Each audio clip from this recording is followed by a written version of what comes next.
Hey guys. You are watching Your Anime World, how are you all? Please support to subscribe this channel for watching new interesting stories. So in this video, we will see second part, what if Harry Potter awakened the phoenix within and became unstoppable. Here is short summary. One visitor, one secret, one spark of ancient power. When Harry inherits the blood of the phoenix, he doesn't just survive, he rises to change everything. But before we start, if you want more stuffs like this, then please support to subscribe this channel and share with your friends. Let's start the video. They were crouched behind a low garden wall 2 houses down from Hermione's parents' house. They were nowhere near comfortable, but they did have a good view of the 2 people who were definitely watching the house. Whether or not they were Death Eaters was yet to be determined. Pretty much the entire wizarding world owned a black cloak. Heck, it was part of the Hogwarts uniform. What do you think? Ginny asked Luna. She received no reply and turned to follow the girl's distracted gaze. She appeared to be staring off into nowhere with her eyes squinted. There are 2 more. Far from being skeptical, because as far as she could tell there were just the 2 watchers, Ginny nodded and started looking more intently in the direction Luna was suggesting. It was a painfully slow process, but eventually she noticed the way one of the tree branches across the road would move against the wind every 2 minutes without fail. 2 people under either invisibility cloaks or concealment charms.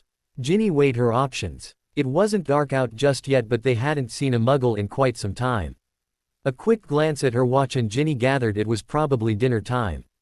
It was now or never. You take the invisible 2 and I'll get the others. Luna nodded, already thinking along the same lines. It was no use getting Ginny to go after them when it had taken Luna far less time to notice their presence. We'll capture one of each, Luna suggested. Take out the other 2. Ginny nodded and faded off into the hedge to their right. Luna waited several minutes before she stepped out from behind the wall and began a slow and easy walk down the street. She could feel eyes on her as she drew level with the silent, unseen observers. What she wouldn't give for one of Fred and George's is yet unfinished useful jokes products. Something she could throw into the trees and use as a chaotic shield to take out her watchers. A soft rustle was all the warning she got. She ducked and a spell went straight over her head. Spinning around, she fired back several of her own Death Eaters. Then, she was out in the open with no cover and 2 Death Eaters, invisible, firing upon her. It definitely wasn't the ideal place to be. Still, as long as they kept sending off spells, it would be easy to pinpoint their locations. Invisible Death Eater number 1 allowed himself to be easily distracted, and Luna managed to summon the invisibly cloak he was under. It may have made him visible, but it removed the cloth impeding his speed and ability. He began a ferocious counter-attack that drove Luna back across the street and backed her into a garden fence. Focusing solely on her shields, her eyes darted around, desperately searching for an escape. Seeing little choice, Luna dropped suddenly to the ground and fired off the strongest blasting hex she knew. Taken by surprise at her sudden drop, the Death Eater's attack missed its mark and left him wide open for the briefest of moments. Just enough for Luna's blasting hex to take out his knees and rocket them backwards. His face hit the ground with a satisfying crunch. Aware that another, still invisible, Death Eater was lurking around somewhere, Luna hurried forward and snatched up the fallen Death Eater's wand. She was hit in the back with a stunner.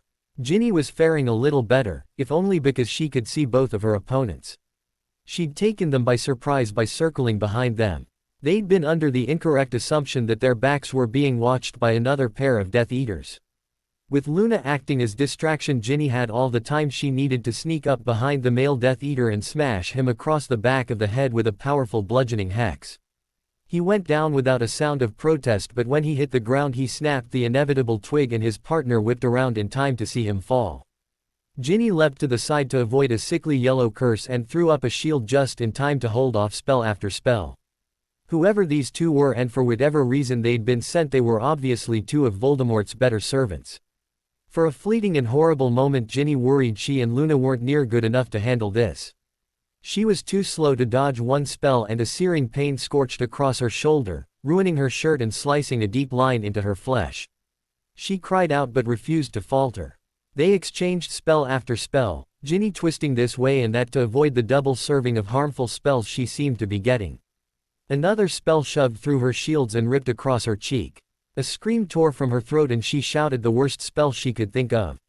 The female Death Eater froze, her eyes rolling into her head before she slumped to the ground. It took her by surprise when just moments later the woman was up again. Her chest heaving as she struggled to catch her breath, Ginny pushed forward, forcing the Death Eater to retreat. He stumbled slightly and Ginny managed to push a stinging hex through her shields. She was on her feet in an instant and Ginny's shield fell under the force of a horrible purple spell she couldn't identify. Now, the one being forced backward under a storm of spells, Ginny slipped herself. Seeing that maintain her shield was more important than bracing her fall, Ginny hit the ground with a very painful thud. One bruised but later she was glad to have kept her focus on the shields as a Cruciatus curse bounced back on its owner. She scrambled to her feet while the Death Eater writhed in pain and kicked away her wand. Out of nowhere she was hit from behind by a bludgeoning hex. Twisting as she fell and clutching her now aching ribs, Ginny looked up into the twisted smile of yet another Death Eater. With horror she realized the Death Eater approaching her was probably one of the ones Luna had been attacking. If he was here attacking her, then Luna was down, probably injured and possibly dead. Clutching her ribs with one arm she struggled to get to her feet, but it was no use. Leaning over her, the Death Eater licked his lips, raised his wand and collapsed on top of her. Ginny shoved him off and scrambled out from under him. Luna, very much not dead but definitely injured, was already moving on from the now dead Death Eater and conjuring ropes to bind the last remaining living one. "Are you okay?" Luna queried. She was holding her left wrist close to her body. Ginny rolled over and spat out a mouthful of blood. "Hospital wing," she whimpered. Luna nodded and withdrew a small fluffy owl toy from her pocket. She threw it up in the air and pointed her wand at it. It vanished in a puff of fake feathers and Luna hurried to Ginny's side.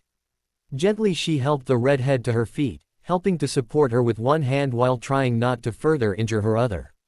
"I sent a message to Sirius, it won't be long now." Ginny nodded her head and spat out another mouthful of blood. Thank Merlin for the twins' weird but useful inventions. Just 2 minutes later Sirius appeared out of thin air with a quiet pop. He had his wand out and his eyes darted around the landscape in search of any trouble. Assured nothing was going to leap out at him, he hurried over to Ginny and Luna. "What happened?" 4 Death Eaters were watching Hermione's parents, Luna explained quickly. Ginny was beginning to sway on her feet. "1 dead over there, 2 here and 1 bound just behind us. Take Ginny and go, I'll handle this." Luna nodded. It was going to be a long walk back. Leaving Sirius to deal with the Death Eaters, Luna apparated directly into the basement of Honeydukes. She didn't particularly caring if anyone was there. Carefully lowering Ginny onto a crate, she used her good hand to open the trap door. Ginny was starting to drift off and Luna had to tap her cheek gently to wake her up. Carefully maneuvering her down into the tunnel, Luna let the trap door fall shut. She propped Ginny up against the wall and reached blindly for the bell that had been secured to the wall. Ringing it twice, she allowed herself to fall softly to the floor. It wouldn't be long before whoever was on watch received the signal from a chain of similar connected bells and sent someone to help. 2 rings was injured, 3 was dead. Luna was glad no one had yet had reason to ring it for the 3rd time. Opposite her, Ginny slid slowly down the wall and fell in a heap on the ground. "It won't be long, Jin," Luna murmured, the corner of her vision turning fuzzy. "Not long." Dumbledore sighed heavily, his gaze turned out the window as he studied the Hogwarts grounds. Somewhere out there Voldemort was buying his time, building up his followers and plotting the downfall of the wizarding world. There was a cold feeling in the pit of his stomach and a tingle running down his spine. Something was happening out there, something that neither Dumbledore nor Voldemort had control over. For what must have been the 12th time, Dumbledore read over the letter he had received from Remus. The Death Eaters were afraid of something that wasn't Voldemort. There were reports coming in from all over Britain of suspected Death Eaters turning up dead, dozens more of people going missing. The rumors turning up in all of the dingy and not so nice places around the wizarding world spoke of a couple of well-trained Aurors taking out Death Eaters all over the United Kingdom. So far, no one had been able to identify them, and now it seemed that it wasn't just 2 people fighting Voldemort's forces but a whole group. It frightened Dumbledore, the ideas and explanations presenting themselves. He couldn't believe some of the ridiculous ideas that seemed plausible. He didn't want to believe. Out there somewhere was a highly trained group of individuals that were doing more for the cause than Dumbledore's order could. Death Eaters were falling all over the world, and if things were to be believed, Voldemort was actually worried. And to make it all worse, his one true ally in Voldemort's ranks had knowledge of the secrets of Harry Potter and he wasn't sharing. He heaved another deep sigh and turned his back on the outside world. His fear for Harry was fast becoming his sole focus and creating an ever-growing concern that Voldemort would win this war. It wasn't his intention to make a big dramatic entrance, and if you asked him he wouldn't exactly describe it that way. He found an empty bench in the grounds near the gate that the upperclassmen used to get in out of town and sat up on the back with his feet on the seat. He was staring off into the distance, his senses concentrated on detecting any trace of magic in the air. There wasn't anything he found particularly dramatic about sitting on a bench staring off into nowhere, but apparently it was dramatic enough for his cousin and his friends. The sudden sound of people chatting happily interrupted Harry's study of his surroundings and drew his attention toward the gate. It was very close to curfew, so he knew it wouldn't be long before Dudley wandered in with his gang of thugs, bullies and general lackeys. Harry drew a few funny looks as students wandered on by back up to the school, but he paid them only the briefest of attention. He was searching the thinning crowd for any signs of his cousin, not someone easily missed given his size, when he heard an unfortunately familiar force. "Oi, D, isn't that your cousin Harry?" Harry's gaze swept in the direction of the voice and saw Piers Polky sauntering off the path and in his direction. He was leading a group of large and muscled boys that Harry assumed were friends Dudley had acquired through his years as a bully and his sudden discovery of boxing talent. Dudley, just behind his friend, had a frown on his face that didn't exactly do wonders for his features. When he got closer, he saw that his cousin was actually worried. "Well, if it isn't Harry Potter," Piers sneered, swaggering up to stand in front of Harry with a smirk.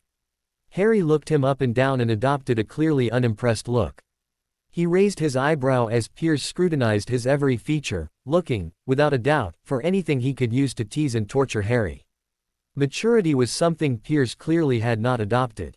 He watched as his childhood bully took in the boots, jeans, black t-shirt and the red and gold Gryffindor hoodie Ginny had given him for his birthday. His tidy, well-fitting clothes and lack of glasses didn't give Piers much to go on, and he seemed honestly stumped for a moment. "Hey, D," he greeted his cousin, ignoring Piers and his other friends. "I see the boxing is working." Much to Harry's surprise, the continuous exercise and a no doubt specialized diet from his coach had Dudley looking even better than he had over the summer. It wouldn't surprise Harry if he actually fit into the school uniform again. Dudley shifted uneasily under Harry's impressed gaze. "I kept up your friend's suggestions." Harry nodded. If there was one thing that would ensure a teenage boy kept his diet going and improved his figure so that he was healthy, it would be the prospect of a girlfriend. "You got a minute?" Dudley glanced at his watch. Not really. Is it important?" Harry shrugged and pulled something round and metallic from his pocket. It was about the size of a tennis ball. He tossed it to his cousin, who caught it and looked at it with a frown. "My friend Hermione's parents are being watched." "Mum and Dad?" Dudley questioned almost fearfully. He recovered quickly, putting on a blank expression when his concern received a few strange looks from his friends. They didn't look particularly happy, especially Piers, who looked a little put out that he hadn't gotten the chance to torture Harry. "They're safe for now," Harry answered simply. "Whatever it is that keeps me safe seems to be keeping them safe." Raised eyebrows behind Dudley's back suggested his friends had no idea his cousin was so, but they were lacking the right words to describe Harry. "So what is this?" Dudley raised the metal ball and shook it slightly. It seemed to be hollow. "Flash bang, sort of. Same basic concept." At Dudley's confused look, he elaborated.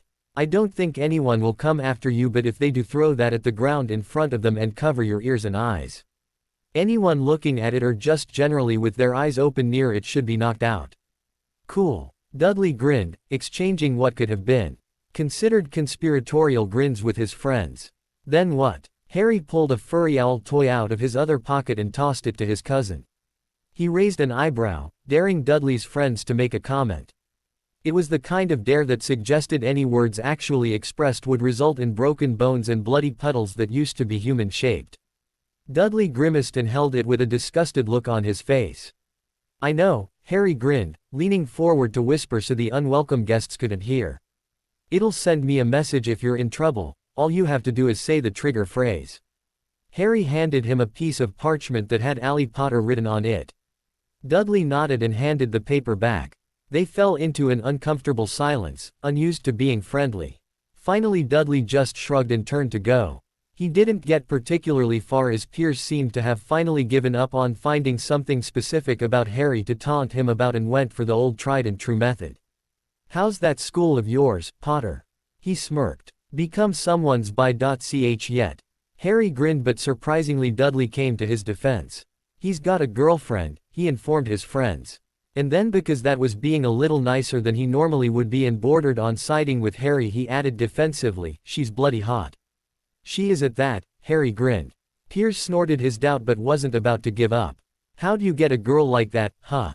Harry took a step forward, getting right up in Piers' face. "I killed people. A lot of people." Piers wanted to laugh, but the look on Harry's face let him know just how serious he was.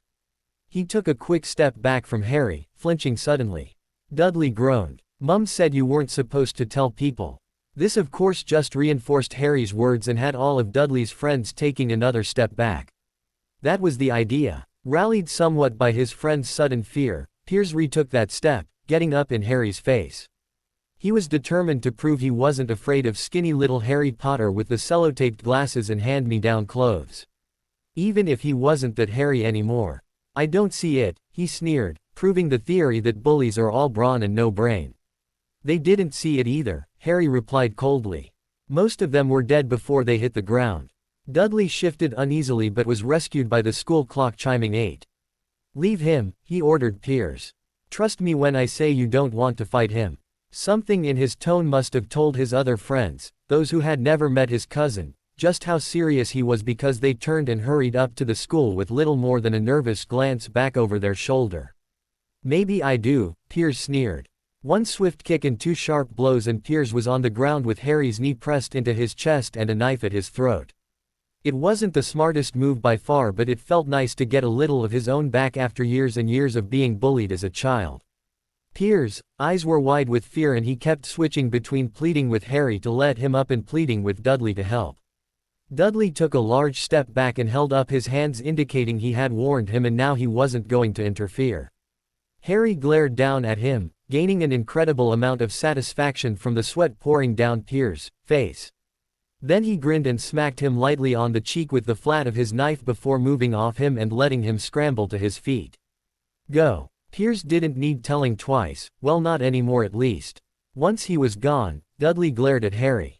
Harry glared right back. Then without a word Dudley turned and began the walk back up to Smeltings. "Stay safe, Diddydums." Dudley flipped him off and all was right with the world. The doors to the Great Hall were open and welcoming, but that didn't damper the effect of Harry's entrance. He stalked into the room, leaving a fiery trail behind him and forcing students to dive out of his way. He was quite literally fuming. He ignored Hermione as she attempted to flag him down and moved with a determination that, aimed at Voldemort and his Death Eaters, could be quite terrifying. He paused in front of the staff table and eyed Dumbledore up and down. Then in a surprisingly dismissive gesture he turned away and approached Snape. "Azkaban," Harry growled. "He hit it 5 minutes ago." Snape's eyes widened just enough that nobody but the most observant would notice. He nodded once and left the table at as close to a jog as possible without looking like he was in a hurry to be anywhere. Harry walked back along the table and regarded Dumbledore with a disappointed and almost pitying look. "You're running out of options, old man. I fear you have lost me," Dumbledore replied as gently as it was possible given he'd just been insulted. "Azkaban has been lost." The teachers seated either side of the headmaster gasped. McGonagall's lips thinned while Sprout clasped a hand to her heart. Dumbledore's eyes widened, but he showed no other sign of being affected by the news. He made to rise. "I will inform the ministry." "Don't bother," Harry told him quietly. Coldly. "It's been done." Harry turned away from the table, missing entirely the way Dumbledore leaned forward as though to place a restraining hand on his shoulder. Right then, having been witness to the horrors that took place mere minutes ago at the wizard prison, anything Dumbledore could have said would be lost on Harry. He paused briefly with his back to the staff in order to address the students in the Great Hall. "Your posts," he barked to the room at large, though his words were directed at a small few. "Now." Then he swept out of the hall, leaving behind a black charred mark on the stone floor where he had been standing. The 11 members of the Adata leapt into action, standing from their tables and gathering their things with well-practiced speed. A few snatched up food from the table before darting out of the great hall. The rest of the students watched slack-jawed, as 1 or 2 students from each house scurried out of the hall after Harry. Hermione, much like Dumbledore, continued looking at the entrance of the great hall with a frown and deep concern. Both were concerned with the changes in Harry and feared for his state of mind. However, while Dumbledore fretted and planned of ways he could once more gain Harry's favor and perhaps save him from the dark path he was no doubt wandering toward, Hermione rose from her seat and followed after the others at a more sedate pace. She didn't know what had happened to make Harry so angry and frantic, but she wasn't going to sit back and let him face it alone. No, while the Adata did whatever it was they did that kept people like her parents safe, Hermione headed toward the Martin Library. She would use her time finding ways to help Harry on his path. She saw it a little clearer now and was damned if she was going to sit back and not help. Third-year Slytherin Stephanie darted down the corridors at a run, dodging the occasional student and glaring at Mrs. Norris as she dove behind a tapestry concealing a much-needed shortcut. She burst out the other end of the corridor near the statue of the humped witch that concealed the passageway to Honeydukes. She went through the motions of placing wards either end of the corridor and alarms that would warn if someone approached. She activated the alarm system in the tunnel and BP-trapped the shortcut with one of the twins' more practical and devious inventions. Any Adata member coming would know what to expect and how to get around the traps. Satisfied, she concealed herself with several charms and settled into the alcove one of the marauders had long ago made. Situated just down the way from the statue, it enabled one to sit and observe without fear of being seen. Now she had to wait for the first of the Adata to come and go to whatever crisis Voldemort had instigated. She would get the news before they darted down into the passage.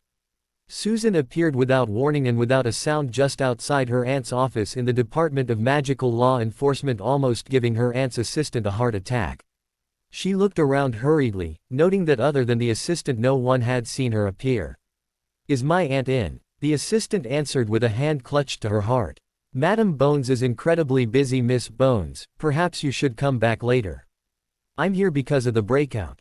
For a moment it looked like she was going to be asked how she knew about an attack that hadn't even reached the public yet, but then the assistant seemed to think better. She'd been the assistant to the head for long enough to know when it was important to let someone through. Still, that didn't stop her from hurrying ahead of Susan to open the door and announce her presence. Madam Bones, head of Magical Law Enforcement, was seated behind her desk in the middle of a frenzied conversation with 3 senior Aurors and a scary-looking witch from the Department of Magical Creatures who was supposed to be in charge of the Dementors of Azkaban. Her aunt looked up when her assistant announced her presence and sighed heavily, almost in relief. "Susan, come in and close the door." Susan did just that and then took a seat in the chair one of the Aurors, Moody, conjured for her. He was eyeing her with both his magical and normal eye, and it was giving her the heebies. She did her best to ignore it and instead gave him a polite smile and "thank you." "Do you have news?" her aunt asked, startling 2 of the Aurors and drawing a calculating look from Moody. "You may leave, Keller." The witch from the DOMC gave a stiff nod and hurried from the room. Her chair vanished moments after the door snapped shut behind her. "What you are about to hear will not leave this office or you will be put on charges of treason and sentenced to Azkaban." If any of the Aurors thought she was kidding, one good look at her stern expression said clearly otherwise. She gave a nod for Susan to begin. "We have people searching for the escaped Death Eaters and a few handling the Dementors and security at Azkaban." Her aunt nodded and Moody's eyes narrowed further. "Is Black involved at Azkaban or is he tracking his cousin?" "He's at Azkaban aiding Nymphadora Tonks and Ruby Reed with the security. I'll have any of my people who cannot be trusted to think before they act removed." "I'm sure he'd appreciate that. When I left they had already sealed up several breaches in the wards." Madam Bones nodded thoughtfully. "I suppose Potter is tracking the Lestranges then." Susan nodded. "He thought it best he send his strongest after Voldemort's strongest supporters." "Anything else I need to know?" As if in answer to her question, Susan's watch chimed 3 times and flashed purple before flashing black twice. Susan nodded first at her watch in satisfaction and then at her aunt. "The Caro siblings are dead. You can expect their bodies within the hour." And really, what can you say to something like that when it's said in a matter-of-fact tone by a 15-year-old girl who really shouldn't know anything about it? Stunned silence fell over the three oars, only to be broken when the office door burst open and the assistant hurried in, dropping a stack of reports and request forms on Madame Bones' desk before hurrying out. "I will have them set up a room for the bodies.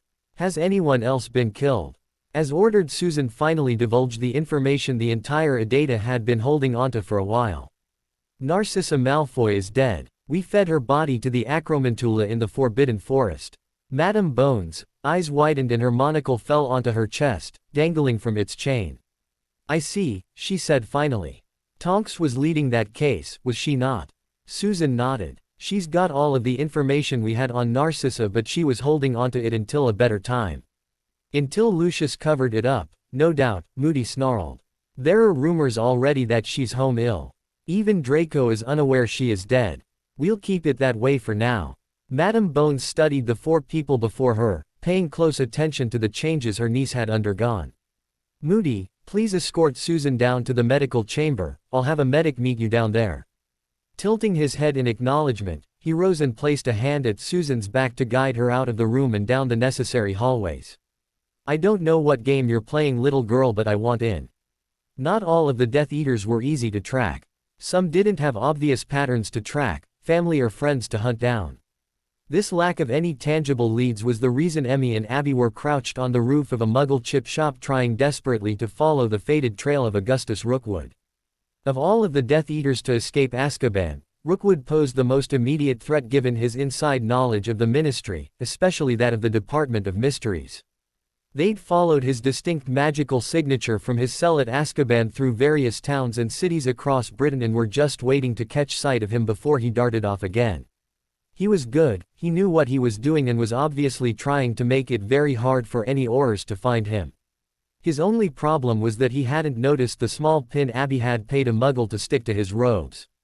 Wherever he went, the little innocuous pin left a blob of magic strong enough for Abby and Emmy to track.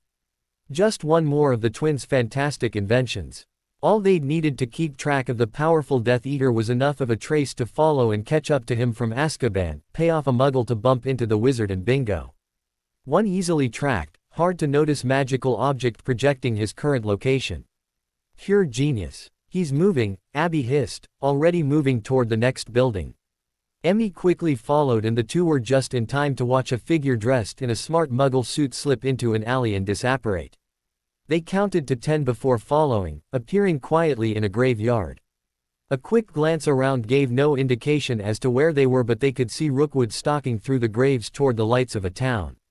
Rookwood led them into town and then all the way out the other side, where he paused, glanced quickly left and right and then slipped forward, disappearing from view and apparently into thin air. "I'll be damned," Emmy whispered. Fidelius charm. After finding a suitable and not particularly obvious place to hide and watch, they settled into wait. Over the next few hours several cloaked figures disappeared in and out of the same spot, seeming to vanish at a point between two rather large suburban houses. They may not have managed to capture their Death Eater, but they had hit pay dirt. Before them, hidden by one of the most powerful concealment charms known to the wizarding world, was a Death Eater safe house. Two near silent pops announced the arrival of the Weasley twins, and Harry had to admit he was happy for the extra company. He had no doubt that shortly the Lestranges would split up and he and Daphne couldn't follow them all. "Anything yet?" George whispered in question. All four of them were huddled at the mouth of an alley smack in the middle of London, spying on the three Lestranges, who appeared to be more than a little giddy with their newfound freedom. Turning to answer, Harry got his first good look at the twins. George was the better off of the two, with just the large gash across his right cheek and a black eye. Fred's left hand was bandaged to protect two broken fingers and his jaw was swelling. He also had a thin deep red line that ran around his neck that suggested one of the Caro siblings had attempted to strangle him with something. "You all right?" They nodded and Daphne moved to tend to Fred's jaw, murmuring healing spells to bring down the swelling. She wasn't the best healer, but it would be enough to help put off a trip to Madame Pomfrey. "Bellatrix is getting antsy, she'll be heading for Voldemort soon. Do you think we'll be able to follow her when she does?" Harry shook his head. Wherever Voldemort was, it was guaranteed to be shielded against the likes of Harry. Most likely it would be warded with specially designed wards that refused to let through anyone that hadn't sworn allegiance to the Dark Lord. That was a pain Harry wasn't planning to experience again. We stick to the other two, Harry ordered. Get what we can out of them and then kill them. We won't get Bellatrix tonight. If the opportunity strikes, do we try to capture her? Asked Daphne. Harry thought about it for a moment, trading looks with the twins and weighing the likelihood of taking Bellatrix down at this point. It didn't look good, so he answered negative. There would be other opportunities. Ahead of them, the restless form of Bellatrix Lestrange muttered something to her partner and dissipated. Harry signaled for them to make their move, and as one the four swept forward and attacked, using magic to pull the pair back into the ally. Fred and George attacked as one, using almost the same spells to fight the Lestrange brothers. Daphne darted around the battling foursome to get behind the Death Eaters. Harry would have joined her were it not for the sudden and sharp burning pain in his wrist. Ally. After a vicious game of paper scissors rock in which Daphne had come out the victor, Ron had pulled stay-at-home duty. He and Martin were the only two left in the Adata room monitoring the situation. Both were on edge, waiting to hear back from all of the members out around Britain, bringing Voldemort's Death Eaters under control. Fred and George had been the first to leave and had reported in just minutes ago that the Caro siblings were dead. They'd removed any form Voldemort might have of magically tracking the two and left magical markers on the bodies for Harry to find before heading out again. This time they would join the hunt for the Lestranges. Ron took a great deal of comfort in knowing that there would now be two extra people backing up Daphne. Not that Harry couldn't do a great job on his own. On the wall before them, several colored dots flashed briefly before disappearing from one section of the map and appearing in another. Ginny and Luna were now just outside Glastonbury, hopefully with a more promising lead on Antonin Dolohov. The map of Britain was alight with multiple colors, a large portion of which kept changing locations. Those were the colored pins that corresponded to the Adata members. Susan's dot sat comfortably on the map directly on the spot where the Ministry of Magic was located. A strangled gasp from behind him coincided with another black dot appearing on the map, so Ron didn't really give it much thought. A small messenger owl of the twins' creation burst into a puff of feathers in the air beside his head. A quick glance at the message it held told him that the Death Eater that Jessie had just killed wasn't one of the escapees, but she had given him a lead. Seconds later, Jess's white dot vanished and reappeared in a large town on the west coast of Ireland. Ron pinned Jess's note to the wall to the left of the map and returned his focus to Daphne's green blot. Ron. Yeah? He asked distractedly. Ron. What? He asked, turning to face his strangely nervous-sounding Dada professor. Her face was white and her hand was clutching her swollen belly. His eyes widened. No, no, no, no, no, no, he said, backing away from her in alarm. Not now. Like I have a choice. She growled. War against Voldemort and his Death Eaters Ron could handle. Merlin, he nearly preferred it to this. He rubbed a hand over his face and tried really hard not to panic. Go, he said. I'll handle this. Her eyes widened and she shook her head. Without warning, she moved forward and snatched up his hand. I'm not going alone. If he were the old Ron, he would have remained blissfully ignorant to the fear in her eyes. But he wasn't the old Ron, and this Ron was fully aware that Harry would want him to help if he couldn't be there himself. And of course this had to happen while both Harry and Ruby were out hunting down some of the most dangerous Death Eaters. Struggling with how on earth he was going to take Martin to the hospital wing and still watch and organize the ADADA's efforts, Ron came to a very hasty and probably stupid decision. Snatching a piece of parchment off a nearby table, he scribbled a quick note and then grabbed up the messenger owl Jessie had used. Harry was going to kill him for this. Hermione was getting nowhere with her research. Everything she tried led her to more questions and only answered a fraction of the old ones. She was also disappearing quickly behind an ever-growing pile of books, and her filing system was beginning to lack several necessary categories. While the Martin Library was one of the best stocked she had ever seen, heard or read about, it held nothing that she could use to translate and make sense of the cave papers. Her frustration was interrupted by a face full of plush, fake feathered owl. Confused, she snatched the fake owl out of the air and snatched up the note. The Adata room, now.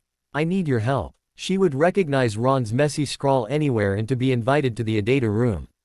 She really hoped nothing was wrong, because she knew, well, had an inkling, what they got up to, and that was some very dangerous stuff. She didn't bother to tidy anything, just left it all where it was and ran. She blew right past Professor McGonagall and barely managed to apologize for nearly knocking the Transfiguration teacher off her feet. She skidded to a stop outside the Adata room and hesitated. She'd never been invited in before and only knew where it was because she'd followed Luna once. She knocked tentatively and waited for some sign that she was welcome to enter. Ron opened the door looking almost ashen under his freckles. "What's happened?" she demanded, terrified to hear the answer. He motioned her inside and she got her first good look at the room. Her darting eyes took in every detail, from the giant map of Britain and Ireland on one wall to the other lined with notes and lines connecting newspaper articles that almost concealed a door. The other wall was covered in weapons, potions, vials and textbooks. The final wall, the one she had entered along, she couldn't make heads or tails of. The room as a whole took her breath away. "Hermione, I need you to listen very carefully to what I'm about to tell you." She nodded, understanding the severity of the situation. She listened intently to Ron as he explained, glancing briefly at Professor Martin who was leaning forward against the desk breathing heavily. "Allie's in labor. Oh, and everyone's out tracking Death Eaters, so I need you to stay here and coordinate everyone." Delighted at finally being included but terrified that one mistake could harm one of Ron or Harry's friends, Hermione nodded hesitantly. Ron motioned to the large map. "The black dots are dead Death Eaters, the colored ones are the Adata. Susan's at the Ministry working things on that end. I'm sending Stephanie up to help you, she'll explain everything else." Professor Martin cried out and Ron hurried to her side with a wince. "Shouldn't you or Flo someone? Her husband maybe." "He knows," Martin said, "he'll be here when he can. I really need to take her to Madame Pomfrey. Stephanie shouldn't be too long, she just has to bribe Peeves to cover her shift." Hermione wasn't going to even ask about that, she just turned her attention to the map and hoped Stephanie wouldn't be too long. Ruby was ducking even before Sirius had the command fully formed. Too busy to really think about it, he fired a powerful hex he'd learnt behind these very walls at an inmate who hadn't quite made it out but had managed to get hold of a wand. The slimy witch had been hiding in the lower levels just waiting to pounce. She fell under Sirius' spell and he moved forward to secure her. The witch was dead, her chest shredded into nothing more than ribbons. "Nice spell," Ruby commented, scooping up the stolen wand and pocketing it. "I like to fight dirty." Ruby grinned. "I'll have to remember that." Sirius winked, but before he could say anything they were both knocked to the floor. Explosions rocked through Azkaban, shaking it to its very foundations. Struggling to their feet they ran toward the source. Prisoners were screaming out for help and in some cases laughing maniacally. Used to the depressing shouts, Sirius just ignored everyone who was safely locked away and ran. They hit a wall of fire coming off the stairs and the room was fast filling with smoke. Just as Ruby was stepping forward to investigate the fire, Tonks was tossed through the wall of flames. She landed in a crumpled heap at their feet. "You all right?" Sirius asked, reaching down and hauling her to her feet. One of the inmates set off what looked like a Muggle pipe bomb. Not having the time to fully question how or why an inmate had one of those, the three focused on putting out the flames. It took longer than they would have liked, and by the time they had cleared enough of the area to get further down the hall, several more prisoners had already made their move. "This isn't working," Ruby growled. "Let's just capture who we can, kill the rest and torch this place. We have enough cells at the Ministry for about 30 prisoners," Tonks offered. "So we discount 10 of those for the ADADAD and take those who have the lesser crimes." A wailing shriek from the floor above and another explosion rocked through the place and Tonks, still unsteady on her feet, fell to her knees. "Bugger it." Ruby crouched low and pulled several objects out of her pockets. "Get all of the Ministry workers out, this isn't going to be pretty." With a flick of her wand, Tonks created a loud wailing siren to filter through all of the halls and levels of the prison. "Give it 2 minutes and then detonate." Ruby nodded and handed 2 small round devices to Sirius, ordering him to take them downstairs and place them at either end of the hallway. He darted off and she gave another to Tonks, who gave a swift nod before darting down the hallway and up 3 flights of stairs. She would meet them outside once they were all in place. Going up just 1 flight of stairs, Ruby found a gap in the floor created by one of the explosions and wedged the device in there. Satisfied it was placed to cause the most damage, she activated the emergency portkey all Ministry officials entering the prison were given. She was wrenched out of the smoke-filled halls and landed with a wavering thud on the small floating ministry checkpoint 2 miles from the prison island. Tonks was already waiting for her, though she was a little too busy holding her wand on an oar looking to get curse happy with Sirius. Did everyone get out? Everyone we wanted did. Ruby nodded once and gave a much-directed flick of her wand. There was a distant rumble as the devices detonated and suddenly Azkaban was caving in on itself. Its walls crumbling and the island falling in huge chunks into the sea. Any screams the prisoners might have been making were drowned out by the sound of Azkaban falling. The Auror Tonks had her wand on, gaped at the sight and spluttered something incoherent about all of the prisoners. There were at least 100 people in there. He shouted angrily. No, there weren't, Sirius replied. At least 20 Death Eaters escaped earlier and they left the wards so badly damaged that a lot more people got out. I'll have a list drawn up and see who we can locate. Any Death Eaters can be assumed to have survived until we know more. Without waiting for a response, Tonks grabbed the Auror by the arm and apparated back to the ministry to clean up the very large mess Ruby had just created. What were those things? Sirius questioned, his eyes fixed on the falling pieces of the place he had hated to call home for 12 years. They were the strongest things in the twins' arsenal, she answered. I got a hold of a couple Muggle grenades and they made some improvements. Sirius let out a low whistle. Some improvements. Ruby laughed. It's a wonder either of them have any fingers left. They were working with Snape's strongest stuff. They simply stood and watched as the last remnants of Azkaban fell into the sea.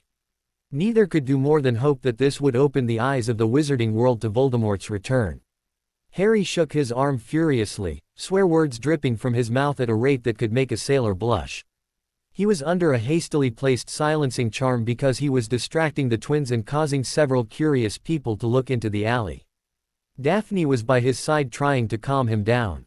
Stamping his foot furiously, he clenched his jaw and gave Daphne a slight nod. His eyes were watering but he blinked away the tears furiously. Are you okay? Harry shot her a sharp look. I'm bloody peachy, he growled. What happened? Allie's in labor and I think, he gritted out, I think I'm forming a connection with the baby. He held up both wrists for her to see. The one that normally showed small flickering flames had grown until the flames were flickering wildly against the inside of his elbow. The other was angry and red and smoking slightly. Daphne could see from the expression on Harry's face that the experience was completely painful, though she couldn't tell whether it was his arm that hurt more or that he was feeling Allie's contractions. Or the combination of both. Go, we'll finish here and call it night. Harry shook his head, took a deep and unclenched his jaw long enough to grumble out another sentence. No, we get this done, finish here and help Ginny and Luna, send the twins after Jessie and Stephen. We can handle it. Harry shook his head again. Body pick up. Daphne shook her head, this time in exasperation over his stubbornness. Daphne motioned him on his way. We'll leave a beacon when these two have been dealt with. Harry nodded once and then flamed away to pick up the Death Eaters the Adata had captured or killed. His first stop was to collect the Caro siblings. He found their bodies in a small wooded area on the outskirts of a fishing village. The bodies were soaked in blood from the wounds that had killed them. They were chained to a tree and the magic beacon Susan had designed was sitting on Amycus' chest. Grabbing an ankle with each hand, the ankle being the best attached and least bloody, Harry flamed to Susan's location. He arrived in a well-lit room that looked a lot like the hospital wing at Hogwarts. With the obvious exception of the chains attached to half of the beds. They reminded Harry of the chains attached to the chair he'd seen in the memory of Crouch's trial. Susan was sitting cross-legged on one of the beds silently observing the preparations Moody and the Medi-Wizard were making for the incoming dead and possibly wounded Death Eaters. Both Moody and the Medi-Wizard startled when Harry appeared behind them in the middle of the room crouched beside the very bloody bodies of the Caro siblings. Moody gave a gruff greeting and used his wand to move the two onto beds. The Medi-Wizard approached the beds while Moody approached Harry. Dumbledore knows nothing of this, does he? Harry shrugged. He's not ready to know. We're gonna have a word soon, Potter. Yes, Harry agreed. Tonks alone can't organize my orders. Moody raised an eyebrow at Harry's use of the word, my, but said nothing. He had no doubt in his mind that those ministry employees he was referring to would consider themselves to be working for Harry Potter and not the ministry. After all, in the battle against Voldemort you really want to side with the guy who has the better record. If you put it on a scoreboard it would read Ministry, 0 Harry Potter, 4. I've got another pick up. And with that he was gone. A notoriously hard person to surprise, Moody's jaw almost hit the floor when Harry vanished in a swirl of flames. Susan jumped off the bed with a smug grin. Impressive isn't he? Bloody hell. Stephanie's quiet exclamation carried across the near-silent room to where Hermione sat studying the more detailed instructions Ron had written down and given to Stephanie regarding the map. She looked up at the girl to question her, but the look on her face was one of complete shock. She didn't look like she could form much more than the 2 words she'd unconsciously spoken. Hermione turned to the map to see what held her attention and saw a small section of the map burning a bright yellow. She moved closer to get a better look and realized the yellow dot was located not on the coast like she'd initially thought but was in fact in the sea. She could make out a word in black bold letters just below the smoldering yellow. Azkaban. I don't believe it, Stephanie murmured, this time in awe. They bloody destroyed Azkaban. The Death Eaters. Black, Reed and Tonks. Hermione's mouth fell open and she gaped like a fish. They'd destroyed Azkaban. Completely destroyed Britain's only wizarding prison. The only thing she could think to say was a question about the purpose behind destroying the only place well warded and guarded enough to hold captured Death Eaters. We don't usually capture them, was Stephanie's simple response. Hermione chose not to think too much on that because it implied that a group of underage students from Hogwarts were not only seeking out and hunting down dangerous criminals and followers of Voldemort but that they themselves were killing people. The idea of Harry killing someone, though not wholly a new concept. She remembered Quirrell was not a comfortable one. Looks like Ginny and Luna are on the move again. Happy for the distraction from her dark and not at all comforting thoughts, Hermione turned her attention to the map. Ginny and Luna were now in Diagon Alley of all places and she wondered how any Death Eater could be stupid enough to travel to such a well-known magical area. The answer was quite simple. Ginny was flat on her back on the roof of a small second-hand bookstore that bordered the entrance to Knockturn Alley. She was taking a breather from all of the moving around while she waited for Luna to come back. The B.O.'n was further down the street at Florine's getting some much-needed food. She was listening out with one ear for her friend and the other was focused on the harsh words filtering out of the mouth of the alley. They'd lost sight of Dolohov the moment he entered the dark and twisting alley. The path was too narrow and twisted to follow him without running the risk of being caught, giving them few options. They had 2 choices, either they could follow him along the rooftops and hope that no one spotted them, or they could wait at the mouth of the alley and hope that he soon made a return. He wouldn't be foolish enough to apparate from inside the alley where everyone and their illegally bred 2-headed dogs could follow him. No, he'd either use the flow network or he would come back to the mouth before disapparating. If he chose to use the flow then there was no chance of them following him, but if he came back to the mouth of the alley there was some hope. Either way, Ginny was dead tired, hungry as Ron when he missed a meal, and her feet were sore from some last-minute sprinting they'd had to do in order to not get caught out in the open. With a yawn she moved to sit up and peeked over the edge of the building. There was no sign of Dolohov, but she could see Luna standing in front of Florine, still shielded by her cloak and holding 2 ice creams. She was talking to someone, a tall male someone.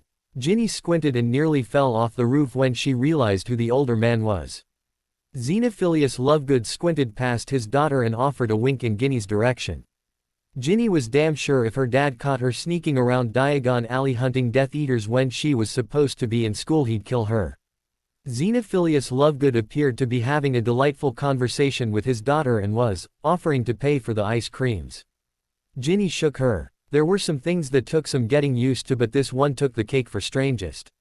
As she watched, Luna gave her father a very awkward no-armed hug and moved back in the direction of the alley. Her father watched her go for a moment before throwing a casual wave in Ginny's direction and heading off further down the alley. Daddy says he has a friend at the Flow Regulation Department who can keep an eye on the movements of suspected Death Eaters if we give him a list of names. Ginny's eyebrows rose, though she shouldn't really have been surprised that Luna had told her father the truth. They were an odd pair but surprisingly astute individuals. She accepted the ice cream Luna handed her and continued to watch the alley while her friend spoke. He also said that a few minutes ago he overheard one of the goblins at Gringotts talking about the birth of a new phoenix. Ginny opened her mouth to make a confused comment, registered her friend's words at the last minute and ended up spitting out a jumble of the alphabet that didn't resemble much of anything. You think Allie's had the baby? She asked when she finally got the words and letters to arrange themselves in coherent order before leaving her mouth. Luna nodded. Your father knows about Harry and Allie. Luna looked thoughtful for a moment and Ginny waited patiently, half expecting something weird and illogical to come out of her friend's mouth. No, but the birth of a phoenix is very rare, so he was especially surprised to hear about it at Gringotts. Ginny nodded her understanding and checked her watch. We can't stay here any longer, I think we've missed him. You may be right. Let's just give it another half hour. What do you think they'll name the baby? Luna considered her answer carefully, shooting a quick spell down into the alley when it looked like a seedy old witch was getting a little too friendly with her seedy wizard companion. Not something either really wanted to witness. James, she answered finally, when both the witch and wizard had their clothes back in appropriate places and were hastily exiting the alley. It's a girl. What's your point? It felt like hours since he'd last felt all of his fingers. He was fairly sure they were still attached because Martin had to be gripping something, but he could no longer tell whether she gripped a whole hand or the mere charred remains that used to be flesh and bone. Another contraction washed over her and she clenched his wrist this time. Once the pain had passed, she loosened her grip and Madame Pomfrey ran forward and covered the quickly blistering flesh of his arm with thick burn paste. The room was a complete mess. The curtains they had been using to separate Martin from the other patients in the room, a second-year Hufflepuff with a bout of something nasty and green and a fourth-year Slytherin who'd had an incident on his broom, had been burned to nothing more than ashes. The bed beneath her was stripped bare and the mattress covered in a number of the strongest fireproofing spells Ron knew. Madame Pomfrey, like Ron, was sporting several burns, though she didn't seem bothered in the slightest. Martin herself looked terrible, though Ron wouldn't dare tell her. Her face was red and sticky, any sweat dripping down her forehead quickly evaporated, causing steam to whisper away from her skin. Her hair was a mess and she couldn't keep still for the pain scorching not just through her body due to contractions but through her wrist as well. The connection she was forming with her baby a much slower process than that of the one she formed with Harry. Where is he? She bit out. He'll be here, Ron assured her. Madame Pomfrey approached the end of the bed and lifted the sheet a little to check on Martin's progress. She leapt back in wide-eyed surprise when a trail of smoke slithered out from under the sheet. Ron's eyes practically bugged out of his head. He may not be able to see what Pomfrey had seen, but he had an idea where that smoke was coming from. All Ron could think was that Harry bloody well better get there soon. Professor McGonagall awoke to the feel of the castle shaking beneath her. With the second tremor she was out of bed, wand at the ready and reaching for her dressing gown. Feet hastily shoved into slippers, she dashed out of her rooms and into the hallway where she nearly collided with Peeves, an altogether unpleasant experience. She tried to step around him but he mirrored her actions. Fed up, she was about to curse him when he blew a raspberry and then promptly snapped to attention, bad salute and all. The Weasel boy says you're to go to the hospital wing immediately. It took her a moment to wrap her head around that one, but once she assumed that one of the Weasleys had sent Peeves to her with a message. How they'd gotten Peeves to deliver it was almost as interesting as what could be happening that had the castle shaking beneath her feet and what was at the hospital wing. Thank you, Peeves. On her way to the hospital wing, McGonagall passed several ghosts that looked as though they were being forced against their will in the opposite direction to the hospital wing. Nearly headless Nick was actually soaring backward, with a hand holding his head on properly. It seemed that whichever Weasley had told her to head to the hospital wing had at least some idea of what was happening. Half a dozen suits of armor ran past her, filling the corridors with the squeaks and groans of metal joints. The scene inside the hospital wing was near chaos. Professor Martin lay on one of the beds surrounded by the charred remains of bedding and curtains, her hands and feet on fire. Her troubles didn't seem to be drawing the attention of Madame Pomfrey, who was hovering over a bed tending to an unconscious and heavily bleeding figure. The Weasley in question, Ron, was administering basic first aid to a group of students who appeared to have been injured during the tremors and was sending them on their way just as quickly. When he'd sent the last of them off, bandaged and no longer bleeding, he turned his attention to an older student sitting on one of the beds and clutching his arm protectively to his chest. As she stood back and watched, Ron braced himself against the bed and fired a healing spell at the student's arm. The spell made an alarming crack and the boy screamed out as his arm snapped straight and his shoulder slipped back into its socket. McGonagall hurried forward to Ron's side and looked down at the boy. Unlike all of the other students, he wasn't dressed in either pajamas or a hastily donned school uniform. Instead, he was dressed in all black Muggle clothing and was covered in blood and sand. "Mr. Jax, what on earth happened to you?" Ron jumped about a foot in the air and turned to greet his professor. McGonagall looked him over shrewdly, taking in the ratty t-shirt and faded Muggle jeans. He wasn't covered in blood or sand, but one of his hands was covered in thick yellow burn paste and two of his fingers were bent at an awkward angle that suggested they were broken. This fact didn't seem to be bothering him at all as he used his weaker hand to heal Jessie Jax. "Escaped Death Eater," he informed her in a rough, gravelly voice. If she'd asked, he could have explained his state away with an explanation about a truly unpleasant spell that forced a person on the wrong end to choke on mouthfuls of sand. Instead, she swept her gaze over him, shooting Ron an approving nod, and then moved her attention to the figure on the next bed. Madame Pomfrey was bent over the patient, frantically casting spell after spell, none of which seemed to be having any effect. She gave one last try, the most powerful healing charm she knew, but it was no good. "There's nothing I can do." "Who is she?" McGonagall's words coincided with a scream from Allie, and the floor beneath them trembled once more. "What is causing that?" "Professor Martin," Ron replied, answering her second question. "We don't know the woman." Professor McGonagall wasn't sure which question she wanted to ask first, about Martin shaking the building or the unknown woman occupying a bed. She settled for the unknown woman as the castle had stopped shaking and she assumed there was time enough to get to the bottom of it once they'd dealt with the stranger. "Where did she come from?" "Devon," Jessie croaked. "She and her daughter were being held by Death Eaters. I couldn't get to the girl, but I got her." McGonagall pursed her lips and frowned at the pair. There was far more behind that explanation than she knew, but she also knew that until they deemed it necessary she wouldn't find out. Just as she came to the conclusion that she would still get what she could out of them, the castle shook harder than it had before. A sudden heat had them all spinning to see Allie's entire body had gone up in flames. Her eyes were closed and she didn't seem to be aware of her surroundings. Ron took a step forward, the only one game enough or stupid enough to approach her, when her eyes snapped open and she screamed out the last three words McGonagall ever expected to hear from her. The words carried enough volume and power to blow out all of the glass in the windows. "Harry James Potter." Hermione was frantic. She didn't know how to handle what was happening around her. She didn't know what to tell those who came in injured, and she certainly didn't know what she was supposed to tell those who didn't. When Jesse had arrived, his little colored light moving from Devon to Hogwarts, she'd been relieved, and then they'd received word that he was carrying an injured woman.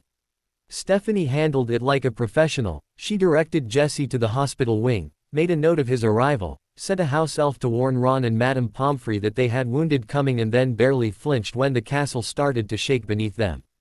Abby and Emmy sent word with one of the fake owls saying they had located a possible Death Eater safe house, and while Hermione's first instinct was to run to Dumbledore or at the very least Ron, Stephanie organized to send the twins as backup and arranged for Aurors, Ministry Aurors, to take over at dawn. With new instructions, the twins returned just long enough to drop off a mildly injured Daphne and grab some food before leaving again. Daphne herself stayed just long enough to perform some healing spells, hear the news about Martin, and leave a message for Ron. Healed and satisfied with her message for Ron, she then headed off in a hurry to help out Stephen, who had sent word he was under attack. It was organized chaos and Hermione didn't know how it worked. All she could do was sit back and watch as a group of students as young as she was proved how capable they were of handling Death Eaters. She'd been skeptical when Harry had first offered to handle the problem that someone was watching her parents, and she'd been nothing but surprised when she had received a letter from her parents stating that whoever had been watching them was gone. While a part of her wanted to attribute it all to a misunderstanding on her parents' part, there was the far greater, logical part of her mind that told her Harry had done just what he said he would. Watching the Adata members come and go, seeing them take charge of a situation with their leader laid up in the hospital wing about to give birth, really drove it home for her. These kids knew what they were doing and they were doing it well. Just being part of it, even in such a small manner as to be cataloging and organizing their library, made her feel like she was actively helping fight the war against Voldemort. It gave her hope that Voldemort could be beaten. "Emergency portkey," Stephanie shouted, unaware that the warning meant very little to Hermione. Thankfully Hermione was seated on one of the desks and was clear of the center of the room when Ruby appeared clutching a rubber duck. Stephanie, who had leapt clear of the designated portkey area, strode forward quickly and took the rubber duck from Ruby. She was already talking before Hermione had sat up. "He's not here yet, you better get there quick, Ron's already got a broken hand and some pretty bad burns." As she spoke, the castle shook worse than it had before, making all of the hair on Hermione's arms stand up. Ruby nodded, not even seeming to notice the way the castle shook beneath her feet. She'd just reached the door when the sound of someone screaming reached them and all of the windows exploded outward. Though the words of the scream were unclear, Ruby appeared to understand their meaning. She growled something under her breath as she left that sounded suspiciously like she was planning to strangle someone. Before Hermione could ask Stephanie what was going on, Susan's little light moved from the Ministry back to Hogwarts. She appeared a few minutes later in the Adata room, rubbing a red and blistered section of her left hand against her side and carrying a box of papers. "He nearly exploded," she explained to Stephanie, glancing briefly at Hermione and using her eyes to convey her full meaning. "Dumbledore's at the Ministry, so we haven't got much more time." She put the box down on one of the tables and pushed it toward Hermione. Curious at actually being able to get a look at something the Adata had brought back from the Ministry, Hermione eagerly explored the contents of the box. "This is everything the Department of Magical Creatures has on Dementors." Hermione frowned. There wasn't much in the box and most of it appeared to be handwritten notes on how best to control them. "This isn't much." "I know," Susan agreed with some frustration. "But with Azkaban gone, the Dementors have nothing to stop them from joining Voldemort." With that terrifying thought pushing her on, Hermione started to read through the contents more thoroughly, taking careful and meticulous notes in a journal she'd picked up in Hogsmeade. She was starting to feel like she could use some help in the research department and must have voiced the thought aloud because Susan answered her. "I don't know that there's anyone else at this school right now who can match your research skills, Hermione, and definitely no one we trust that much." Hermione bowed her head, embarrassed by the unexpected praise of her skills. "Perhaps you could put together a list of topics the Adata need researching and put them in order of priority." Susan nodded thoughtfully. "We could ask Harry about that, but I'm sure the lot of us have bits and pieces that need researching.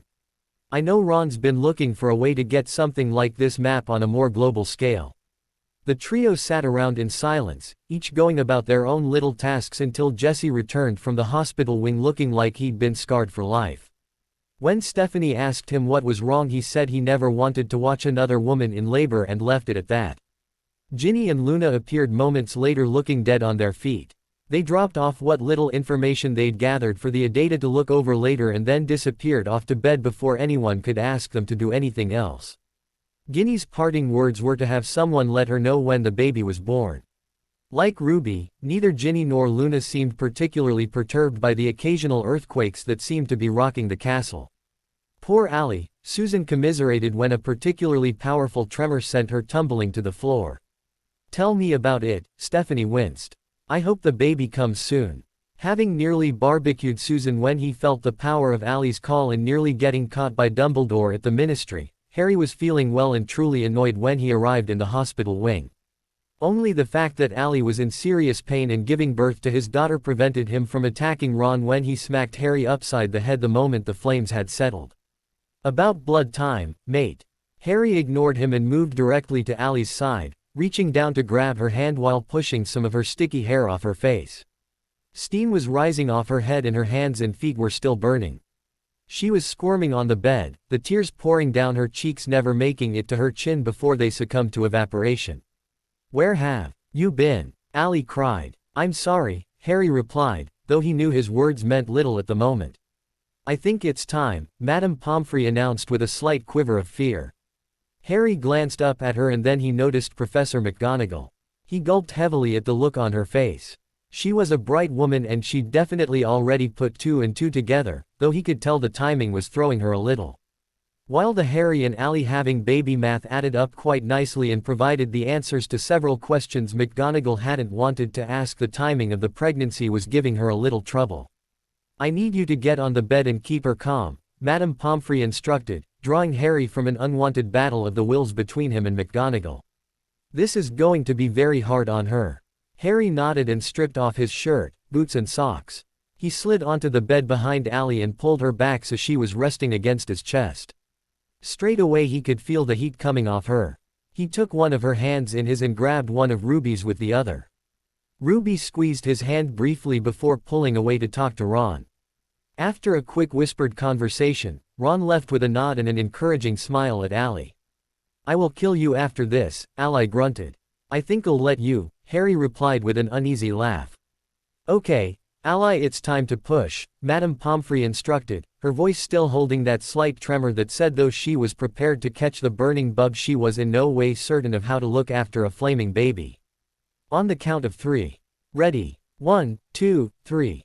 Allie's face scrunched up in effort and she gripped Harry's hand so tightly that even with his slight phoenix enhancements he still felt several bones crack.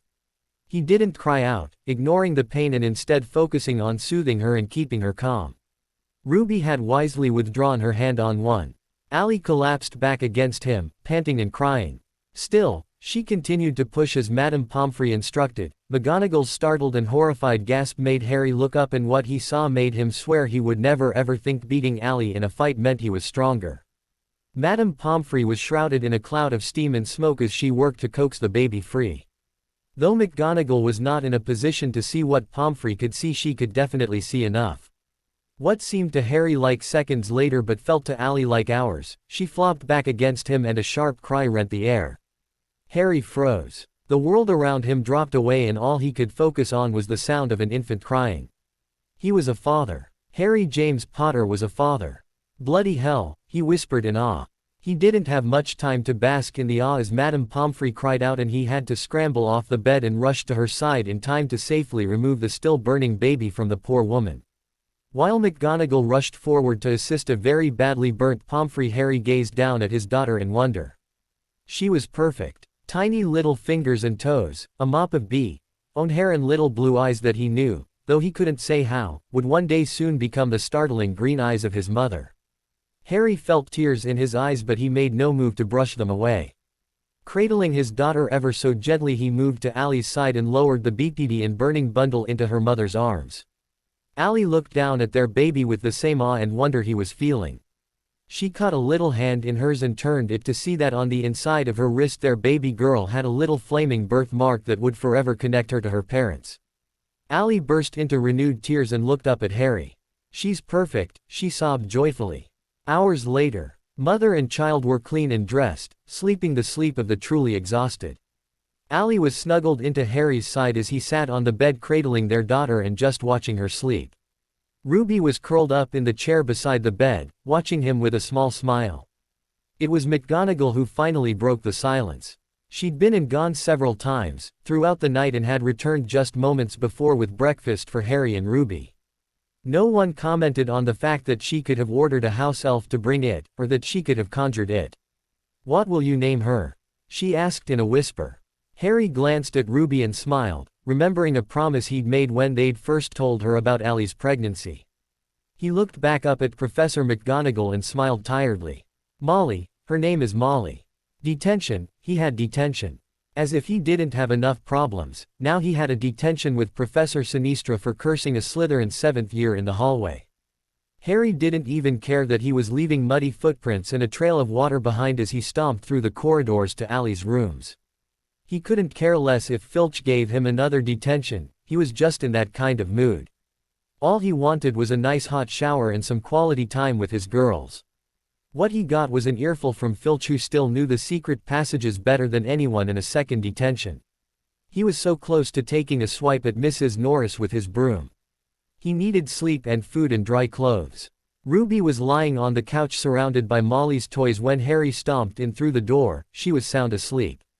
Not bothering to wake her, he just continued on through until he was in the bathroom, dropping his broom on the living room floor as he went.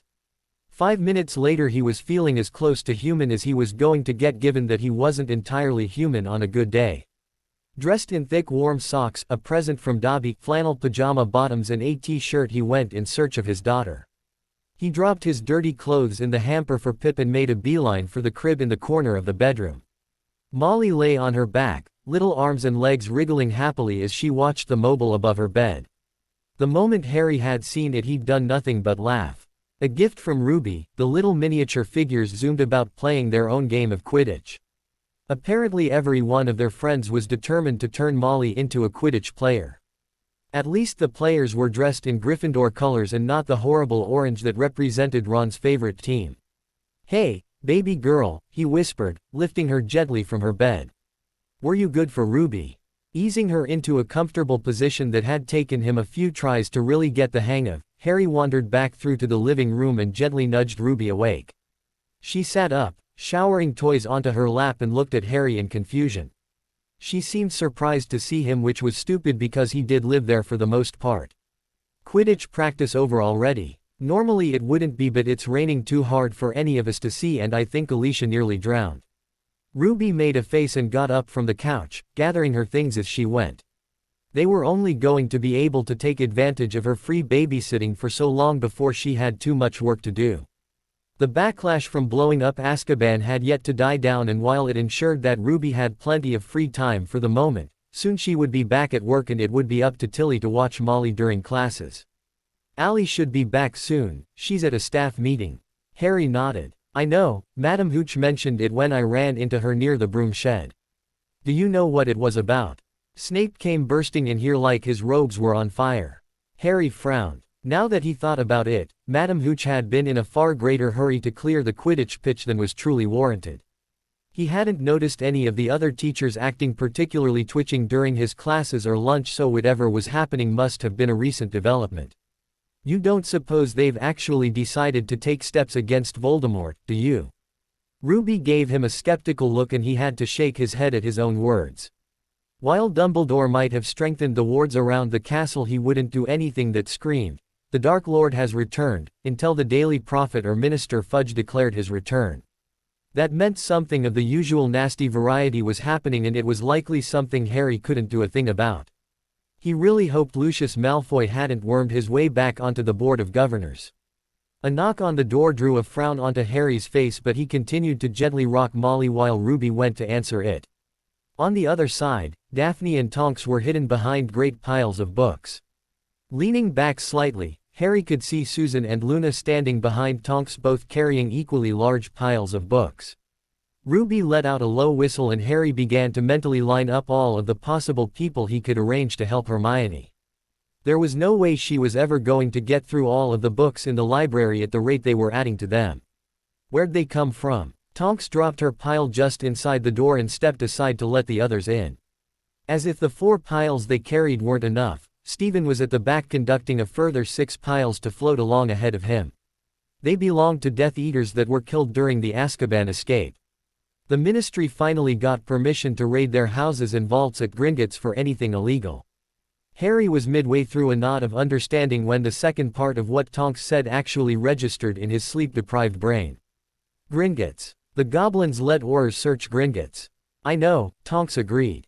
"It was crazy. Madam Bones got a letter yesterday from the head of Gringotts advising her that they were willing to help in any way they could without appearing to take sides or tampering with the trust they had earned from their clients."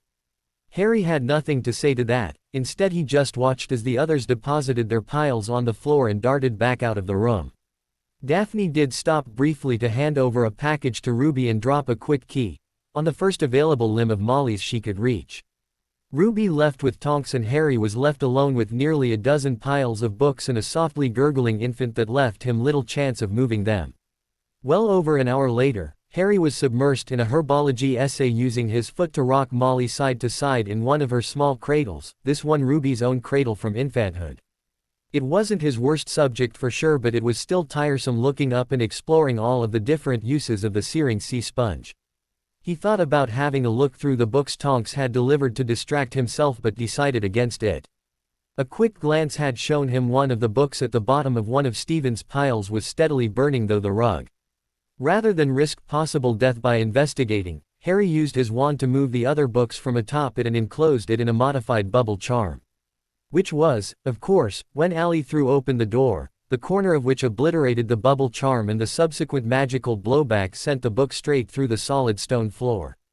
With a startled snort of amusement and horror, Harry rushed forward and peered down through the new hole in the floor. The book had gone clean through the floor and the cabinet it had landed on, and was steaming slightly in a puddle of something that may or may not have been the remains of a gauntlet. "Why is there a hole in the floor?" Ali asked, joining him to peer down into the hole. Harry just laughed. Dumbledore resisted the urge to pace. Pacing suggested irritation, nervousness and uncertainty, all things he couldn't afford to show even if he was feeling them. Instead he sat still as a statue behind his desk, chin resting on steepled fingers and eyes focused on a point just beyond Professor Snape's shoulder.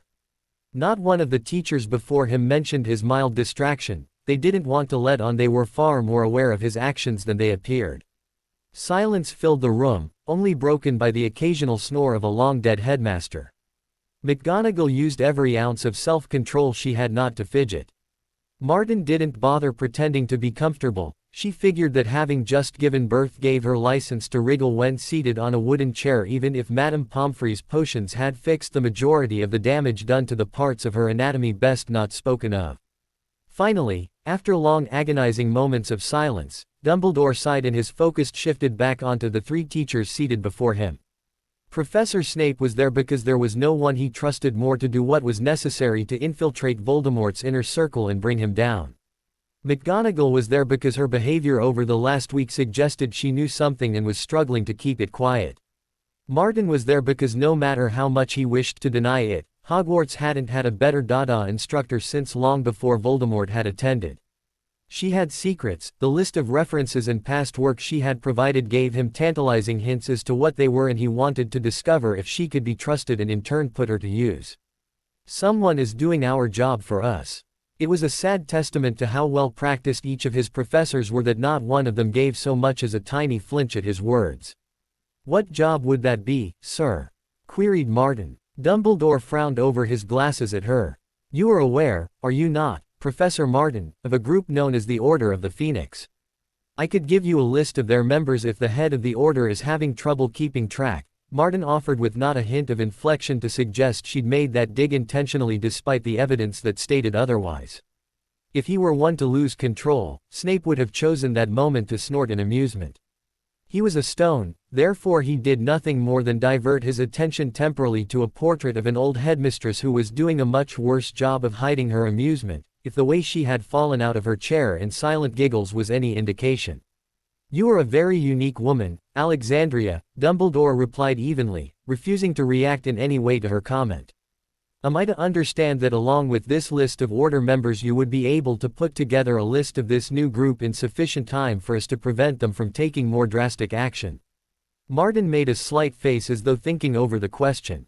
Lying takes time and patience. Funnily enough, suppressing laughter seemed to take about the same amount of concentration. She felt terrible that behind her stoic facade she was ridiculing a man that in his prime, and she tried not to think of that as his defeat of Grindelwald, had been a genius. It would be harder, she informed him honestly. Those who have come into contact with members of this new group don't generally live that long.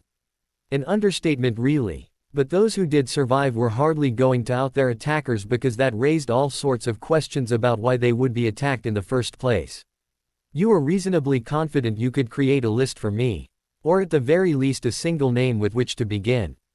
Dumbledore's question put her in two minds.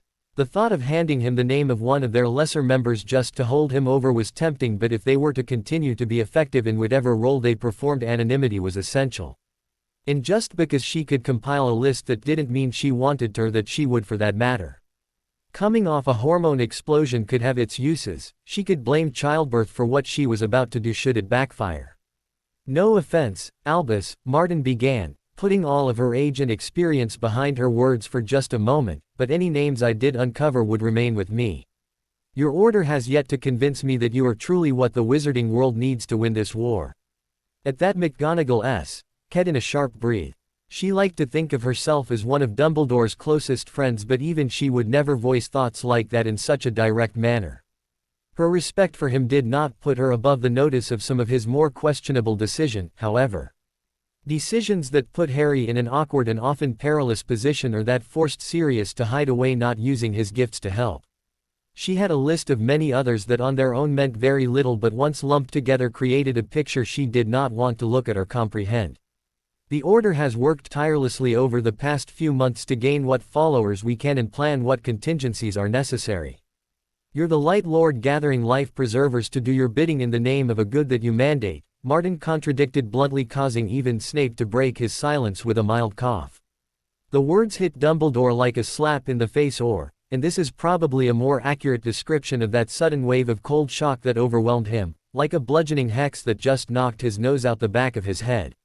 He reeled back in his chair while McGonagall clasped a hand over her mouth in shock, and every portrait in the room turned its attention on the headmaster, all waiting for his reaction. Dumbledore quite suddenly found his age catching up with him. The sudden slump of his shoulders and the withdrawal of the ever-present twinkle in his eyes dulled them to a lifeless blue. He felt weary, done with the fight, as though everything he was fighting to achieve had been for naught. Was that really how he was seen?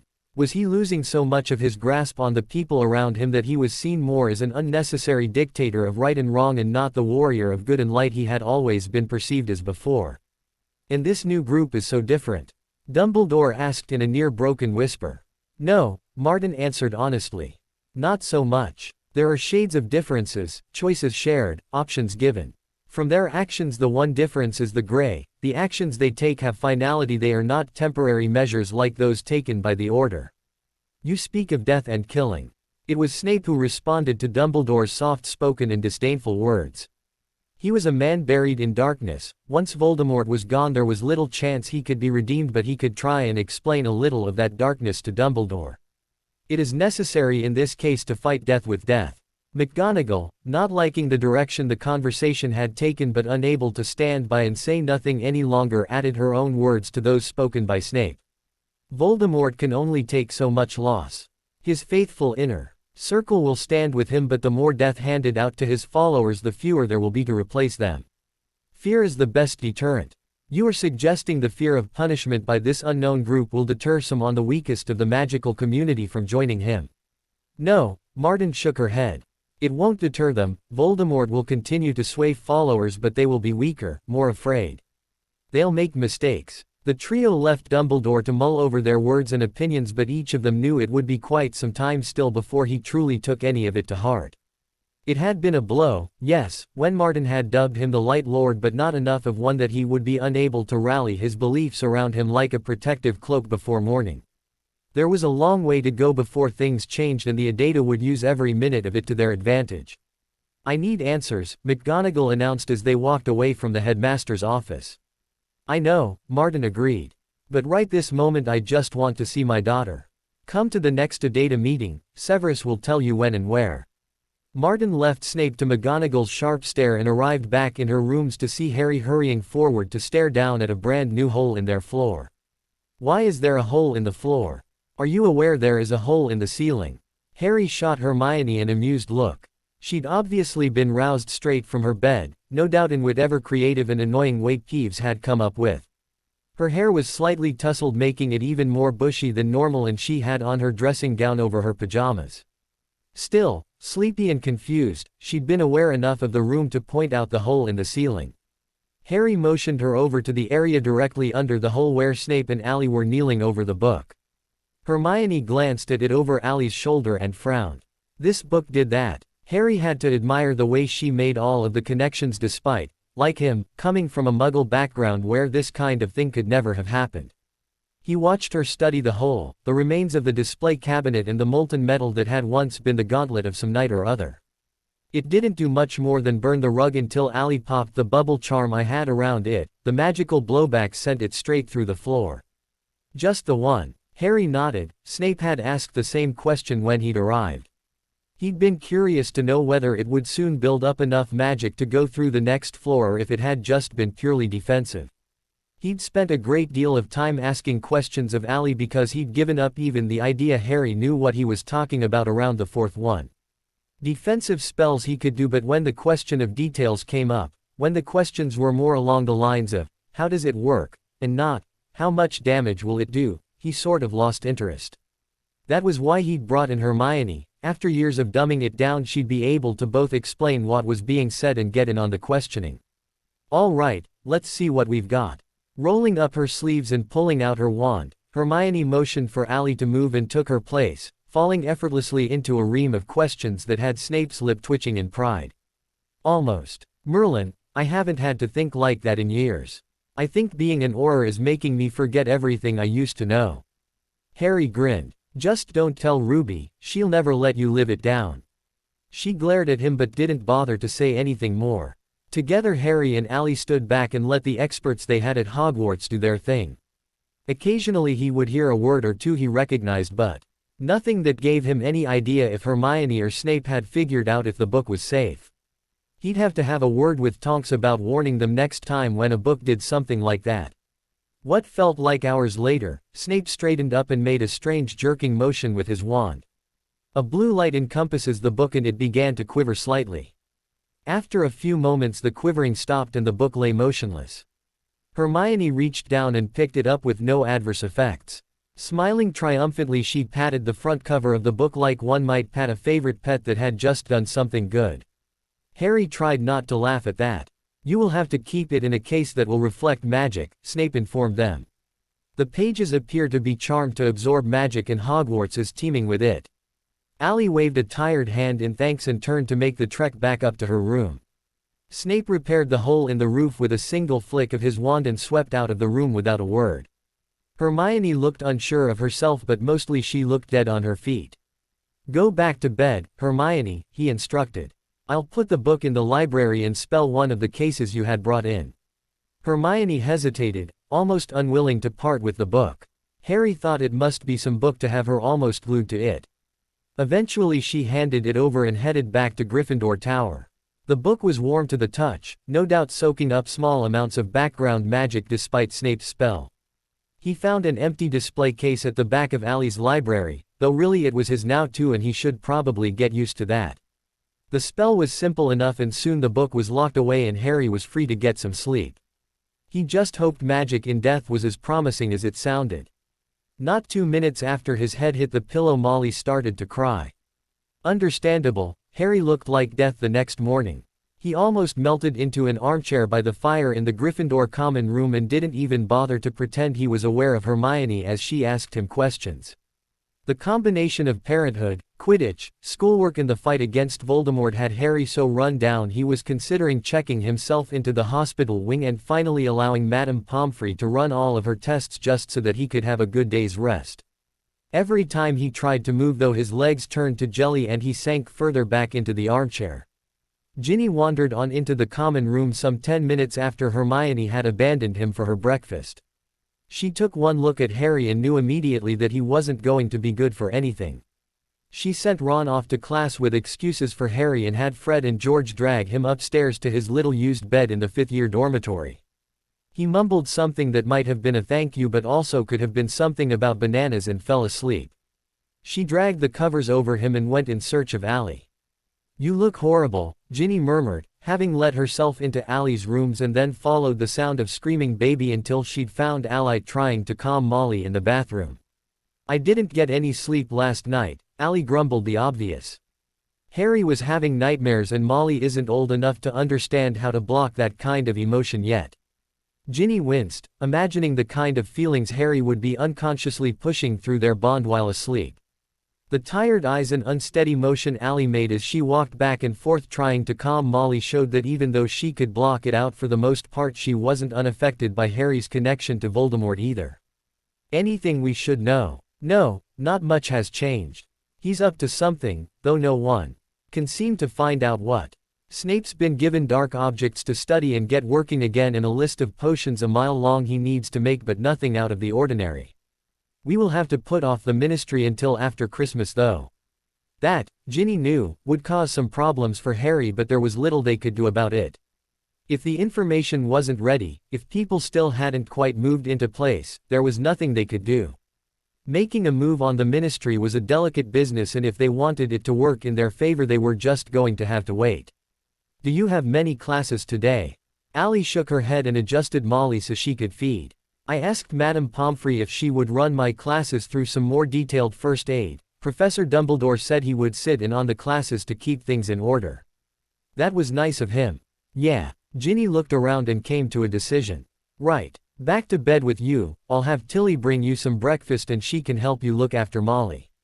I'll get Daphne to help me and before the day is over we'll have all of this, she motioned to a pile of essays and work that needed marking, done by dinner. Ally smiled. Thanks, Gin, that'll give me time to start planning the next tournament. The what? Allie just smiled and wandered back into her bedroom. What tournament? She demanded, but Allie was keeping her lips tightly sealed. Harry awoke from his nap minutes before the lunch bell rang. Feeling better than he had in days, possibly weeks, he dressed in clean clothes and wandered down to meet his friends for lunch. He didn't actually make it further than the third floor before he walked into a conversation that had him freezing in his tracks. Do you reckon she's married? A seventh-year Ravenclaw girl was asking her friends. Another, this one a boy, snorted. She hasn't mentioned him. It's not like we've asked, maybe he died or something. Doubt it, a third voice, a boy again, said. Looking the way she does. She probably just shagged a bunch of men. Martin probably doesn't even know who the father is.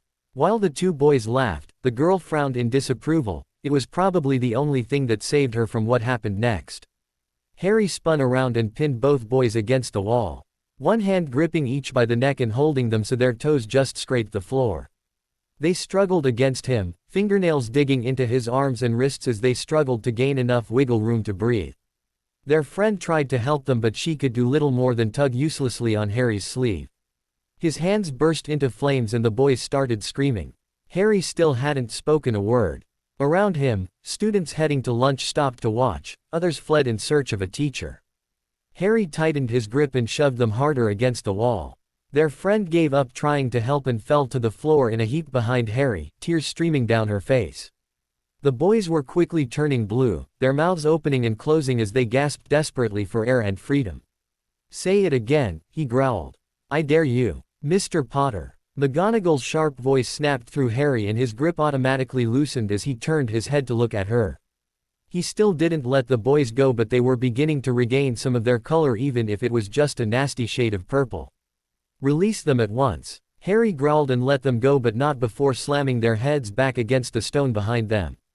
They slumped unconscious to the ground and Harry stepped carelessly over their sprawled legs. Give them detention when they wake, please, for disrespecting a teacher. McGonagall's sharp look softened slightly, though. She still looked ready to kill. She may not have been to an Adata meeting yet and may not have all the facts, but she'd seen and heard enough of the remarks that were being said about Professor Martin to know that Harry had reason to take offense. That didn't prevent her from being nasty and giving him detention though. Detention, every night this week, she snapped at him. With Dumbledore. Final blow nicely delivered. She could be evil if the occasion rose. She sent the gathered students on their way and began the task of transferring the two unconscious boys to the hospital wing. Harry stomped the rest of the way to lunch in a foul mood. Those unfortunate enough not to have heard about the incident yet, like the group of Slytherin preparing for the upcoming match with a little Gryffindor baiting, experienced little in the way of pain before waking the following evening in the hospital wing. Harry would get another 3 weeks detention for similar actions before the week was up and the day of the match arrived. What happened to you? George was the first to ask, when he slumped into an empty spot at the Gryffindor table. Everyone else had been a little intimidated by the invisible thundercloud hanging over his head that threatened to kill anyone who interrupted his suddenly foul mood. I had a run-in with a couple of Ravenclaws and a group of Slytherins. Is everyone still alive? The question came from Fred and was largely covered by Hermione's horrified gasp. Unfortunately. They probably deserved it, George replied rather diplomatically. He also silenced Hermione, who looked about to protest with one of his stealthiest silencing charms ever. Harry, busy looking around the still mostly empty hall, didn't even notice until he was brought back to reality by the sight of a very large and hairy figure sitting at the staff table. Horrified, Harry turned to Hermione. Have I been going to care of magical creatures? He asked in alarm. She started to answer but couldn't. She gave George a sharp glare, and after he gave her a winning smile he removed the silencing charm. I'd thought so, she said primly. Apparently your mind was otherwise occupied. Why ever did you think you hadn't? Because Hagrid's back. Hermione turned delighted, if not slightly calculating, eyes on the staff table and grinned. How on earth did we miss him? It's not like he blends in, George agreed. Think you should bring him tonight with McGonagall, murmured Fred. Harry's smile wilted slightly and Hermione turned her keen eyes on him, waiting to hear what he had to say. She'd been trying for months to get in and Hagrid managed it in one day. Nah, Harry dismissed the idea. He would never lie to Dumbledore about something so big, especially if he thought I was in danger. You are in danger, Hermione couldn't help but point out. Thank you, Hermione, I'm perfectly aware of that. I just can't afford people trusting Dumbledore's judgment over mine when it comes to this. I need to be giving the orders, I can't have them undermined by people who doubt my capability and report everything back to Dumbledore. Hermione clenched her jaw, aware that half of what Harry said could be applied to her as well. She couldn't know that had been his intention. He was trying to nudge her in the right direction because he was honestly tired of lying to her. After Christmas, he told himself, she'll be ready by then. Still, I think we should go visit him after dinner. The group that went down to visit Hagrid was very different from the one he would be expecting. Instead of the trio of friends he'd known since first year, he was getting a mix that included Ginny, excluded Ron and, for reasons no one had quite yet figured, included Daphne and Emmy. Well, this isn't suspicious at all, Hermione snarked. Relax, Hermione, Ginny called ahead. She was walking behind the original duo, her arm linked through Daphne's. He'll be delighted to see us. Delighted. Emmy laughed, linking her arm through Ginny's free arm. Shove off, it's a perfectly normal word. Yeah, she laughed. But delighted. Ginny stuck out her foot and tripped Emmy, who stumbled slightly but recovered quick enough to stick her tongue out at her friend. Hermione, who had seen the whole exchange, marveled at the fact that these were the people Harry trusted to help him bring down Voldemort. We're doomed, she concluded aloud. What? Never mind. Harry frowned but reached forward and knocked on Hagrid's front door. There was the usual sound of a half-giant battling with an overeager giant dog, and then the door was tugged inward. Harry. Hagrid beamed down at him and Harry couldn't help but smile in return. Come in, come in. The mismatched group tramped in and took seats on various overgrown objects. Those who had never seen the inside of Hagrid's cabin before looked around with interest. Ginny made sure to warn them not to eat anything he offered. She'd swear to anyone who asked she'd lost her last baby tooth in one of Hagrid's scones. Don't think I've seen you two around before, Hagrid smiled at Daphne and Emmy. Harry grinned. This is Emmy James, she's a 6th year and part of Professor Martin's Adata. Emmy smiled at him, but Ginny was practically bursting to introduce Daphne, so she didn't get a chance to say anything. And this is Ron's girlfriend Daphne Greengrass. They couldn't be sure. Hagrid's hair did take up a large portion of his face, but for just a moment it looked like Hagrid had cast a surprised look in Hermione's direction. Hermione chose to ignore the look she knew was directed her way, and everyone else rolled their eyes. So tell me about this advanced defense group. Oh, that's not exciting, Harry brushed aside the topic, there were far more important things to talk about. Tell us about the Giants. Hagrid knocked over the teacup he'd just been filling, spilling tea across the tablecloth. His eyes darted quickly between them, lingering slightly longer on Emmy and Daphne. He wasn't a stranger to Harry and Hermione's determined way of finding out every little bit of information they felt they were entitled to know. That didn't mean he was going to make it easy for them or that he'd willingly do it in front of virtual strangers. Ginny was one thing, but an unknown Slytherin was another entirely. Don't worry about them, Ginny placated the gentle half-giant. There isn't a thing going on in the castle those two don't know about. I'm positive they know more than Dumbledore. A collective snort, even one from Hermione, was the response to that statement. Hagrid looked around at the mix of students in confusion, well aware he was missing some vital piece of information. He hadn't been home long enough for Dumbledore to bother cornering him for information. He could be sure, though, that he would get a visit first thing in the morning from a curious Dumbledore. With a last uncertain look, Hagrid began his tale. The reason Ron hadn't joined his friends in visiting Hagrid was quite simple. The Adata had outgrown the classroom they were using, and he and the twins were using the time to knock out a few walls, magically of course. Given that the corridor where their classroom was located was rarely used, they had a decent bit of space to work with. Knocking out a few walls connected 3 classrooms, one on either side of the corridor and the one at the end they had been using up until then. It gave them a U-shaped space to work with, and it took a good part of 2 hours and half the Adata members to get it all sorted before McGonagall was due to arrive. The map of Britain stayed where it was and the new map of Europe was added onto the wall beside it. It was smaller in scale, so the map of Britain took up the left side of the wall while the one of Europe and Hogwarts shared the right-hand side with detailed maps of Diagon Alley and Hogsmeade. The map of Europe went on top, the one of Hogwarts on the bottom, and the maps of Hogsmeade and Diagon Alley shared the space in between. There was also a list of ADATA members, students of Hogwarts only, attached to the bottom left-hand corner, acting as a key to determine which color represented which student. They removed the doors from the 2 classrooms along the corridor, giving them just the one door in, and walled the spaces. Wards were added to the single door with a list of people who were allowed entrance and a secondary list of people who could enter if accompanied by a member.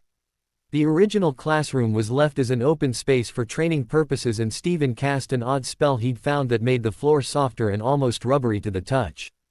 The portion of a tower that the twins' lab occupied was left as it was for the safety of everyone. The 2 new classrooms were converted into workspaces, with a sizable desk for each of the ADATA members. The idea of putting in a few cubicles was bandied about but ultimately shot down. Instead, they used waist-high bookcases to create individual spaces. They looked rather bare, but it wouldn't be long before each desk took on the characteristics of its owner. Luna already had a small glass fishbowl on her desk that contained a single small goldfish she'd named, for reasons unknown, Anthony. Most of the time was spent moving people's belongings to their respective desks. Harry, Daphne, Emmy, Abby and Ron got one of the classrooms, while Jessie, Stephen, Luna, Ginny and Susan got the other. Stephanie was given free rein of Harry's desk as he spent very little time sitting and they didn't quite have the room for another. A notion proved to be a good idea when they finished moving everything and found Stephanie had twice as many notes and papers as Harry did. Being in charge seemed to leave him surprisingly paper-free, while needing to be up on everything Ron was doing gave Stephanie a small forest. They also finally got around to moving the trunk that contained the Martin Library into the main room. It had more wards placed on it than Hogwarts itself probably had, but there was a lot of sensitive information in that place and a lot that could cause great harm.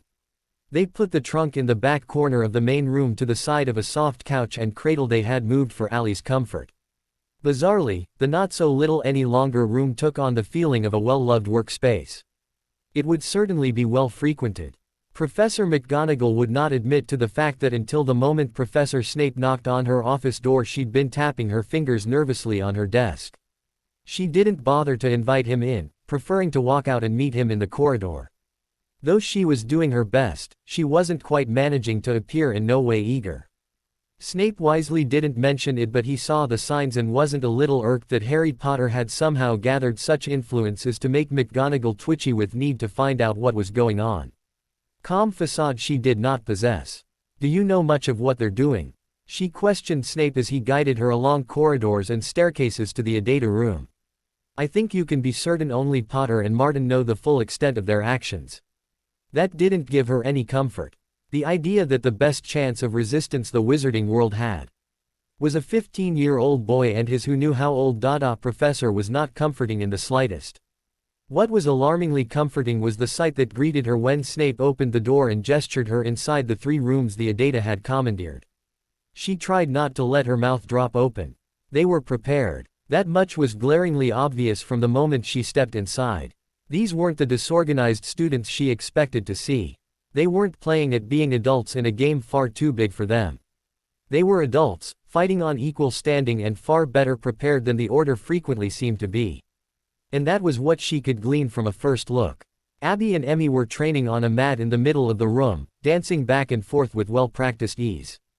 As she watched, Emmy pinned Abby to the mat, but she didn't stay down long, performing a difficult twist and bringing Emmy down as well.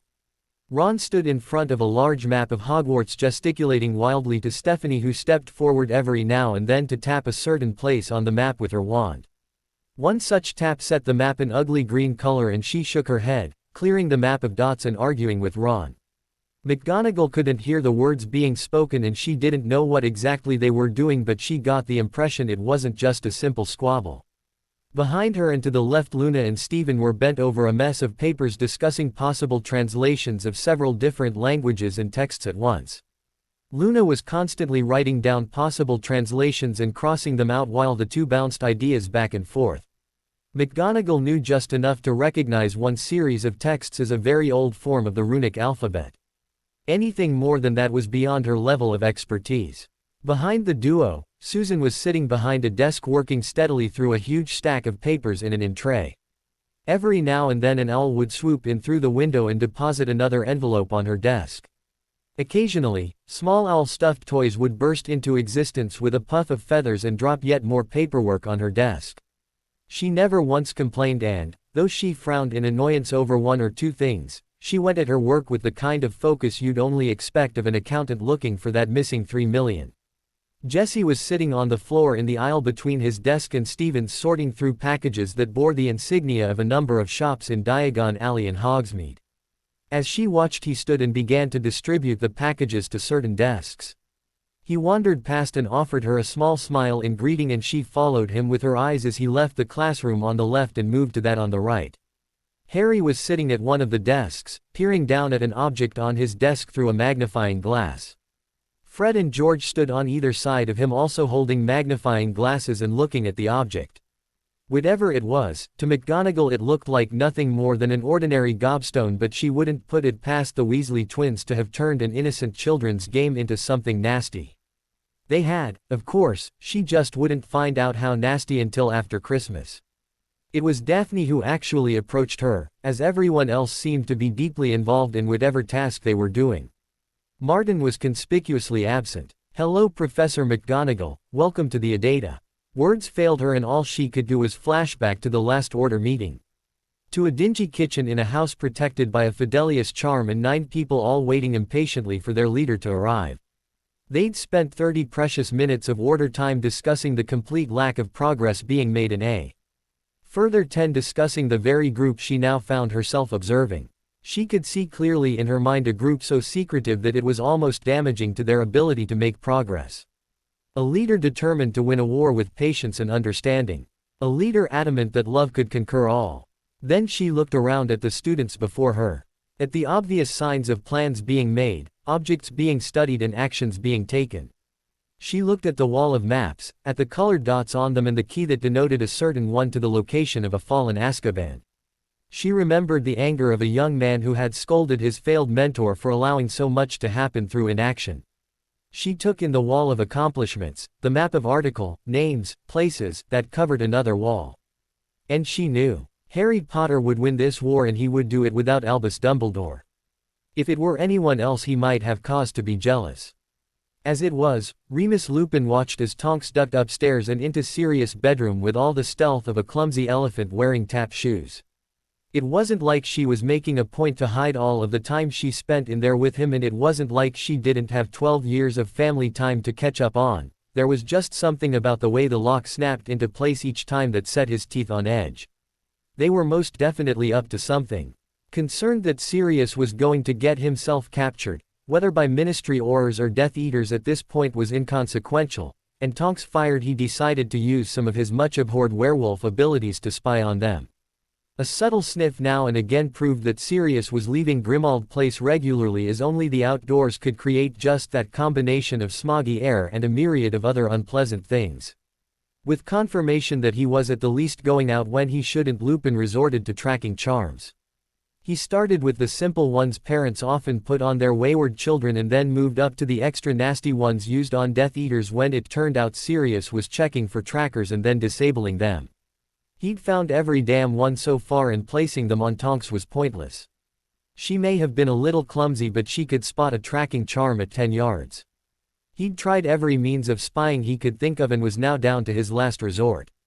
Tonight he would attempt to hear them talking using a pair of the twins' wireless extendable ears.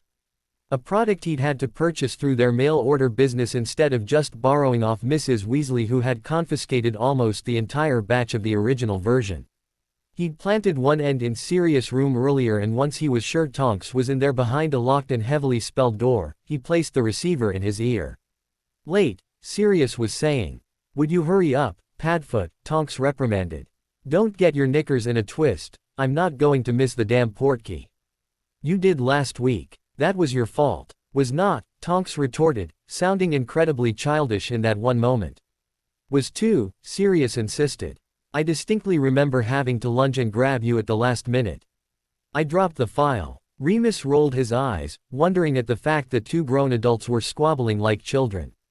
Given the age gap between the two, it was unlikely they'd argued like this while Tonks was growing up. Not that he'd put it past his friend, Sirius had always been a little childlike in his behavior. He just couldn't remember Sirius ever spending that much time with his much younger relative or her mother for that matter. Your fault then, Sirius concluded triumphantly. You dropped the portkey. Remus could almost hear Sirius roll his eyes as he said, because I thought catching you was a little more important. I don't like liking you.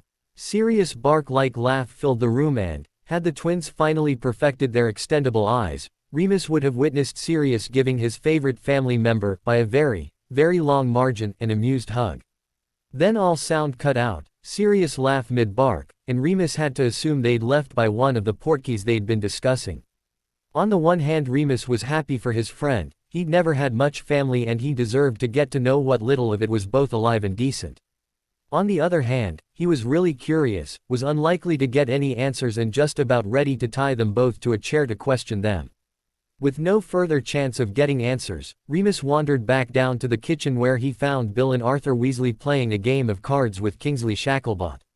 He joined the fun and tried not to think on what dangerous misadventure his wayward friends were involved in. Sirius was still laughing when the portkey deposited them both on the mat in the middle of the room. Abby and Emmy were forced to leap aside at the last moment to avoid getting squished.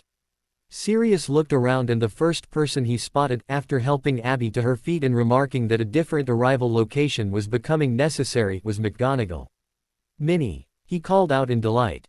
Fancy seeing you here. Her lips pursed at the nickname and she would have scolded him if Tonks hadn't walloped him across the back of the head just moments before he was flattened by an incoming Ruby. Sirius gazed up from his position, said position being his head currently stuck between Ruby's knees, and grinned cheekily. Evening, love. Rather than being annoyed, Ruby just laughed. Hello Sirius. Help a man out. My fiancé might get ideas. Let him, he joked with a roguish wink. Ah, Harry groaned, announcing his presence as he moved forward to separate his godfather and his girlfriends, mates, wives, best friend. Flirt later. I've got Charlie coming in from Romania in 30 seconds and he'll flatten the both of you. Ruby rose fluidly to her feet and hauled Sirius up. She spent a little more time dusting him off than was strictly necessary, completely missing Charlie's arrival, and then glanced around. Where's Al's? She questioned at the same time Sirius questioned Ginny's whereabouts. They glanced at each other and Harry covered his eyes with one hand and made a disgusted noise halfway between a grunt and the sound one makes while choking down vomit. Did they just poke their tongues out? He asked Tonks from behind his hand. Yeah, answered the Auror, who sounded just as revolted. I'll just put them in separate rooms. Harry nodded gratefully and gave it a good minute before removing his hand. He looked around and smiled at McGonagall, who was looking almost amused, in a way that suggested, like most people, she just had the absolutely terrifying thought of what Ruby Reed and Sirius Black could get up to were that left alone for too long. You don't let them near Fred and George, do you? Merlin, no, Harry assured her. We'd lose the castle in half a minute. McGonagall exhaled sharply at that little miracle and was suddenly all business again. Right then, Mr. Potter, tell me about the Adata. Matching her all-business tone, he directed everyone back to their original tasks and started to give her the small spiel he'd secretly been planning earlier. Snape drifted away from them in the direction of the twins' lab and slipped inside, not before knocking and casting a shield charm around him. We're everything the Order of the Phoenix isn't, was how Harry began. We're well-trained, highly active, and we're not afraid to get our hands dirty. Between us we've eliminated the threat posed by no less than 41 Death Eaters in the last 4 months. Each person working within the Adata has a set task or area they specialize in, and they in turn coordinate with people outside of Hogwarts in that same field. Ron knows the layout of this castle like the back of his hand and can have the entire student body ready to defend it in less than 20 minutes. Daphne can tell you anything you need to know about every student within this school, who they have ties to, whether they can be trusted. Susan is our liaison to the Ministry. Abby and Emmy can track Death Eaters with the best of them and Luna points them in the right direction.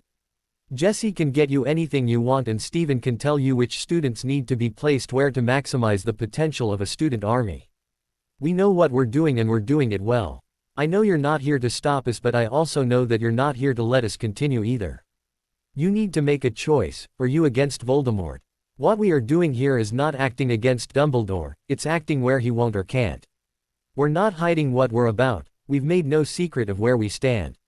There are a great number of people within the ministry who have been shown numerous accounts, the various types of proof Dumbledore was too afraid to assemble.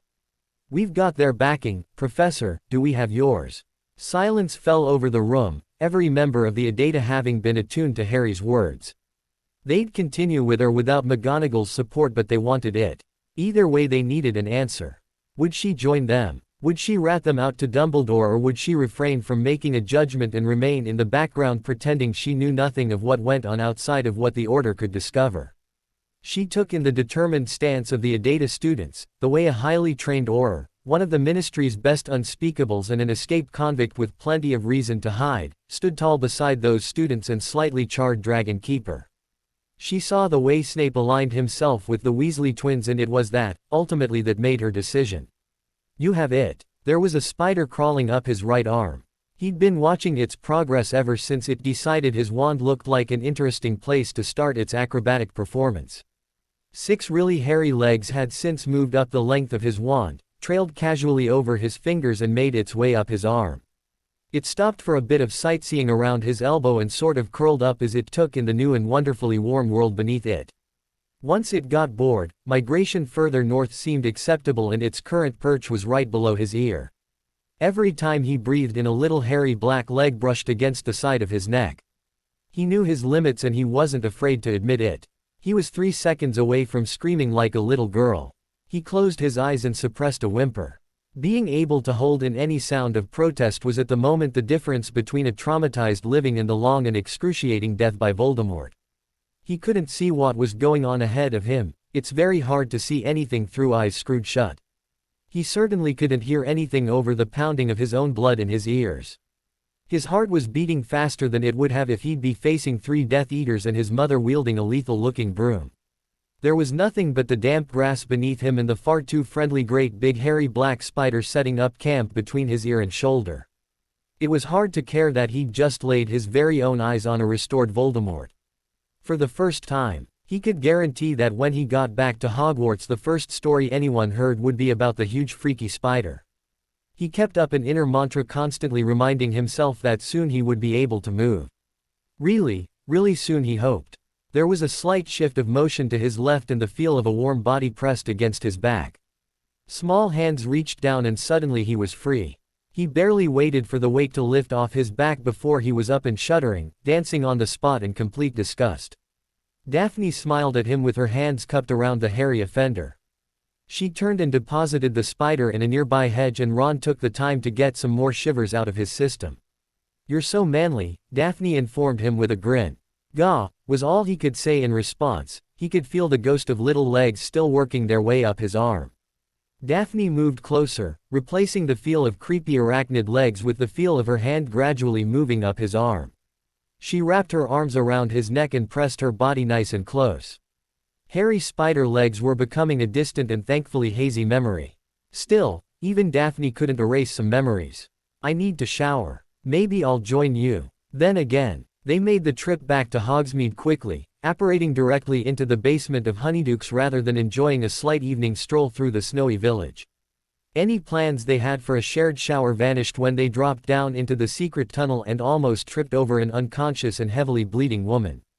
Ron bumped his head against the ceiling when he stumbled, and he let out a curse as Daphne crouched to get a good look at the woman. "Merlin," Daphne gasped. "It's Bianca Days, the reporter for the Daily Prophet." Ron questioned, rubbing his head and crouching beside Daphne. Days had a large greenish-purple bruise on her left temple, a black eye and a split lip. There was dried blood and dirt all over her face and down her neck. She had several bite marks and scratches along her neck and shoulders, and her clothes were filthy and torn.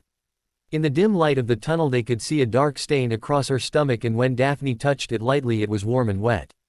She was bleeding heavily from more cuts and stabs wounds along her legs, and her right hand was broken badly. "This is bad," Daphne muttered. Ron was already sending the emergency signal back along the tunnel before Daphne's words even hit his ears. He knew they couldn't afford to wait for Madame Pomfrey, not with the way Days looked and not with how long the tunnel was. They were going to have to move her, and he knew from the way Daphne had straightened determinedly that she saw it too. Without speaking, Daphne conjured a stretcher and they eased her onto it. Ron lit the way with his wand and they took off running down the tunnel as fast as they dared. They were 3/4 of the way there when they met Madame Pomfrey sprinting toward them, bag full of supplies clutched tightly in her hand. She took one look at Days and ordered them not to stop. She ran alongside the stretcher casting diagnostic spells and one that would put pressure on the bigger wounds to hopefully slow the bleeding. There was no way they could get her up out of the statue, and while they paused at the bottom, Madame Pomfrey took another look. "It's no good," she cautioned. "She needs a trauma healer from St. Mungo's." "Then I'll get her one," Harry said from behind them, surprising them slightly. He grabbed Pomfrey with one hand and the dying Days with the other and transported them instantly to the hospital wing. Ron and Daphne latched onto an elbow and caught a lift. "Go," Pomfrey ordered sharply. Harry didn't need telling twice. He flamed away the instant Ron and Daphne had released their grip. "Not the way I thought tonight was going to go," Ron observed. Daphne smacked his arm lightly and went to help Madame Pomfrey. When Hermione arrived at the breakfast table the next morning, she knew that something big had happened. She'd gotten used to coming down to breakfast and seeing the whole Adata seated around one end of the Gryffindor table, but today things were different. Harry was missing, for one thing. His usual place at the center of the Adata circus had been filled by Ron. What really made them stand out amongst the sea of black-robed Hogwarts students was their Muggle dress. Each and every member of the Adata were dressed like she had seen when they were about to leave for a fight or some Death Eater tracking. They were drawing lots of weird looks from the other students, but they didn't seem to notice. They were all deep in conversation and only occasionally did they look up in response to something said by a fellow housemate. Hermione shot a look up at the staff table as she made her way toward her friends. Snape and Dumbledore were missing, but both Martin and McGonagall were seated up there. Their heads were bent together and they were talking in frantic whispers. It didn't give her the greatest feeling in the world. The last time Hermione had seen the Adata members like this, they'd been about to crash a Death Eater party. She slipped into an open seat beside Stephen and asked him what was going on. "Bianca Days turned up last night," he told her in a whisper. "We're raiding the house she escaped from." "Bianca Days? The Daily Prophet reporter?" Stephen nodded. "Ron and Daphne found her in the Hogsmeade tunnel last night. She nearly died. Harry had to bring in a trauma witch from St. Mungo's." Hermione gasped in horror and her eyes snapped to Ron and Daphne. "Will she be all right?" Stephen shrugged and dropped a spoonful of scrambled eggs on his plate. "She's unconscious now. She came round last night just long enough to give us a location." "Is that where Harry is?" Hermione demanded, a little disgusted by the way he could eat as he spoke of such horrible things. "Harry's not coming. He and Snape are providing a distraction." Dumbledore, Hermione realized. Harry was throwing himself to the wolves in order to give his Adata time to go on the offensive and take out a Death Eater location. Determined not to let her friend down, Hermione straightened and gave Stephen a strong look. "How can I help?" Stephen smiled slightly. "Stephanie's coming with us. We need all hands on this one. We have one of the house elves watching the tunnels, but we need you to run things from the Adata room." "I can do that." An hour later, having watched as each and every one of the Adata members vanished from the map of Hogwarts and emerged onto the larger one of Britain, she wasn't feeling nearly as confident. She'd seen Stephanie handle this with ease and she was damned if she was going to fail. A puff of feathers exploded before her and she snatched the faux owl out of the air. The note attached to it said simply that they'd arrived. "Here we go." The world around her exploded in a shower of mud and burning remains. Splinters of the farmhouse rained down on the members of the Adata and the Death Eaters they were fighting. Thick black smoke merged with dark clouds to blot out the sun and provide an even gloomier feel to the current events. The air was thick with smoke and the pungent fumes of some potions caught in the explosion. Beside her, Tonks was taking a moment to pick a charred splinter out of her fingerless gloves. Another explosion blew the roof off the old farmhouse and screams filled the air. With a quick word to Tonks, Allie shot out from behind the well she'd been using for cover and darted toward the house. As the most fireproof person there, she was the best one to enter the house and drag out the people held captive. She made it to the first of the porch steps when a sickly yellow spell caught her in the side. She didn't know what it was and she never got to find out. The moment the spell contacted with her side, it exploded against a blue barrier. Now she knew what she was getting the twins for Christmas. She could see a prime location in Diagon Alley needing their names on it. If they kept up the good work, she was tempted to offer them her next born. One of their inventions had likely just saved her from being a splattered mess on the ground. Instead, she'd temporarily lost her balance and nothing more. It was a good thing she was so in love with Harry, or she might have been tempted to throw herself at one or both of the twins. Unfortunately, while the twins had mastered what could only be called shield knickers, wear them everywhere you go, they weren't much good against solid objects.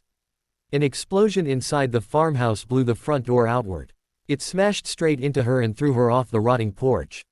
She landed heavily on her back with what remained of the door weighing down on her. To most she would have looked like an easy target, and there was no lying, it had hurt like hell. That didn't stop her from shoving the damn thing off and stomping onward into the house, perfectly confident the Adata had her back. She shot a heavy-duty banishing charm at the Death Eater, who tried to exit through the now open door and didn't even flinch when he was blown apart and out of her path. Scattered around the outside of the house, Adata members and a select number of Ministry officials were battling to capture the Death Eaters. They knew what they were doing, but they weren't able to get inside the house, not with it spewing out fireballs every minute or so. Fireballs like the one she had to duck as she tried to make it through the front door. Whatever the Death Eaters had been keeping in the house, aside from the captive witches and wizards, was highly flammable. It didn't particularly smell welcoming either, more like burnt cabbage and the occasional sweaty sock. The first room she entered was missing an entire wall, and a bit of the ceiling was caving in. The fireplace on one of the walls was the only thing in the room that was wholly intact, which suggested that not all of the damage to the house was due to the attack. That probably should have been more surprising, but Allie had met the type of Death Eater who Voldemort put in charge of these things. They never really screamed clean and tidy, more often than not they screamed scrambled out of the sewer. A little more searching and she found a staircase leading down off the kitchen into a large basement. It was far too big to have come with the farmhouse, and it still bore some of the signs of magical expansion. She crept down the stairs slowly, wand held steadily in front of her. There was a crumpled form at the foot of the stairs, and it was easy to see that one of the prisoners had lost their life trying to escape. The further she got, the more bodies she found.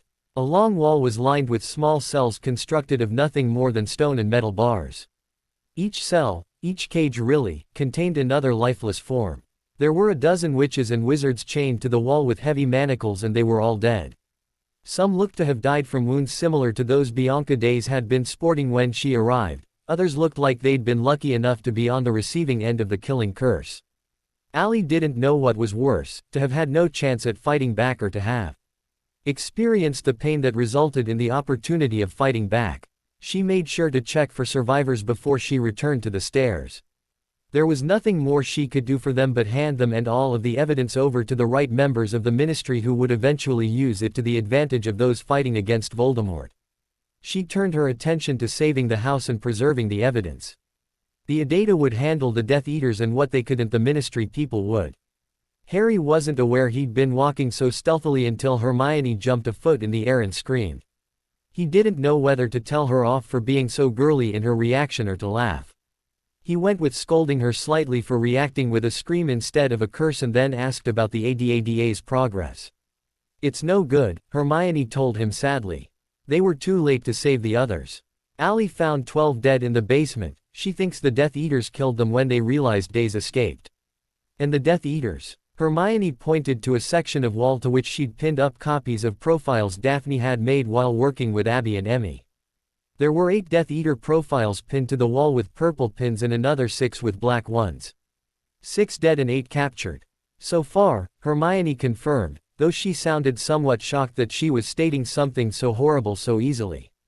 They stood in silence for some time, merely watching the colored dots on the map. Very little changed on that level, but it was something to do. Harry didn't mind the silence, but every few minutes Hermione would shift restlessly, and he knew she wanted to fill the silence. Not that he should have been surprised, this was the first time in a while it had been just the two of them. "Are we doing the right thing?"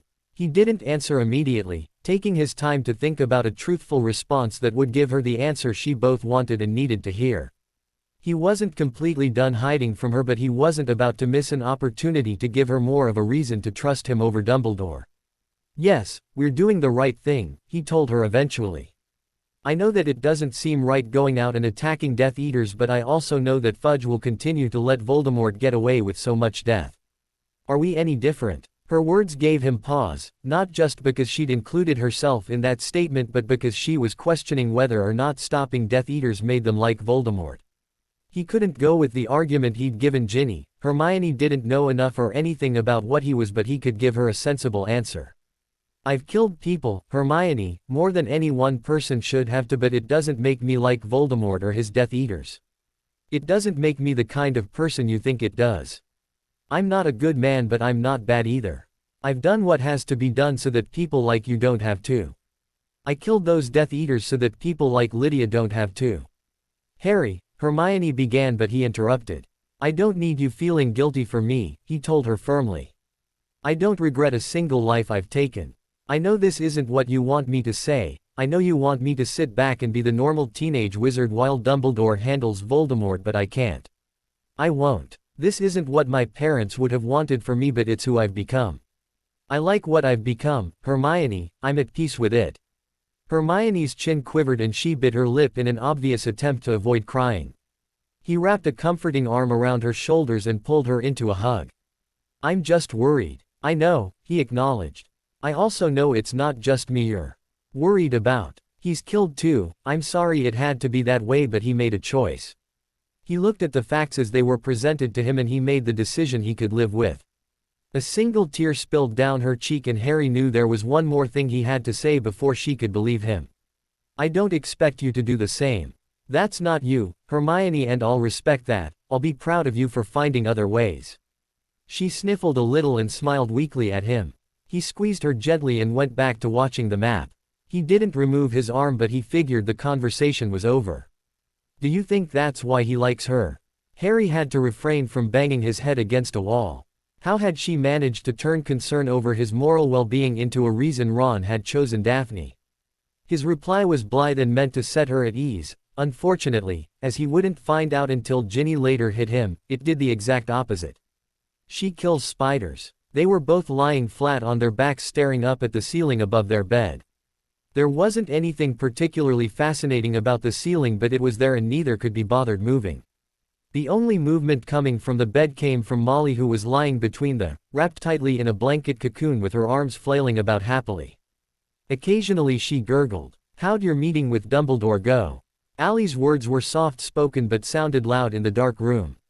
They pulled Harry from his thoughts and he turned his head to look at her. I think I may have made things worse for me. How so? She frowned, turning to look at him. I may have given him the impression I was a lot darker than I am. Ali rolled her eyes at him in the exasperated way all women pull off when their significant other does something stupid. What did you do? You remember that comment I made about brain matter being stuck in my boots? Not really. Harry shrugged it off. Her remembering wasn't particularly vital to this. Well, he's been viewing his memories of all of our encounters, and today when I tried to distract him with my fake dream about Voldemort, he pulled out all these incidents in which I brushed death aside as though it was not an emotionally significant event. Ali snorted. If that was what Dumbledore truly thought, then he didn't know Harry at all. She certainly wasn't going to be the one to enlighten him. She'd heard from Ginny how hard it had been to convince Hermione those first weeks. Dumbledore was 80 times more stubborn and a whole lot more self-righteous. I'm not worried, though, Harry murmured. I've got better things to do with my time than appease Dumbledore and his stupid concern for my morality. Like finish the Christmas shopping. Her suggestion was light and an obvious attempt to change the subject, but also something she actually wanted to know. He gave her an affronted look which quickly turned sheepish under her sharp gaze. With Christmas just 2 weeks away, he was running out of time to get everything sorted. He had his own gifts organized. The one he was giving Ali had been sitting in the bottom of Ginny's trunk for weeks. The joint gifts he and Ali were giving were another story. Ginny's gift had been relatively simple to organize, as had Ron's. The twins were proving to be a little more difficult, but Ali was confident it would be done before Christmas. I still haven't found the perfect gift for Ruby yet, Harry reluctantly admitted. How hard can it be? Buying gifts for Ruby had never been difficult for Ali, so she was beginning to rethink the brilliance of putting Harry in charge. She keeps sending me gag gifts, so it's taking me time to find the perfect retaliatory gift. Oh, for Merlin's sake, I'll get Ruby's gift. You deal with Fred and George's. Alrighty. Ali frowned. She had the sudden feeling she'd just played right into Harry's plan.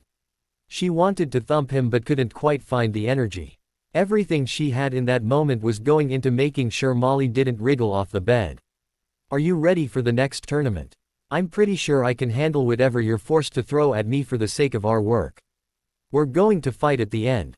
That brought him up short. He'd imagined he'd have to fight his way through all of the standing 5th years, 6th years and 7th years, but he didn't imagine she'd want to put on a fight with him. It would just give Dumbledore more to think about, especially the way they fought sometimes. Oh. They fell once more into silence, Harry thinking over the coming tournament and what he would have to do to win it and not accidentally kill anyone. Allie's thoughts were fuzzy and sleep rushed to claim her. Her mind was blissfully blank and she was just on the verge of sleep when Harry's quiet voice startled her back from the brink. "I don't understand him." "Who?" Shaking her head to clear it, she turned slightly to look at him. "Voldemort. What's his motivation? What's his purpose?" She was too tired to think about such big things. Actually, she tried not to think about this ever because whenever she did she couldn't come up with an answer that didn't frighten her. "There is no purpose," she murmured. "All he wants is power, a way to prove that he's better than all of those Muggleborns, than all of the Muggles he grew up with. That's just stupid." He wasn't aware of it happening, never noticed the transition between awake and dreaming. Around him Death Eaters crouched at his feet, hands and knees pressed into the floor in a circle. Just as suddenly as the circle of Death Eaters appeared, the scene around him changed. He was on a beach, then a cave, and then others moving faster, so fast that he couldn't quite grasp the changing scenery. It didn't matter that he couldn't see them, each one carried a heavy sick feeling he didn't like. He searched desperately for a way to get out, but around him the world kept spinning, and then there was a figure, a boy with a smile that sent chills down Harry's spine. He reached for his wand and Harry leapt upright, startled from the nightmare by Molly's cries. Confused, his heart racing, he reached for his daughter with his hands flaming to give him light. She quietened the instant he picked her up, and he got up from the bed and carried her into the other room. He was surprised to see Allie sitting on the couch with her feet up. It was light outside even though, to him, it felt like he had been sleeping for just minutes. The sudden light, disorienting compared to the darkness of his room. Although now that he could focus he realized that despite his racing heartbeat he did feel remarkably well rested. "What time is it?" "7-ish, Ally estimated. We should head down soon, no one knows the tournament is today." A surprise exam. Harry was taken aback, he hadn't even known that was scheduled for today. Allie smiled smugly. "I had it cleared with Dumbledore. I think it will be good for the students to understand that fights don't happen on a schedule. It's going to be a good test for them. You're a little evil sometimes, you know that." She keyed him quickly on the lips before disappearing into the bathroom with a sly grin. He shook his head with a laugh and set about getting Molly ready for the day. Dumbledore had been awake since dawn, sitting in his office without any lights, just thinking over the events of the past few months.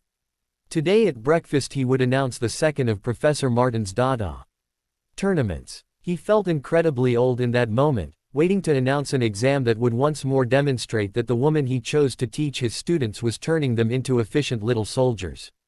Soldiers trained to kill. Oh, he felt sure that it wasn't her intention, that her reasons for training them so well were truly about teaching them to protect themselves. It was just that reviewing the previous tournament, a tournament that took place after just a month of solid teaching, he was forced to face truths he was definitely not comfortable with. It was like watching Voldemort win. He'd seen that too many times before, witnessed people he thought would be amongst those fighting strongest for the light falling harder than most. He was terrified Harry was already becoming one of those losses. Dumbledore had been keeping a closer eye on him than he hoped Harry was aware of. He'd been sitting in on a few of his classes and had come to some heavy conclusions. Harry had a wealth of knowledge he hadn't had when he'd left the year before, much more than could be learned through study. Especially given the amount of time Harry actually spent devoted to his school work. There was no way, juggling Quidditch and owls, that Harry was putting anywhere near enough time into his studies to be showing such a vast improvement. Dumbledore had his theories and they were all tied into the connection Voldemort had formed with Harry that night. His fear that Harry was absorbing knowledge directly from Voldemort was quickly taking over any other ideas he might have. Torturing himself some more, he placed his pensieve on his desk and withdrew the memory of an incident he had been fortunate enough to witness. This particular Saturday afternoon he'd been doing nothing more than taking a stroll around the grounds to clear his head and was fortunate, or unfortunate enough, to witness something unusual. It had only really piqued his interest because Harry was involved. The number of times he'd had to sharply veer in a different direction when walking by the lake so as to avoid students thoroughly enjoying one another was a little too high to count. With a heavy heart he plunged into his memory. It was the sound of unexpected laughter that drew his attention away from the distant forest and toward the shore of the lake. He hadn't realized anyone was around, most students finding the near-freezing waters of the lake a little off-putting. Curious about the origin of the laughter, he cloaked himself and moved softly and unhurriedly in the direction of the sound. Watching as his memory counterpart strolled casually toward Harry, he couldn't help but wish he'd ignored the sound that day. He rounded a bend in the lake and stopped on the edge of a clearing that was often used in summer by the older students who wanted a little alone time. He couldn't say he'd been expecting anyone to be about, but that didn't mean there hadn't been some inventive students in the past who had found ways around the cold. He drifted after himself with a heavy heart, but this time made sure his entire focus was on the clearing and not on his own reactions. The clearing was, as he expected, wet from the morning's rain, and the ground was turning to mud beneath the feet of its occupants. Not that they seemed to mind. Fourth-year Abigail Nathan was almost entirely covered in mud, making it difficult to tell what color her clothes were. She certainly wasn't wearing her uniform. She was hanging off Harry's back and rubbing mud into his hair while her friend, a sixth year he recognized as Emmy James, ran off with what looked like an ordinary Muggle football. Despite the girl hanging off his back, Harry put in a decent effort of running after Emmy but was blocked by Ron Weasley, who was then tackled out of the way and thrown to the ground by a Slytherin fifth year, Daphne Greengrass. They were all laughing despite the chill and the new covering of mud. Dumbledore watched the faces of the students as they played together, seemingly without a care in the world. This scene was what made the changes Harry was experiencing all the harder. Here, in early November, he was still laughing and joking, although his choice of friends was quite muddling. He didn't like to watch but couldn't turn away, even when he knew the thing that so hurt about this memory was about to occur. Emmy made her way to the goal despite Harry's attempts to stop her. She spun around and performed a victory dance, sticking her tongue out at Daphne and Harry before high-fiving Ron. "And that's our game," Emmy cheered in victory. "Sorry, Harry," she laughed, not sounding sorry at all. "You cheated," he declared indignantly. The weight of Abby still clinging to his back prevented him from doing anything in retaliation. "K it up, big brother, all's fair in love and sport." Harry dumped her unceremoniously on the ground and Abby let out a squeal of protest as she landed on her bum. "All's fair in love and sport, Abigail," he mocked. "Don't call me Abigail," she scolded, dropping low and sweeping his feet out from under him. He landed heavily on his back, letting out an oomph of surprise as the air rushed out of his lungs. Abigail moved swiftly to sit on Harry's chest so that he couldn't move. "Grab his legs," she shouted to Emmy, who moved to sit on his legs. "Ron," Harry hissed. "Don't you dare." "Sorry mate, you got outvoted." Dumbledore turned to leave, even as Ron's hand came down to drop a handful of mud on his best friend's face. Laughed and shouted protests floated out of the clearing. Watching didn't make it better, only emphasized the Harry that was getting lost, the Harry that was being buried beneath the death and pain and destruction. The Harry that was succumbing to his connection with Voldemort. He returned to his office and sank back into his chair. He had numerous other memories of Harry, bits and pieces both good and bad, but it was this one that always hit him hardest. He couldn't bear the thought that Harry had been so light and happy, because the Harry he had seen over the last month was darker, angrier, even rude and obnoxious. He was becoming the arrogant git Severus had always thought he would turn out to be. Unwilling to dwell on his memories any longer, Dumbledore rose from his chair and left his office. Today he would witness another tournament, another opportunity to watch as Harry twisted away from the light to be taken in by Voldemort's darkness. Apparently, merely telling himself not to dwell did not work as effectively as he had hoped. The Great Hall was as full as could be expected at 8 o'clock on a Saturday morning. Over half of the students that had to be at the surprise tournament were no doubt still sound asleep.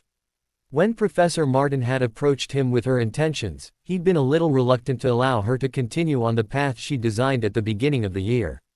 However, he hadn't been able to dispute her logic. Death Eater attacks were not planned, they came without warning. She'd pointed out, with plenty of evidence to back it up, that a surprise tournament was an excellent way to fairly judge the students' ability to handle anything that could be thrown at them. That didn't mean, of course, that he had to like it. He had only just begun his breakfast when Professor Martin entered the hall. She was dressed for the cold and snow, wearing heavy dragon hide boots, muggle jeans and layers of jackets beneath what looked like a too small cloak. It hung only to her knees but covered her arms and had a hood.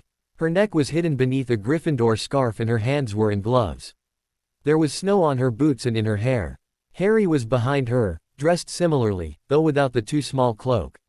His face was flushed from the icy wind outside. He bent down to speak into her ear. She nodded at him and he walked off to the Gryffindor table and took a seat with Hermione. The two exchanged quick words before she let out a shriek and ran from the table at top speed. The other students he had come to recognize as Adata members laughed but didn't look nearly as panicked as Hermione. Dumbledore turned his attention back to Professor Martin. She gave him a brief nod to acknowledge him before stopping in front of the staff table and turning to face those students who had made it out of bed. She pointed her wand to the ceiling and let off a loud bang. All heads in the hall whipped around and she pocketed her wand with a smug look. Dumbledore very nearly hated the young mother in that moment. "Now that I have your attention," she began firmly, "at 9 o'clock this morning your second defense against the Dark Arts tournament will begin.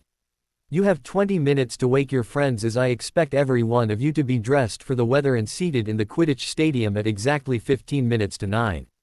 Move." Dumbledore had seen students panic before, most recently when Harry had returned from the maze clutching Cedric's body. He had never seen them so excited while doing so, however. The moment Martin finished speaking they were on their feet and frantically trying to exit the hall while not crushing each other. He noticed that while the students in the hall were scrambling to get ready and wake their friends, the Adata remained seated, chatting happily over breakfast. He watched them carefully and felt he shouldn't have been surprised when they rose as a group when the other students cleared the entrance hall. They had waited for the chaos to pass before moving out without trouble. It made Dumbledore fear for what they were becoming. Students so young, reacting so calmly to new and unexpected situations. He truly feared what he would see in the tournament. Harry was cold and more than a little annoyed. They'd gotten through just half of the first years and he was honestly a little bored. Not that they weren't putting on a good show. Ali had taught them well enough to put on a decent fight against someone roughly their own skill level.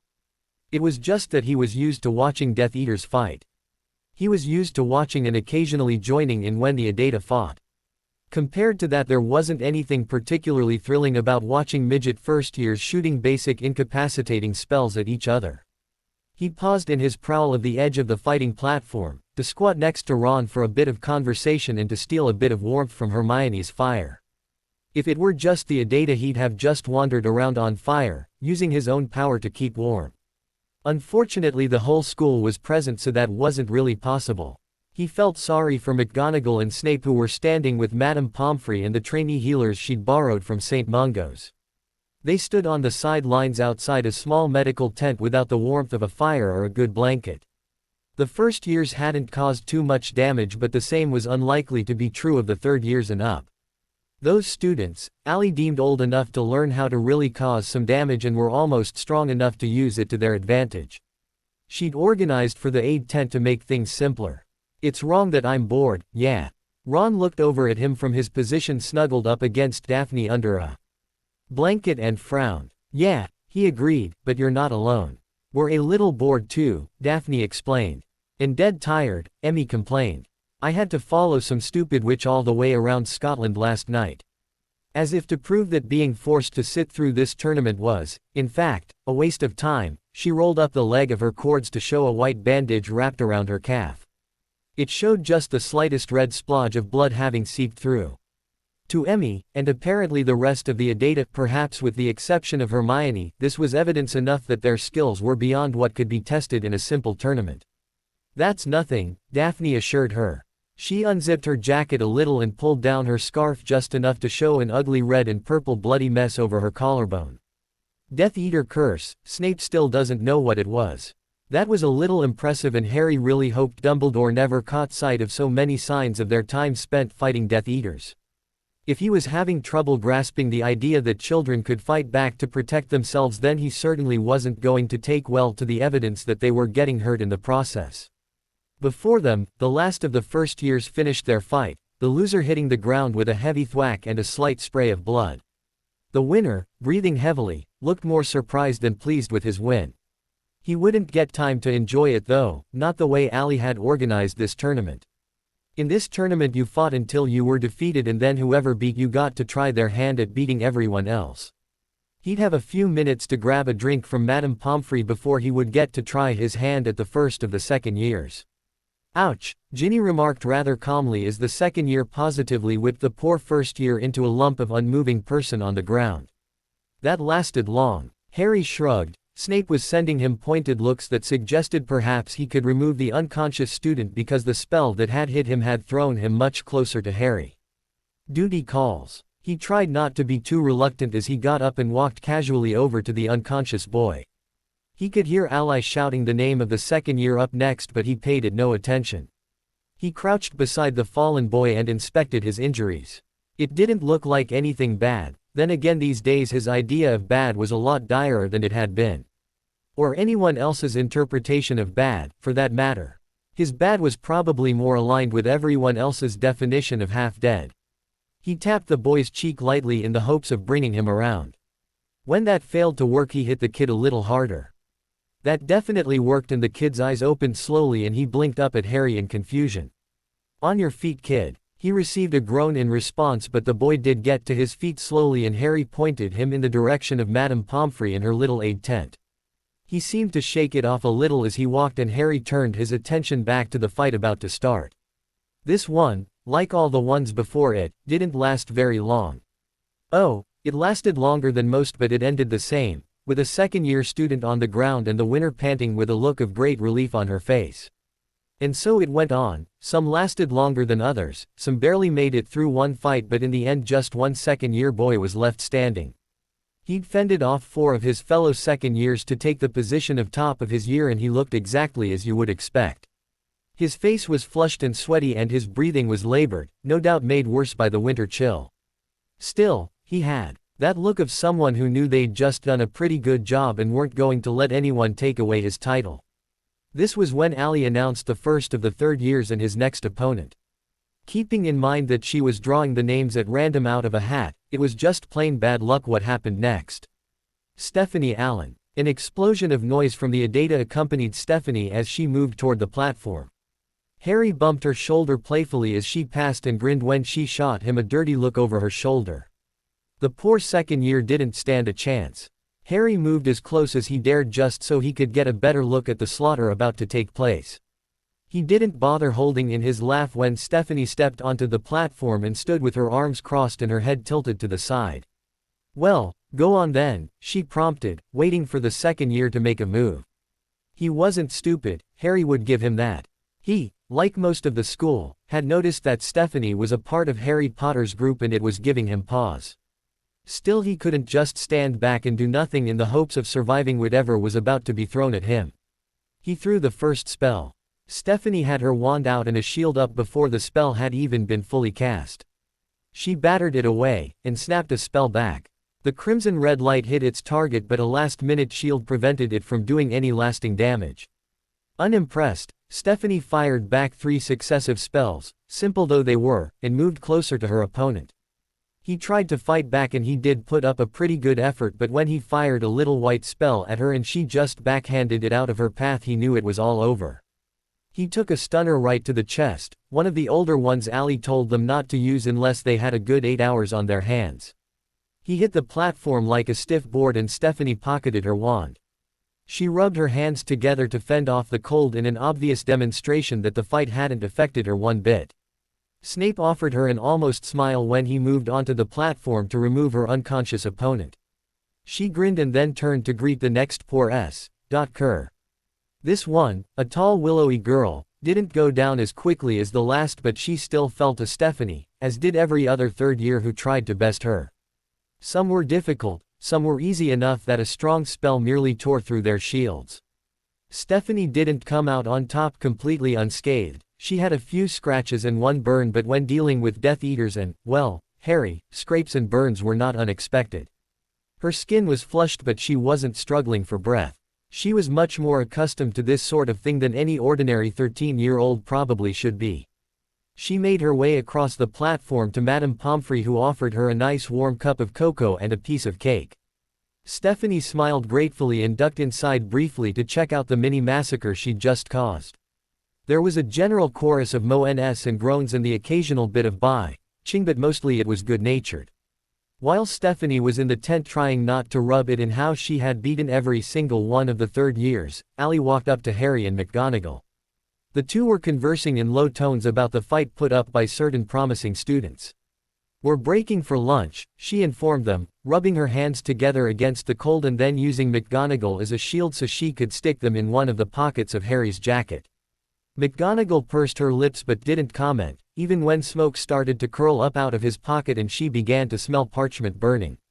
Whatever had been in Harry's pocket hadn't survived Allie's desire for warm fingers. "Molly's hungry," Harry mentioned absently as he watched the students moving away to the row of tables the house elves had set up with hot soups and stews and pretty much any delicious winter-type food you could want. "Yeah, I know," Allie murmured. "I'm going to go feed her. We'll start up again at 1. Once Allie was gone, heading back to the castle and their daughter, McGonagall and Harry returned to their conversation about promising students. They didn't get much chance to talk before Dumbledore was descending on them, a look of joy and amusement on his face. Up close it was easy to see the worry hidden under the smile. Miss Allen was quite impressive. It was an observation as much as it was a warning light going off in his head that something was not right. Both Harry and McGonagall inwardly winced in preparation for an interrogation or some words that would once more make Dumbledore seem like a controlling git. "Am I to understand that Miss Allen is a member of Professor Martin's Advanced Defense Group?" Dumbledore asked with all of the polite interest he could muster. "She is," Harry answered warily. He was far too cold to deal with Dumbledore. If he wanted to start being worried about someone else going dark, that was fine. Just so long as he did it elsewhere. McGonagall, who was of the same opinion, looked Dumbledore square in the eye as though daring him to say what he was thinking. They stared at each other for longer than was strictly necessary and Dumbledore, unfortunately, came out on top. McGonagall stayed firm, though she'd seen enough in the short time she'd known about the Adatta to know that Dumbledore was clueless and short-sighted when it came to the true potential of his students. She may not have agreed, at first, with putting young children in the path of Death Eaters, but she couldn't say it wasn't effective. The Adatta rarely left anyone standing or able to talk, and those that could were handed directly to the right people within the Department of Magical Law Enforcement. Just the smallest of rumors had gotten out, so it still came as an immense surprise when children started fighting back. "How long has Miss Allen been a part of the group?" He might be aware that Harry was also part of the group, but that didn't mean Dumbledore had ever brought it up before or been lucky to witness a real Adatta session. "She was the last to join," Harry answered. "Ron pointed her out after the last tournament at the end of September." Dumbledore nodded thoughtfully and Harry exchanged confused looks with McGonagall. Both of them were wondering if that was all he had to say or if he was just lulling them into a false sense of security before hitting them with a tough question. Stephanie herself interrupted them before they could discover either way. "Hey, Harry, Professor McGonagall." She froze for a second when she saw Dumbledore but continued on as though she'd always known he was there. "Professor Dumbledore." "Stephanie," McGonagall greeted with a smile. "Ah, Miss Allen. An excellent performance today, congratulations." "Thank you, sir." An awkward silence fell over the group, one of those ones that you know would instantly go away if just one person left. In this case, Stephanie had obviously come over to say something and was now unable to say it, or unwilling to, with Dumbledore standing right there. Whether or not he was aware of the silence and how its awkwardness could be attributed solely to him was apparently not something he was concerned about. He seemed perfectly happy to merely stand with them and survey the students as they gathered around the long tables collecting food before returning to their picnic blankets. All at once Harry, McGonagall and Stephanie made excuses and hurried to leave. They didn't wait to see if Dumbledore was even going to say anything in response before hurrying away. Had they looked back they would have felt, perhaps, that they should feel a little guilty for leaving. Behind them was a tired old man who was struggling to come to terms with a changing world. Or a controlling old git who was really good at faking it. Stephanie let out a startled cry as the ice jinx slammed into her shoulder but didn't falter as she fired off a screeching hex designed to deafen her opponent. The spell wrapped around the fourth-year boy, shredding his shields and sending him to his knees. She finished him off with a stunner and then collapsed to her knees. Snape hurried forward to remove the spell from the fourth-year boy while Madame Pomfrey and McGonagall rushed forward to help Stephanie. Her eyes were squeezed shut and her jaw was clenched, but other than the initial cry of pain she didn't make a sound. McGonagall helped her into a more comfortable sitting position while Pomfrey removed the ice jinx and used a gentle warming charm to heal the stiff joint. Better? Pomfrey questioned when her probing fingers told her there was no longer any damage to Stephanie's shoulder. Stephanie nodded, and it was with great relief that she once more got to her feet. She rotated her shoulder a few times to ease the dull ache and thanked Madame Pomfrey for her help. Pomfrey muttered something about ridiculous and dangerous school activities under her breath but smiled at Stephanie before leaving the platform with McGonagall. Abigail Nathan. Stephanie couldn't contain her pained groan when Ali announced her next competitor. She was tired, she was sore, and she was definitely dripping blood from somewhere. She'd been fighting for what felt like hours, and now she had to face another member of the Adata. Oh, she would put up a good fight, but it was going to hurt like hell. Abby stepped onto the platform looking fresh as a daisy and ready to wipe the floor with Stephanie. She grinned and Stephanie had to laugh. If she were going to go down in this tournament, she definitely wanted to fall at the hands of an Adata member decked out in advertising for the Weasley twins shop. The bright flashing letters on the back of her jacket were a point of contention for Dumbledore, which only ensured Abby got more pleasure out of it. Stephanie fired first, too tired to wait around and get hit. As expected, Abby dodged the spell and fired back two of her own.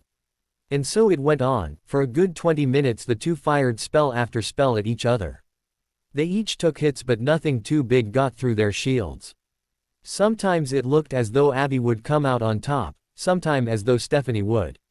In the end it was something as simple as sliding on a slick patch of the platform that ended the duel. Stephanie's foot slipped and the shield she was casting faltered just long enough to let one of Abby's elemental spells slam into her. The force of the spell threw her off her feet and she landed on her back on the platform a good 10 feet from where she'd started. She probably could have gotten back up, but she was spent. She lay on her back, desperately trying to catch the breath that had been knocked out of her by the spell. Abby came to stand next to her and hauled her to her feet, helping her over to Harry.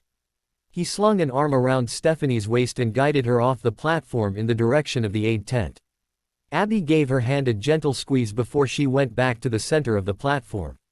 Ow, ow, ow, ow, Stephanie moaned with every step.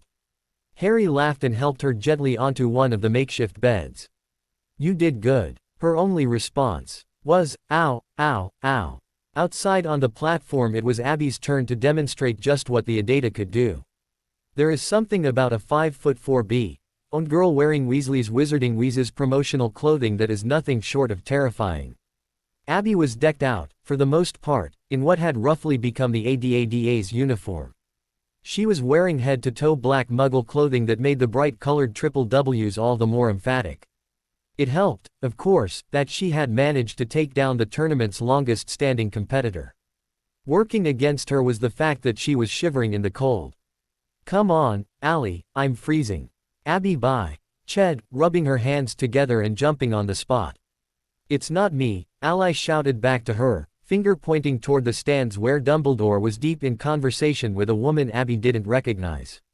One of the governors, Ali explained.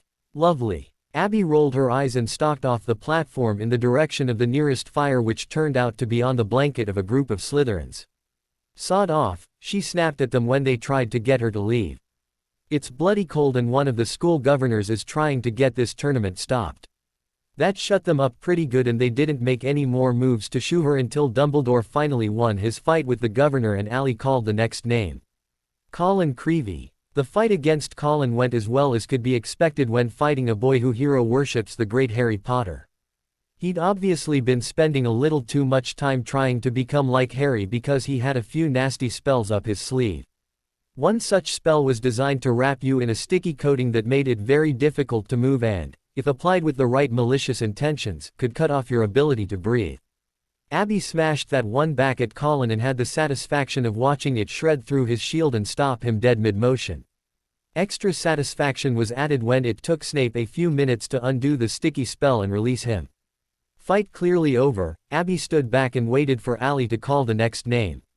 And the next name and the next name until finally it was Luna's turn. Amongst the Adata it was widely acknowledged that Luna was one of the scariest people to be stuck fighting. Fighting with, sure, that was brilliant, but fighting her was a whole other question. You never knew what she was going to throw at you. One time, while sparring with Steven, she'd turned his hair into a bouquet of posies. Then she'd taken out his knees with a bludgeoning curse that had put him in the hospital wing for a week while he was distracted by the resulting hay fever.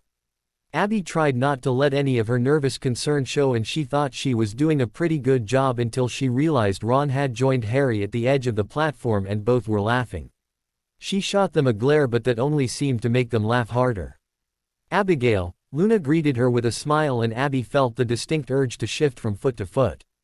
Hi, Luna. The weather's a bit crap. Abby laughed at that. Yeah, it is. She wasn't stupid enough to let Luna keep talking. She fired the first spell, not at Luna but at the ground beneath her feet. Luna jumped neatly aside and shot a spell back that whizzed past Abby's left ear but didn't hit her. Spells got thrown back and forth, some bounced off shields, others were dodged. Luna was putting up a hell of a fight. She even tried to trick Abby with a mimicry spell that moved her 4 feet to the right while leaving behind a fairly decent shadow copy. It didn't work. Abby had been there when Luna learned that spell, and so it was an anticipated move she counteracted by turning the platform into quicksand. Luna moved but not fast enough to completely avoid it. One foot sank quickly from beneath her and she was forced to drop to her knee.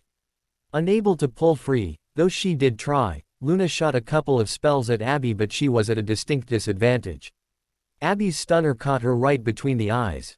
Luna flopped backward, one leg sunk up to her knee, the other collapsed beneath her.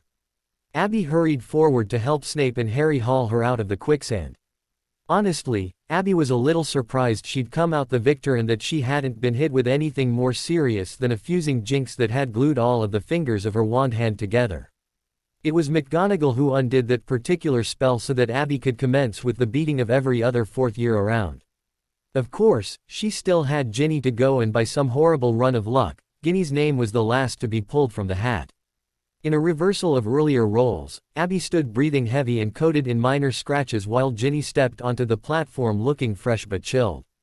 It was a new experience for Abby to be fighting Ginny, as they generally avoided anything that had the potential to turn into a free-for-all brawl. To say they were competitive would be a bit of an understatement, something that likely stemmed from Ginny's role over the summer and the first few months of the school term as Harry's best friend, and the role Abby had comfortably made for herself as Harry's pseudo-sister. That's not to say they didn't like each other, just that their desire to shower Harry in love and sibling-like affection tended to make them highly competitive. Therefore it didn't surprise any of the Adata when the fight between Abby and Ginny lasted far longer than any of the previous fights despite Abby's injuries. Ginny fired off the first spell, a simple binding jinx that working by trapping your feet to the ground. Abby blocked the spell and countered with her own, a ruby invention, that surrounded you with a horrible sense of falling and worked as a brilliant distraction. Ginny threw the spell off just like they'd been taught and launched a series of complicated spells, some of which Abby didn't even bother to identify. Not that she had the time, what with blocking and dodging spells. Abby did have one trick up her sleeve. When she got close enough to Ginny to kick her in the knee, she instead faked the motions and got her smack in the chest with the same elemental spell she'd used to knock Stephanie out of the competition. It hit Ginny right on target, but diluted by the strongest shield charm Ginny knew. It threw the redhead backward off her feet and she landed with a heavy smack on the platform. Unlike Stephanie, she sprang to her feet, admittedly with a wince and a hand to her ribs. What happened next was quick and tough and resulted in 3 black eyes, 12 broken fingers, a broken wrist and a twisted ankle. That was on top of Ginny's bruised ribs and Abby's already weakened shoulder, which was, by the time the fight was over, well and truly dislocated. Both of them ended up flat on the platform, Abby on her back and Ginny, wincing constantly, on her front.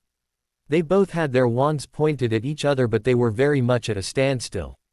They both fired at the same time. One spell bounced off a shield and the other impacted a hip.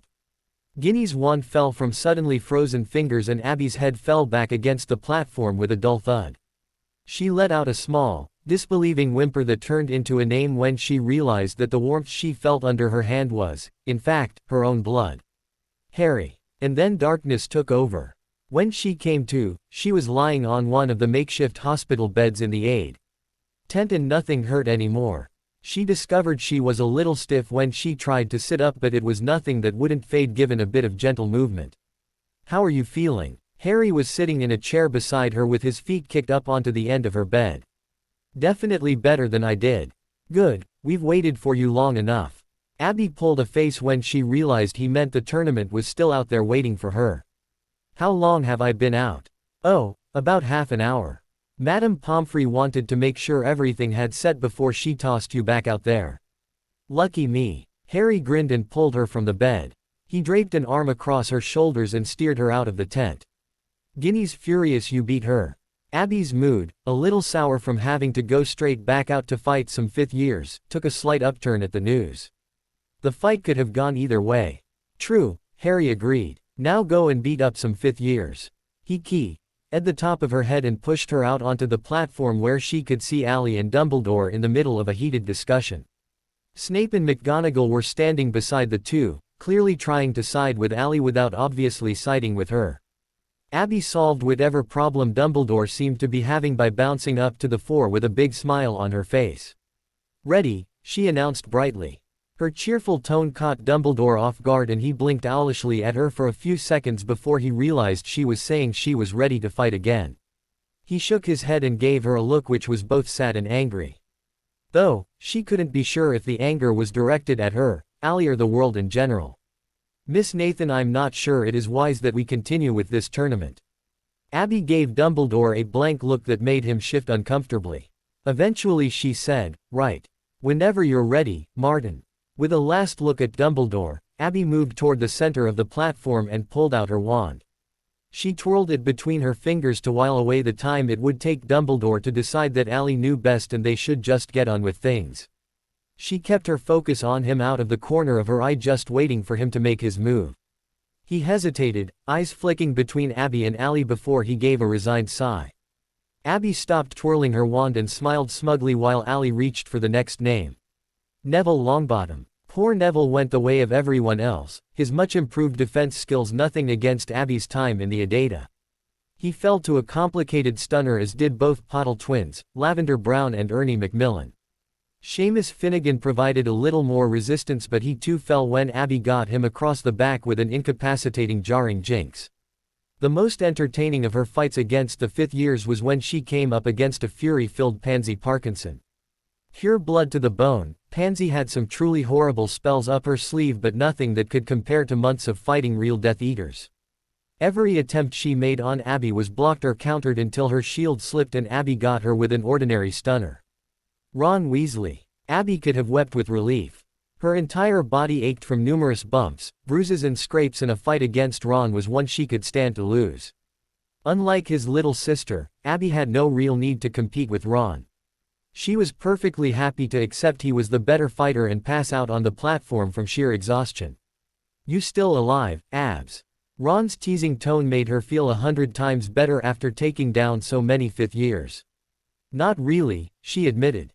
"I'm so tired." "I'll make it quick," he promised, sure in the knowledge that he could take her. "Please." She wasn't begging, nope, definitely not begging.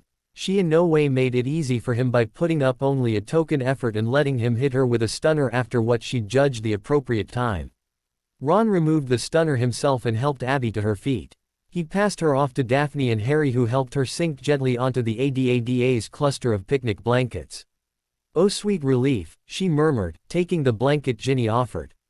"Give them hell," she added to Ron as an afterthought. And so Ron took the platform and beat the crap out of all of the remaining fifth years who weren't part of the Adatta. It could have been a bloodbath but for the significant difference in skill level. Ron reinforced what had already been rammed home to all of the students and teachers watching. The Adatta knew what they were doing and Merlin helped whoever stood in their way. Hermione was the first to come up against Ron, and with as much as she read she did put up a bit of a challenge, but her strength and speed were way below what he'd come to expect in a fight. He knocked her out cold with a concussion hex that left her with a bloody nose and a bleeding eye. Unaccustomed to that kind of injury, she went willingly into the aid tent with Pomfrey and subsequently missed Ron defeating Susan. Susan, like Hermione, didn't spend as much time physically battling Death Eaters, but she knew how to handle herself and she did help out with the bigger battles. She was a tougher opponent, but not one Ron couldn't handle. Especially with the entire Hogwarts crowd cheering him on. A crowd could do wonders for an ego. An ego that got a little inflated, or swelled to encompass the whole of Britain, when Malfoy strutted onto the platform determined to prove once and for all that he was truly the son of a pure blood and Death Eater. Ron started to shake. Scared, Weasley. Malfoy drawled. Ron doubled over into near hysterical laughter, revealing the shaking to be an effort to hide his mirth. Malfoy's smirk faltered, but he wasn't one to waste an opportunity. He fired a spell at Ron's doubled over form and received a bludgeoning hex to the chest. Unprepared for the quick retaliation, especially when he hadn't perceived Ron as any threat, he'd left himself wide open for attack. His cocky attitude once more served as his downfall and he fell to the platform, blood exploding from his mouth as a rib pierced a lung. Ron didn't bother to help him up, leaving the distasteful chore to Snape, who didn't exactly go about it in a respectful fashion. With the war weighing down on him, he had very little patience for prats like Malfoy Jr. who wanted nothing but their daddy's fame and fortune. People who knew nothing of what war was really like truly served to irritate him and just about every other member of the Adata Order and those in the Ministry who actually knew what they were doing. There were just 2 more fifth years to face and Ron wasn't sure which he was dreading more. The fight that involved being pitted against his girlfriend or the one that put him in Harry's line of fire. Either way, he wasn't about to come out unscathed. He'd fought with and against both Daphne and Harry often enough to know a few of their tricks and to know just what they were capable of. Daphne Greengrass. He would have exhaled in relief, but he knew Daphne fought dirty and he wasn't sure he wanted to know what she had in store for this particular fight. When she stepped onto the platform, bundled up in extra layers with her hair tied back and a pair of earmuffs on, he was momentarily distracted by the wonder that she was dating him. She came from a rich and old pureblood family and she was dating him. Sometimes he wondered if Hermione wasn't right to question it. And then Daphne thumped in the chest for being stupid. Weasley. She inclined her head, acting oddly formal without even a hint of humor. Greengrass. He mirrored her action and for just a moment they held their gazes with a blank distrust. Then he burst into a grin and she tossed him a flirtatious wink. You ready for this? Oh yeah. She fought dirty, but only in the way that he and Harry were truly familiar with. The down and dirty style of fighting that is somehow known to all women when sparring with their partner. Oh, he gave as good as she did, almost, but the way she used her body was just plain maddening. They traded spells, physical blows, and at one point stopped for a bit of a snog before he got the upper hand and clobbered her with a spell to summon water.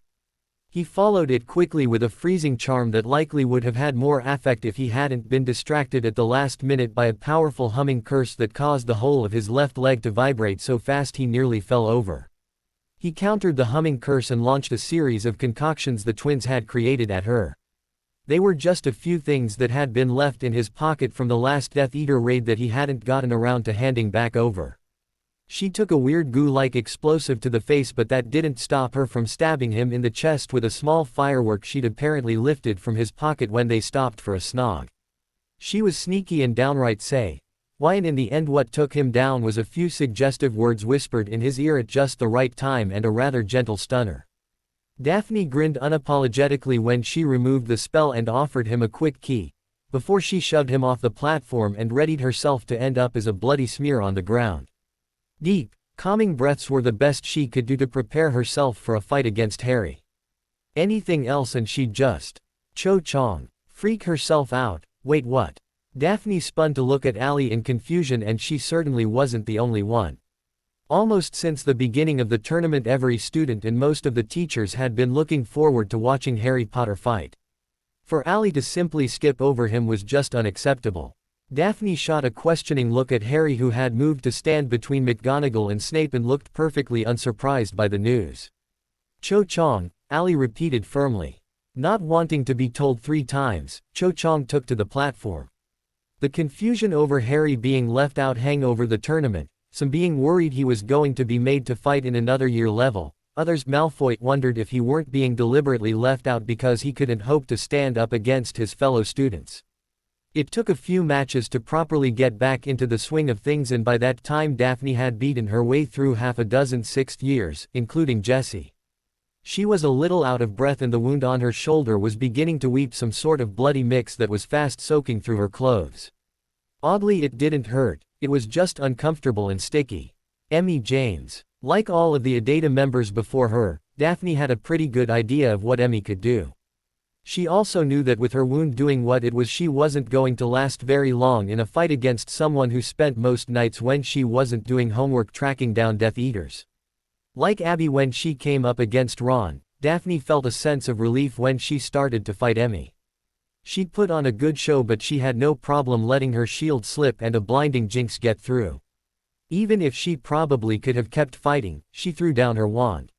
She wasn't willing to do any more damage to her shoulder trying to fight Emmy blind.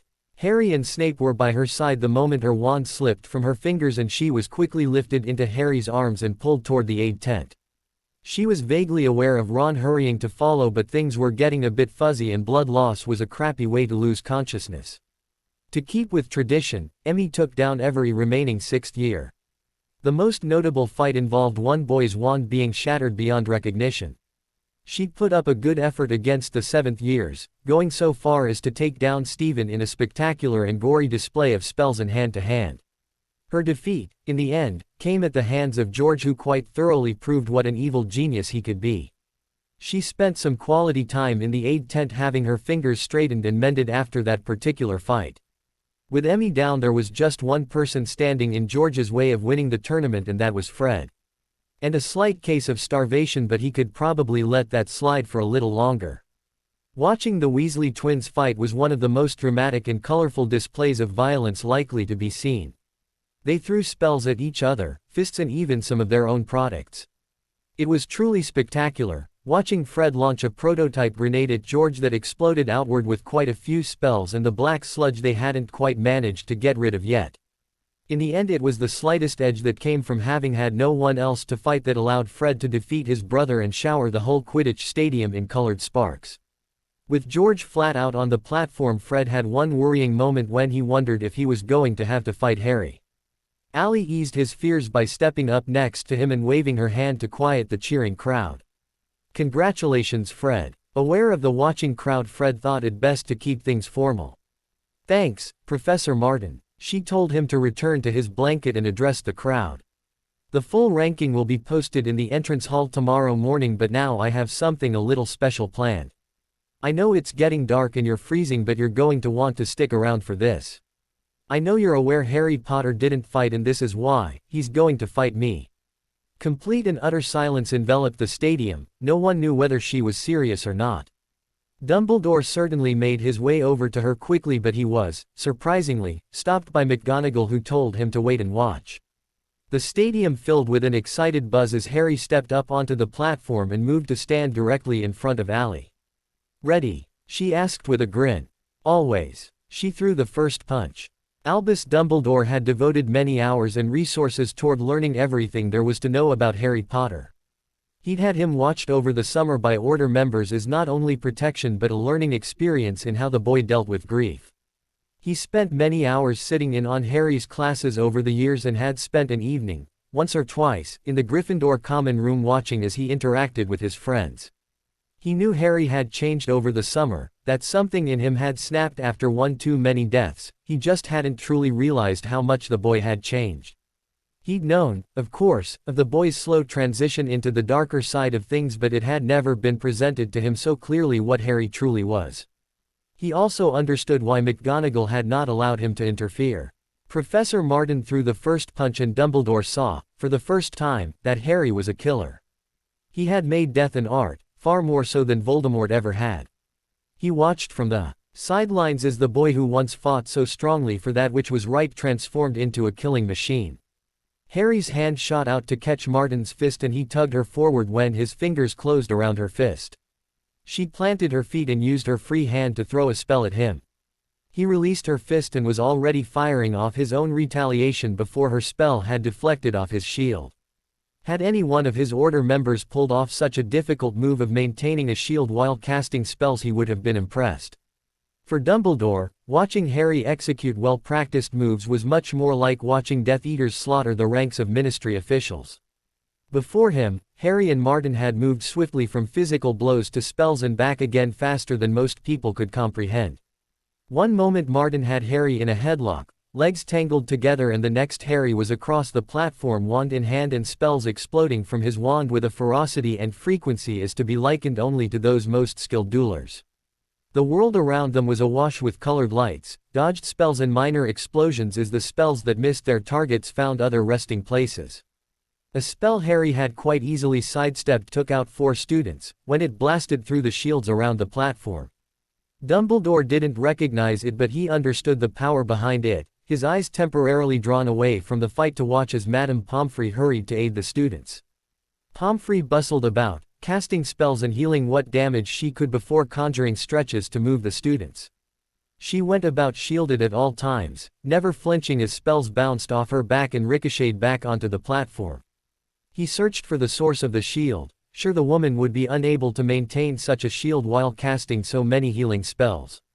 There was no discernible answer, but his eyes roved over the crowd, and for the first time he noticed, while ducking a spell himself, that the Adata had risen from their blankets and were prowling the edge of the platform. Each held a position so that together they covered the perimeter. As he watched, Martin shot a powerful and most assuredly deadly curse at Harry. Before Dumbledore could even react, the spell was blown back by a simple smack of Harry's gloved hand. The spell slammed into the shield Martin had erected to surround the platform and tore through it like it were tissue paper. The entire shield collapsed and Dumbledore's heart leapt into his throat. He was too far away to prevent the spell from hitting one of the students. The world around him seemed to slow as he waited for the inevitable to happen. And then suddenly, it sped back up and a first-year Slytherin was saved from a fate of certain death. Abby stepped directly into the path of the spell, taking death for herself. He became aware of a hand gripping his arm and realized that Snape was holding him firmly in place and preventing him from doing what could be done to save the 4th-year girl. "Observe," his potions master instructed calmly. Aware that when it came to the physical he was but an old man, he could do nothing but follow Snape's simple instruction. He watched and was witness to something else entirely. The spell impacted with Abby's chest, knocking her back off her feet, and seemed to spread across the length of her body. It appeared as though to soak into her clothing, and then the light of the spell vanished and Ginny was helping her to her feet. How is that possible? A remarkable invention by the Weasley twins, headmaster. Then Snape was pulling him down to avoid what looked like an unforgivable but was, in fact, a pale imitation. His attention was drawn back to the fight between his defense professor and the boy he had hoped would one day save the wizarding world from Voldemort. He saw it with fresh eyes, disbelieving and fearful though they were. Neither Martin nor Harry were breathing particularly heavy and, though they bore the signs of a scuffle in bruises and small cuts, they were largely unharmed. They moved around each other as though performing a well-practiced dance.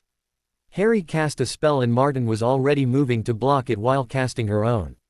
They landed blows, both physical and magical, but few seemed to have an effect and most were blocked long before they could have landed. His order had reported to him all of the incidents they had been witness to in which Harry had spoken lightly of death. He himself had been witness to Harry joking about how difficult it was to remove brain matter from his shoes. They mocked death in everything they did, joked about causing it and laughed about the gory details afterward. Death was his dance, killing his art. Death was his dance, killing his art. Ginny had told him that once, in the early days when he and the twins were still trying to figure Harry out. He'd believed her, even then, but he'd never seen her words in action before. Allie being pregnant had rendered it mostly impossible for her and Harry to truly spar. Like everyone else, he was witnessing for the first time a true fight between them.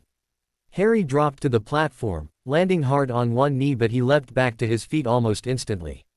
He fired a few spells at Allie and Ron was forced to come between a far too strong binding curse and the crowd of students before he would have had to set about entangling 12 students from their friends and housemates. The spell hit his shield and he absorbed the full force, barely flinching at its strength. He'd gone toe-to-toe with Harry before, but never like this. Never with the strength, speed and agility with which he was attacking Allie. Harry landed a blow to Allie's back which sent her tumbling face first toward the platform. She twisted at the last minute, landing on her back and clipping him with a thickening spell that caused the air around him to take on the consistency of pudding. Dispersing that, gave her the time she needed to get back to her feet. She never stopped casting spells. The rate the two were firing spells looked exhausting to any amateur, and Ron knew even the Adata would have trouble keeping up with them after so long spent fighting. These two never seemed to tire, and as Ron shot up a quick shield charm to protect some 5th years from a burning curse, he felt exhausted just watching them. Allie knocked Harry off his feet and pressed his face into the platform. She pressed her knee into his back and fired a spell at the back of his head. The spell never connected, rather it bounced off a quickly erected shield and slammed back into Allie's own.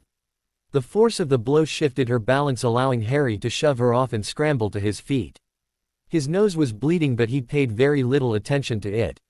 He had no doubt it would stop soon enough. Ron had his back to the platform while he wrestled with a spell that had only just missed his shields. The 7th year it had struck was wrapped in an unpleasant cousin of the bubblehead charm and currently choking in a balloon filled with water. Still, some weird sense he'd developed from far too many Death Eater battles told him to duck. He dragged the 7th year down with him, and the ground before them exploded. Clumps of dirt shot in all directions, covering half a dozen students and leaving a 4-foot-deep hole in the ground. Ron spun around, no longer daring to take his eyes of his best mate and his girlfriend. Allie had a storm of spells swirling around. Her and Harry had a thundercloud forming above his head. It was a comic display that reminded many Muggleborns of cartoons from childhood. Allie directed her wand sharply at Harry, and the storm of spells swept forward, attacking him at once with various curses, jinxes and the occasional hex. Harry disappeared from view beneath the wealth of spells, and for half a second it looked like he would be overcome. A lightning bolt arched out of the melee and struck Allie in the chest. The storm around Harry dispersed, and he emerged with a stagger and a guttural grunt that was actually a spell. Crackling from the power of the lightning bolt, Allie battered the spell away and launched herself at Harry. She collided bodily with him, taking him down to land hard on the platform. He used his weight against her and rolled them so he was on top. He rose to his knees and shot her point blank in the face with a stunner. He stumbled away from her and had just gotten to his feet when she shook it off and leapt after him. A bludgeoning hex caught his left knee and he stumbled with the sudden pain. Ron was just glad Harry still had a leg left after that blow. A startled yelp drew his attention to his left, where in 3rd year was trying to help a friend undo a stray curse. Ron shot the simple counter charm at him and continued to focus on the match. Harry's leg snapped out and caught Allie a blow to the back of her knee, which sent her tumbling forward. He didn't follow through, choosing instead to take a step back and throw a jinx at her he'd been meaning to try out. In theory, it was supposed to create a static charge around you that caused all of your spells to fizzle. It bounced back off her shield and slammed into Fred, who was completely unprepared for such a thing and was only saved from a week of being unable to do magic by one of his own inventions, shield underwear. Ron's eyes darted quickly across to his brother and widened at the strange jig he was suddenly performing. Apparently, the underwear had protected him, but that was it for them. His pants appeared to be smoking slightly. Ron winced in sympathy but was secretly glad Harry had never leveled that spell at him. His eyes darted back and forth, watching as first Harry then Allie tossed spells at each other. There was no clear moment of decision, no sign that they were taking the time to identify what spells were being thrown at them. Ron thought it might have had something to do with knowing each other so well, but also feared that both were trusting in their shields and ability to dodge more than they really should have been. That was when the world turned green. Harry dropped so suddenly Ron thought he'd been beaten. Instead, Harry landed in a crouch and slammed the tip of his wand into the platform. He never said a word or shouted any spell as far as Ron could tell, but a sudden extreme force blew out from the platform, knocking him, and everyone else, off their feet. The sky danced emerald green as students and teachers struggled to pick themselves up. It wasn't a spell Ron recognized, but it was certainly effective. As far as he could tell, every single person had been knocked off their feet. Some had even been knocked unconscious by the force of their landing on the ground. In the middle of it all, Harry and Allie continued to fight. The exhilaration he felt at once more being able to properly spar with Allie was far greater than he would have expected. It hadn't really been all that long and they'd both been kind of busy, but as he slammed his wand into the platform he couldn't help but relish the opportunity.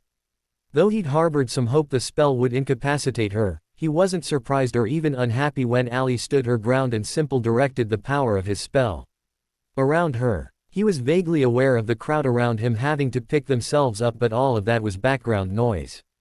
Here he was fighting with Ali, wand and fist, going at it just like they had all those months spent in the trunk. He was a little disappointed they couldn't use more of their Phoenix abilities, as it had been just as long not using those against each other. It would have to wait for another time and another less public opportunity. They couldn't have Dumbledore discovering all of their secrets, or Malfoy for that matter. Even as his mind raced with thoughts of previous fights they'd shared, he was still completely focused on this one. He was at least thankful Ali couldn't pull something like the snog Daphne and Ron had engaged in, because she always came out on top of those. She hadn't even whispered anything mildly suggestive in his ear, and he wasn't sure whether he should be a little disappointed or relieved. Then she got him in the chest with a whipping hex, and he was more than grateful she couldn't distract him in any other ways. The spell ripped through his shields and he felt the burn spread across his chest as it struck, imitating the smack of leather on flesh. It only hurt for a moment, and the dull ache that followed was easy to ignore when she'd moved on to attempting to encase his body in ice. That one he rebounded on her, and, though she moved out of its path, she wasn't quite fast enough. She ended up with one booted foot encased in an icy shell.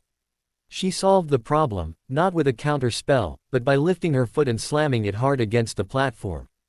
Her enhanced strength allowed for enough force to shatter the ice tomb. He slammed a scorching hex into her wand hand while she was distracted and had the satisfaction of watching it slip from her fingers. A quick flick of his wand sent it skidding across the platform and into Snape's startled grip. Snape threw it back immediately, but Ali was already reaching for her knife. She slipped the wand into her boot and smiled at him sweetly, knife glinting in the fading afternoon light. It wasn't the knife that told him he was seriously screwed, but the smile. He didn't relinquish his wand, choosing to keep it in his hand rather than draw his own knife. She lunged at him and his arm automatically came up to block the blow. Getting stabbed wasn't high on his list of things to experience anytime soon. She moved quickly into a series of strikes that he continued to block. She never grew tired or frustrated, one of the biggest flaws when it came to launching attacks. Each attack was as controlled as the last, and, were he anyone else, he would have tired of the game a long time ago. He caught her wrist in his grip and squeezed tightly, hoping to make her grip on the knife uncomfortable even as he threw a spell at her legs. The spell never connected, bouncing harmlessly off a shield, and she snapped her leg out, stomping on his foot. It would have been more effective in heels, but it did its job. Harry's foot slipped and she was able to get free. She drew back, aiming a sharp, quick blow to his chest. He moved to block it. Screams, high-pitched laughter, children crying, so much smoke and the uncontrollable happiness he had long associated with a successful attack. And faltered, the sudden blinding insight into Voldemort's head causing him to lose focus for crucial seconds. He tried to dodge the blow and Ali tried to change direction, but it was too late. The knife slid effortlessly into the right side of his chest, tearing through muscle and hitting bone. He heard screams, these not from his head but from the crowd around him. He was aware, vaguely, of people running toward him, but none of it mattered. He stepped forward, grabbed onto Ali's arm and flamed. They had places to be. Hermione's heart dropped like a stone and settled somewhere near her knees. It had happened so quickly she couldn't even be sure it had happened, at least that's what she wanted to believe. The sudden swell of panic and fear surrounding her said otherwise. It may have been quick, but it had most definitely happened. The entire school had been lucky enough to witness their Dada professor stab Harry Potter in the chest. She'd been on entirely the wrong angle to tell whether the blow was fatal, but then she wasn't sure that really made any difference. Harry had been stabbed, and being stabbed couldn't ever be good. She knew she was white as a sheet and that she was crying, but she didn't care. Her best friend had vanished, and despite telling her time and time again that Martin was one of the good guys, she had just stabbed him. Amidst the chaos, Dumbledore swept onto the platform, a swirl of fury. She had never seen his eyes so cold. Even at such a distance she could clearly see the ever-present sparkle had been swept away by a tide of raw anger. There was probably a lot of fear there as well, fear that Harry had been taken, fear that Voldemort would soon have him. She felt a hand on her shoulder and turned to find that Ginny standing behind her. Unlike Hermione, Ginny didn't look at all distraught. In fact, despite the situation and the terror around her, Ginny looked perfectly calm. Hermione wanted to shout at her, to scream about Ginny's unfeeling attitude, but before she could, Ron stepped forward and addressed the gathered Adata members. Ron had his back to the platform where Dumbledore and the other teachers were searching desperately for any hint of what had been done to Harry or where he had gone. How was also a question Hermione would have loved an answer to. At the moment, her desire to know how every bit of magic was done was hidden beneath her fear for Harry.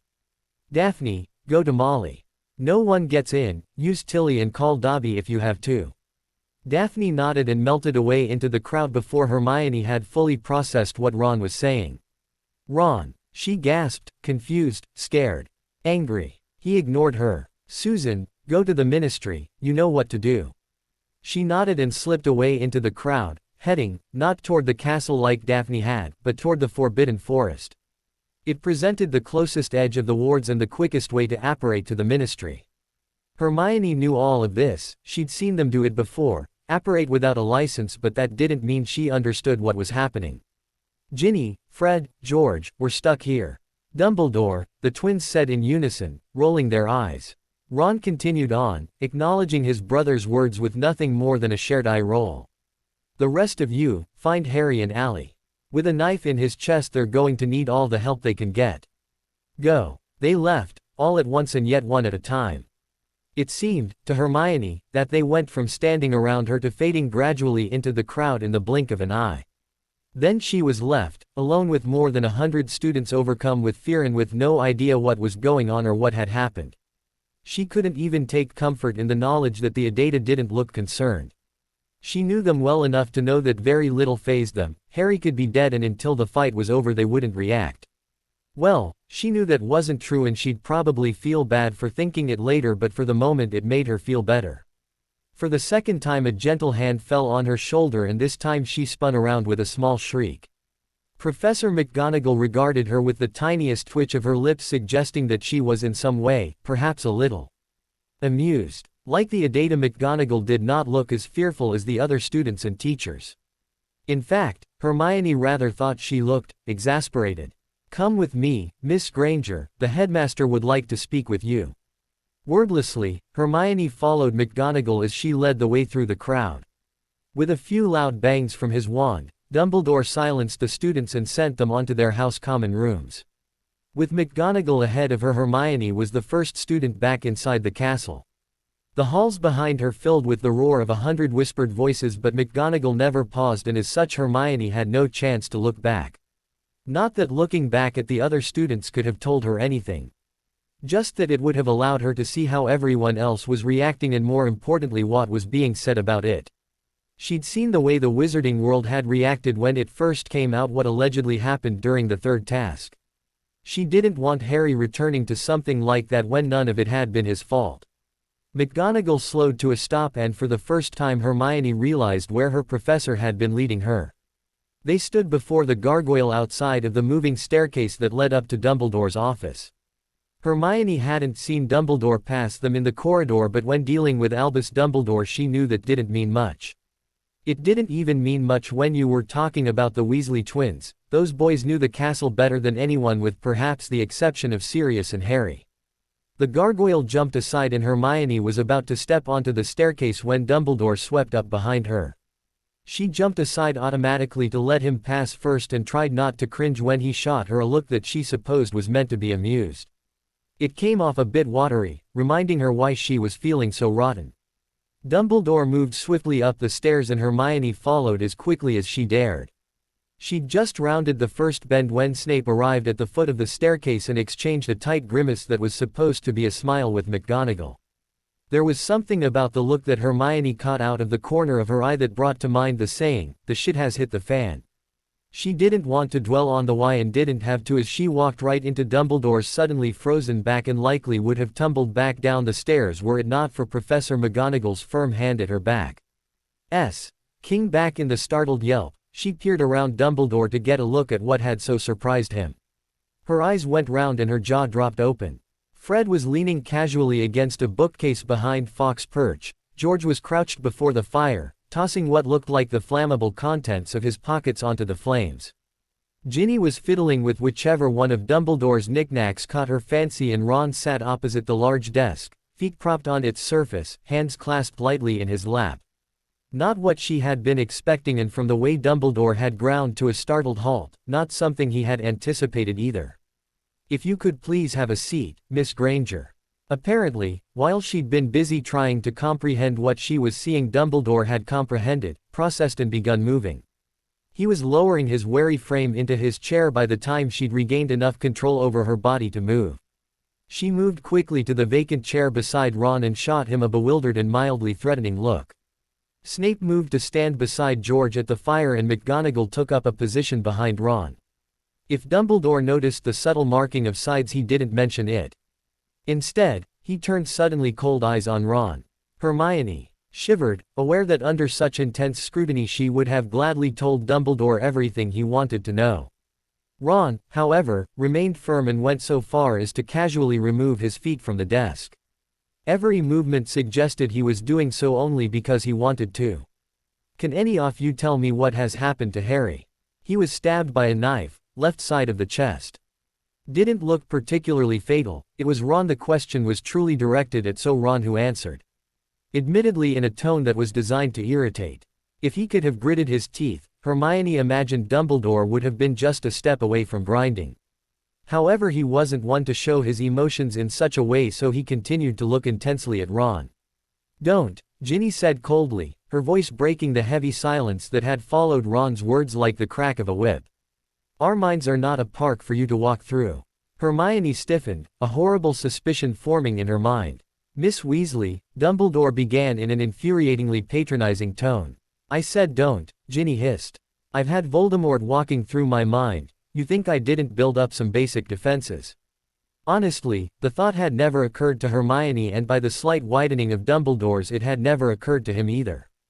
Though now that she brought it up, it did seem like a stupid thing to have overlooked.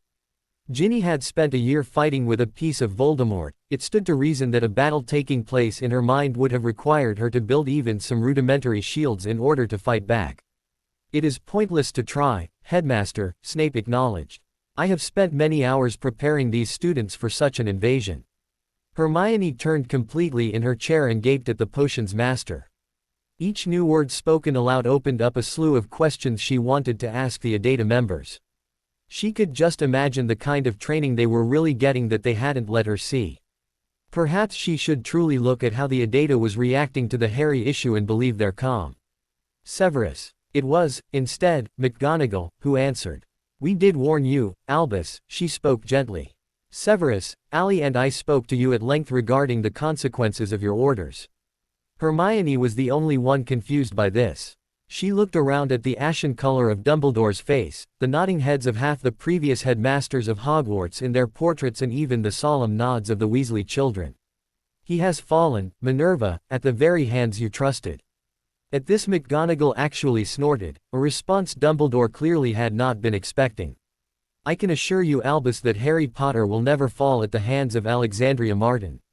Bewildered by her certainty, Hermione narrowed her eyes in a glare at Ron, which suggested there would be a unique form of pain in his future if he showed too much knowledge of what McGonagall was speaking of. He ignored her, but that was all right because she was perfectly aware that Ron knew a lot more than she did about everything Harry did. "I fear, my dear McGonagall, that your faith may be misplaced in Professor Martin. The woman just stabbed Harry." McGonagall gave Dumbledore a look that said, quite clearly, "Your point." Hermione glanced around at the room's other occupants, hoping for some clue as to McGonagall and Ron's certainty. Her eyes fell to Fred beside Fawkes Perch, and then some bizarre feeling urged her to look at Fawkes. She stared at the bird for a few minutes, just listening as the conversation flowed around her before looking back at Fred. She glanced at him just in time to catch the suggestive eyebrow waggle he was giving George. She narrowed her eyes and caught his gaze. He winked. With sudden and complete certainty, and a good deal of incredulity, the puzzle pieces slipped into place. And Hermione did something she had never done in her life. "You've got to be f***ing kidding me." Ordinarily she'd have been mortified at the mere thought of swearing in front of two teachers and the headmaster, but right at that moment she had more pressing things to be concerned about. She had a whole forest of answers in her head, formed from dozens of connections made in all because of Fred's stupid suggestive eyebrow waggle. And it was a stupid waggle, not just because he'd pulled a face while doing it but because of what it implied. Because of all the answers that had just knocked down the door in Hermione's head and refused to be ignored any longer. And that's what she'd been doing. She'd had the answers in front of her the whole time, but she'd been so sure that something suspicious and possibly involving Voldemort was going on that she'd forgotten, for far longer than a moment, that they were still human. Harry Potter may have been the boy who lived, he may have seen to the downfall of Voldemort 14 years ago, but he was essentially just a teenage boy. Hermione had devoted as much time to figuring out the inner workings of a boy's mind as any other girl her age had, only she'd been looking at it a different way. She wasn't looking at it and trying to find out if the boy she liked her in return, not in the case of Harry anyway. What she'd been doing was trying to help a grieving friend, she'd been looking at it that way. What she should have done was look at it as Ron was looking at it, because when she did that the answer became so bloody obvious it was a wonder Ron hadn't called her stupid more often. How could she have been so completely blind? He'd dropped so many hints, whether intentional or not, that the answer was practically lit up in neon lights. The girl he'd met over the summer. The smirk and suggestive comments he'd shared with Ron. The flirting and friendly banter. The almost killing of a Hufflepuff 7th year who had made a crack about open legs.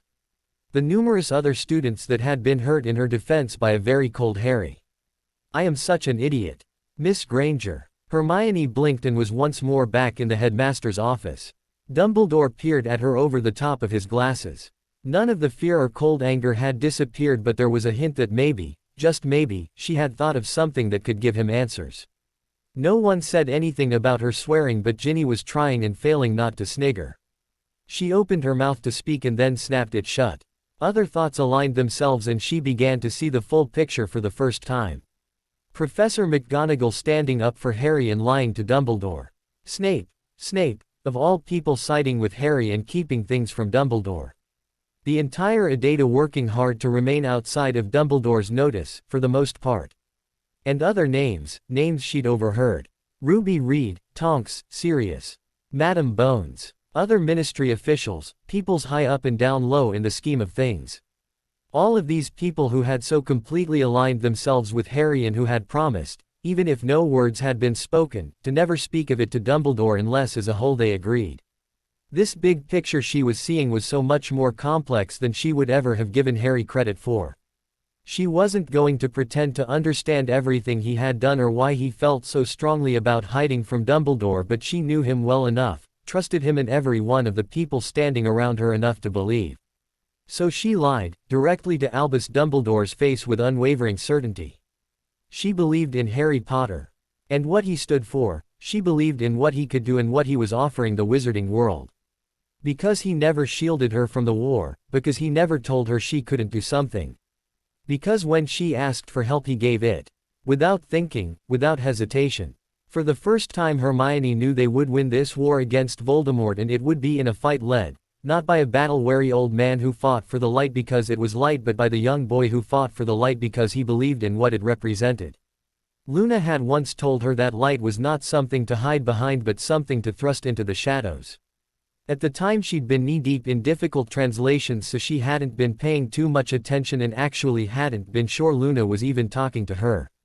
Now, though, she was beginning to understand.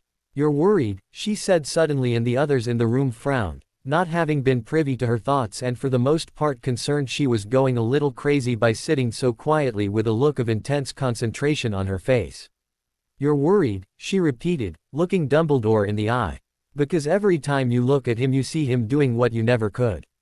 He's embracing the darkness and he's using it. He's killed people and it terrifies you, but not for the reasons you tell yourself.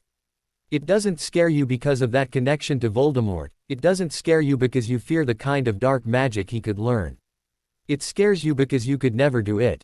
"Miss Granger," Dumbledore spoke, his voice heavy with age and wisdom and a promise of lies. "You are mistaken. I have seen what people with this kind of power have done, what they have turned to." "Yes, you have," she agreed. "You see Mad-Eye Moody every day, walk side by side with him knowing that he will kill easily and readily when he has to. He has never once strayed from the light." She got to her feet and the Weasleys moved to the door with her without prompting. She said something she never would have said before, had she not been so buoyed by revelations. He's not Tom, please stop treating him like he is.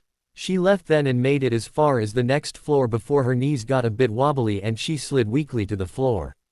Oh, Merlin, I can't believe I did that. She was suddenly engulfed in a massive hug and her air supply became a little short. All of the Weasleys were talking over each other and she had no idea what any of them were saying. When they finally released her, she could see they were all grinning like idiots. That was brilliant, George whooped. He hugged her again and then Ginny shoved him out the way and hugged her even tighter.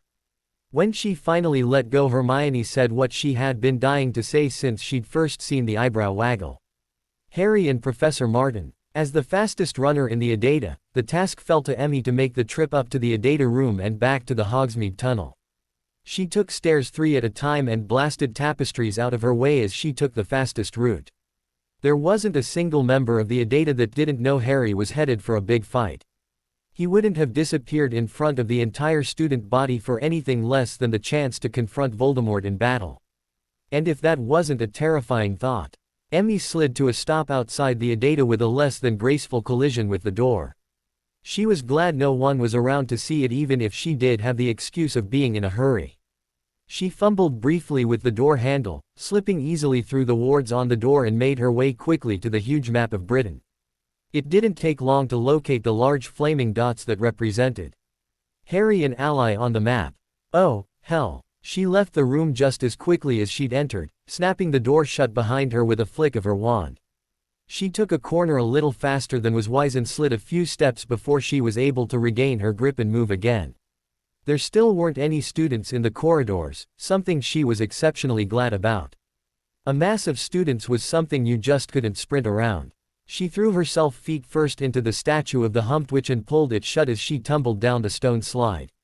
She landed in a crouch and took off down the passageway, hoping to catch up with the other Adata members long before they reached the end. It took more than a little concentration to apparate to a location you didn't know, and they'd need all the time they could get to visualize it correctly. They moved faster than anticipated and she didn't meet up with them until the very last stretch of the tunnel.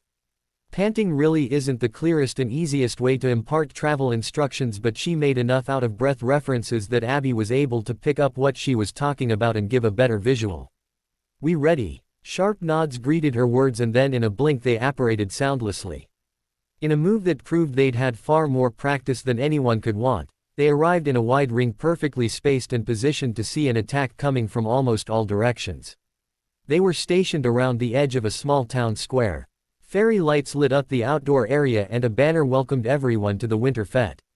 Soft cheerful music played in the background. A beautiful winter scene transformed into chaos. Smoke filled the air, hanging heavy and choking over the whole village. Fires raged through houses and shops alike, the flames shooting high into the sky. The music had become nothing more than backing to the screams and crying that now filled the village. The snow on the ground was stained red with blood. In the center of it all, Harry and Ally stood back to back amidst a cluster of Death Eaters and an array of spells. There was no sign of Voldemort, but sudden sharp movement between the Adata members signaled the arrival of the Ministry team. Tonks and Ruby led the team with Sirius between them. For a moment no one did anything but watch Harry and Ally fight. For a number of the Ministry employees it was the first time they'd ever witnessed Harry or Ally fight all out. It was quite something to see. They slid around each other without any words needing to be exchanged. Shields would erupt to cover spells thrown at each other without a second's hesitation. The way they fought told everyone anything you needed to know about their relationship.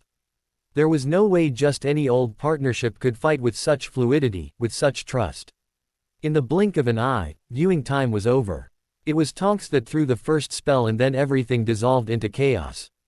Emmy gave a sharp nod and Stephen and Jessie slipped away to search the rest of the village for Death Eaters or Muggle survivors that needed immediate care. Everyone else moved forward to pick off the Death Eaters surrounding their reason for coming together.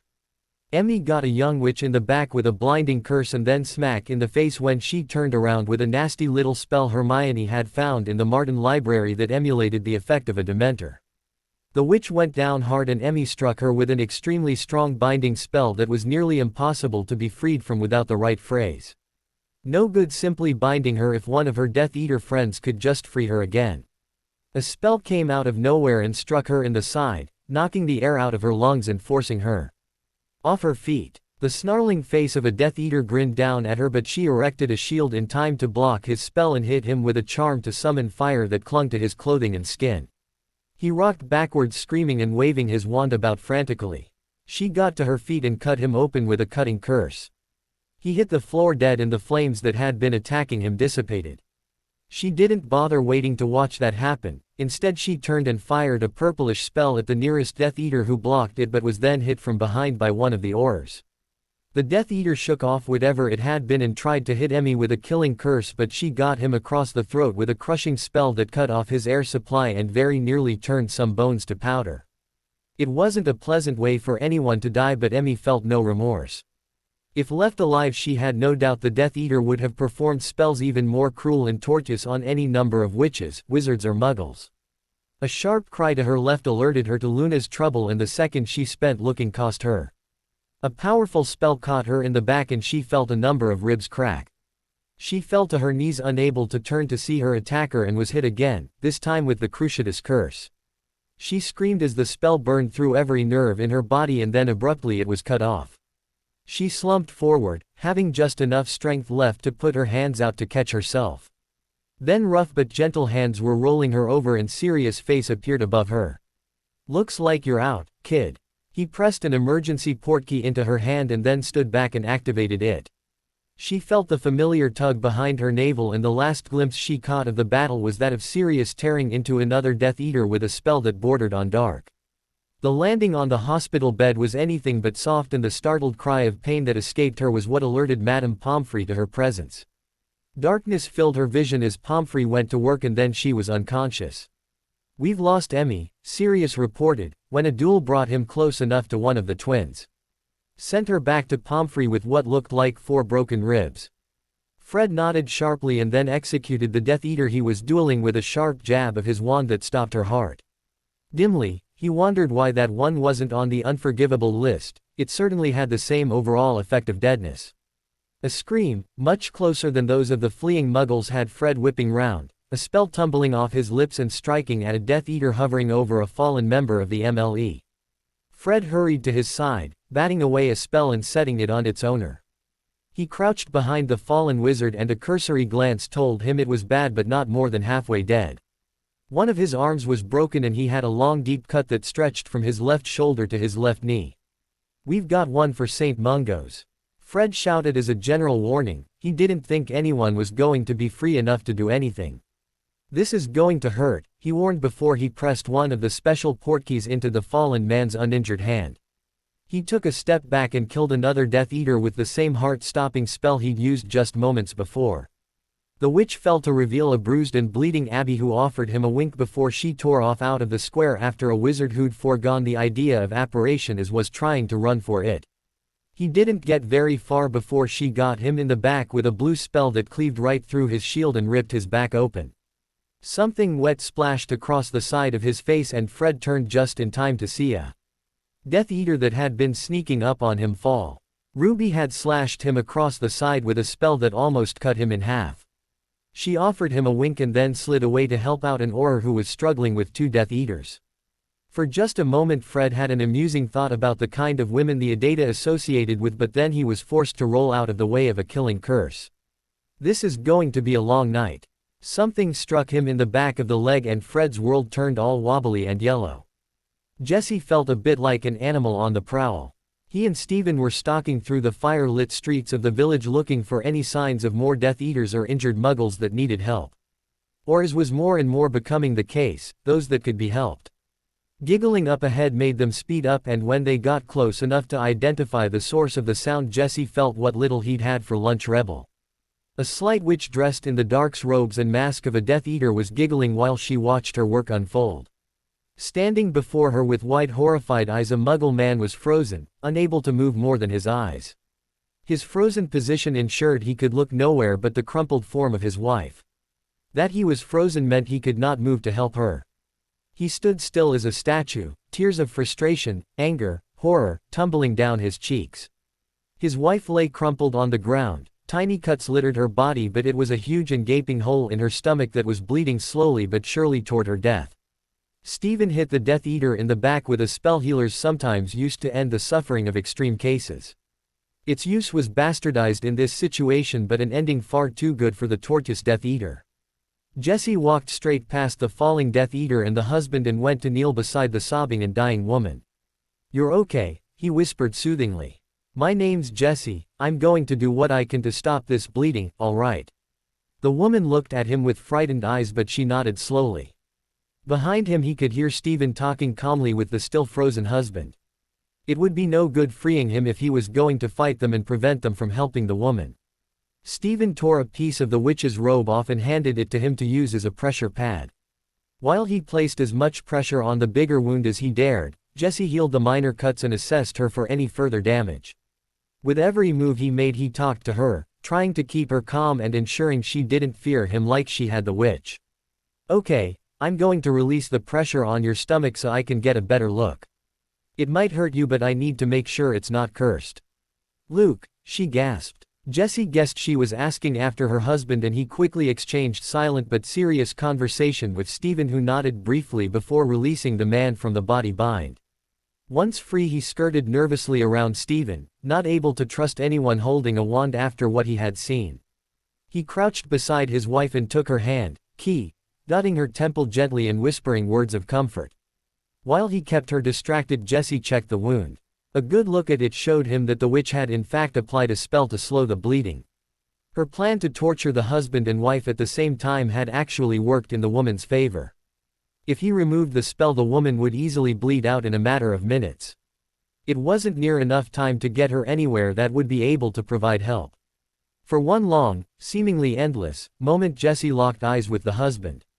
He may not have been able to get a look at his watch while frozen, but he had maintained some sense of time passing. Jesse could see it in his eyes that the man understood just how little time his wife may have left. Jesse had no option but to take her to St. Mungo's. As the victim of a magical attack, she had every right to be treated there, but her husband would likely not be allowed. That was going to make what had to happen all the more difficult. "I can save her," Jesse told him frankly. "But you can't come where I'm going. I'm not letting you take her," he answered sharply, bending over her protectively. "If you don't, she will die. How can I trust you after what I've seen people like you do?" Jesse's eyes never left the man as he replied. They never once strayed to Stephen as he moved up behind the man. "You can't." And then Stephen yanked the man away from his wife and Jesse activated the portkey that would take him directly to one of their contacts at St. Mungo's. The man's scream of rage faded as the hook grabbed Jesse behind his navel and pulled. Long ago, when she had first begun to lead this type of life, Allie would have been appalled by the rush that was shooting through her. Now, almost 250 years later, she was perfectly willing and capable of accepting that whatever had been done to her with that mix of venom and phoenix blood, it had made her for this life. She'd tried her hand at enough jobs to know that no matter what she did or where she went, she would always be a fighter at heart. Standing back to back with Harry, she felt the familiar rush of exhilaration that flowed through her. This was what she was made for, and Merlin, she was going to enjoy it. She cut down another Death Eater with a curse that was so dark it really should have been included as an unforgivable. There were so many spells like that. Having just 3 unforgivable curses was as much a design flaw as it was a way to keep the population in the dark of some much worse curses. Voldemort's own arsenal was jammed full of horrific curses whose effects were far worse than a simple quick death. The evidence of this arsenal, imparted to a Death Eater, ripped directly through her shield and impacted with her shoulder. A sharp spine of ice formed through her shoulder and began to spread cold throughout her body. Something that could easily have killed another witch in moments was easily undone by a burst of flames. She set her whole body alight, melting the ice. Magical ice, it turned out, could be melted with magical fire. Unfortunately, her magical fire ignited something that had fallen to the ground by her foot. She couldn't tell what it was, but out of reflex she kicked it toward the nearest Death Eater. It exploded in a shower of orange light that bathed the entire square. Death Eaters and Adata alike flung their arms up to protect their eyes. When the orange light faded, all that was left of the Death Eater in the middle of the explosion was a pile of sand. The Adata and Ministry workers were the first to recover and, in the split second longer it took the Death Eaters, final spells were cast and the square fell silent but for the soft thud of bodies hitting the ground. Did we lose anyone? Harry's voice cut through the silence. The two Aurors on duty, Tonks replied, already moving to separate the dead muggles from the Death Eaters. Oh. At which point Harry's eyes rolled back into his head and his body crumpled into unconsciousness. Allie moved swiftly to his side but she knew before she had even touched him he was alive. He was cold to the touch, something that was never a good sign for someone who could burst into flames at will. The wound in his shoulder was still bleeding but far slower and with a lot of other fluids as well. The knife had been pulled out sometime during the fight, probably by a Death Eater trying to gain the upper hand. The flesh was torn and angry looking. It was clear that even enhanced Phoenix healing wasn't enough to fix that particular wound. Allie had no sooner looked up than Ruby was crouching by her side. Go, we'll finish here. Allie didn't need telling twice. She grabbed Harry and vanished, the dull echo of a wailing child thrumming through her entire being told her Molly was feeling everything. She just hoped whoever was with her daughter was at least mildly fireproof. He was tired of being kept in the dark. It was hardly a place he was used to and it was quite disconcerting to realize that the anti-Voldemort movement now revolved around a mysterious group and Harry. If he was honest about it, Dumbledore would have to admit that the fight against Voldemort was always going to end up being about Harry. Only whenever he pictured it happening, as he waited for Harry to grow up, it was after years of tutelage and guidance under his own hand and a good few years in the future.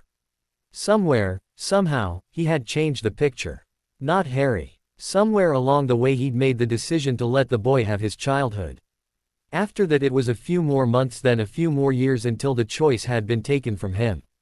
No, since he was being honest, he had to admit that if what McGonagall and Snape, and if that wasn't enough of a nudge, were saying was true and that Harry had not in any way, shape or form found the dark then truly what he was doing was embracing the destiny a prophecy had created for him. He'd found his way toward the destiny of a destroyer all by himself and that terrified Dumbledore. The Harry he watched get stabbed after a truly impressive fight with Professor Martin seemingly had nothing holding him back. He fought with everything he had and he had, if rumor and a few choice phrases were anything to go by, no problem with killing anyone that got in his way. That was the problem, the reason Dumbledore was so certain of Harry's tumble into darkness. The once brilliant boy, a true and loyal Gryffindor who had shown he valued life above all other and that he was intensely loyal to his friends, had become a tough and almost callous killer. Though he may have started his life at Hogwarts different, Dumbledore feared he would end it the very same way Voldemort had all those years ago. Perhaps if he had chosen to voice those fears to McGonagall or even Sirius as he had internally just then, he would have found the year traveling along a far different path. Instead, because of his fierce desire to hold the contents of the prophecy close to his chest, he had acted alone. Placing secret protection on Harry, limiting his communications, creating excuses to keep him inside the castle walls, everything he had done in an attempt to keep Harry safe. Everything he had tried in order to give the boy a childhood and protect him from what he was tasked by fate to do, it had all driven him to this point.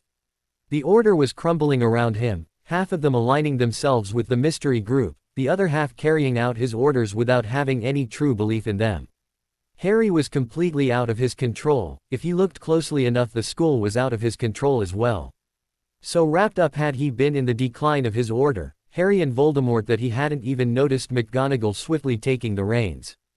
The Ministry thought he was a crackpot old fool and his word meant next to nothing to the Wizarding Nation. He was left with a declining reputation, a bad headache and a cold loneliness settling deep in his chest.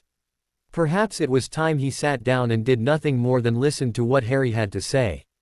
That was if he was ever found. She heard all over and the heavy silence that followed her everywhere she went was getting on her nerves.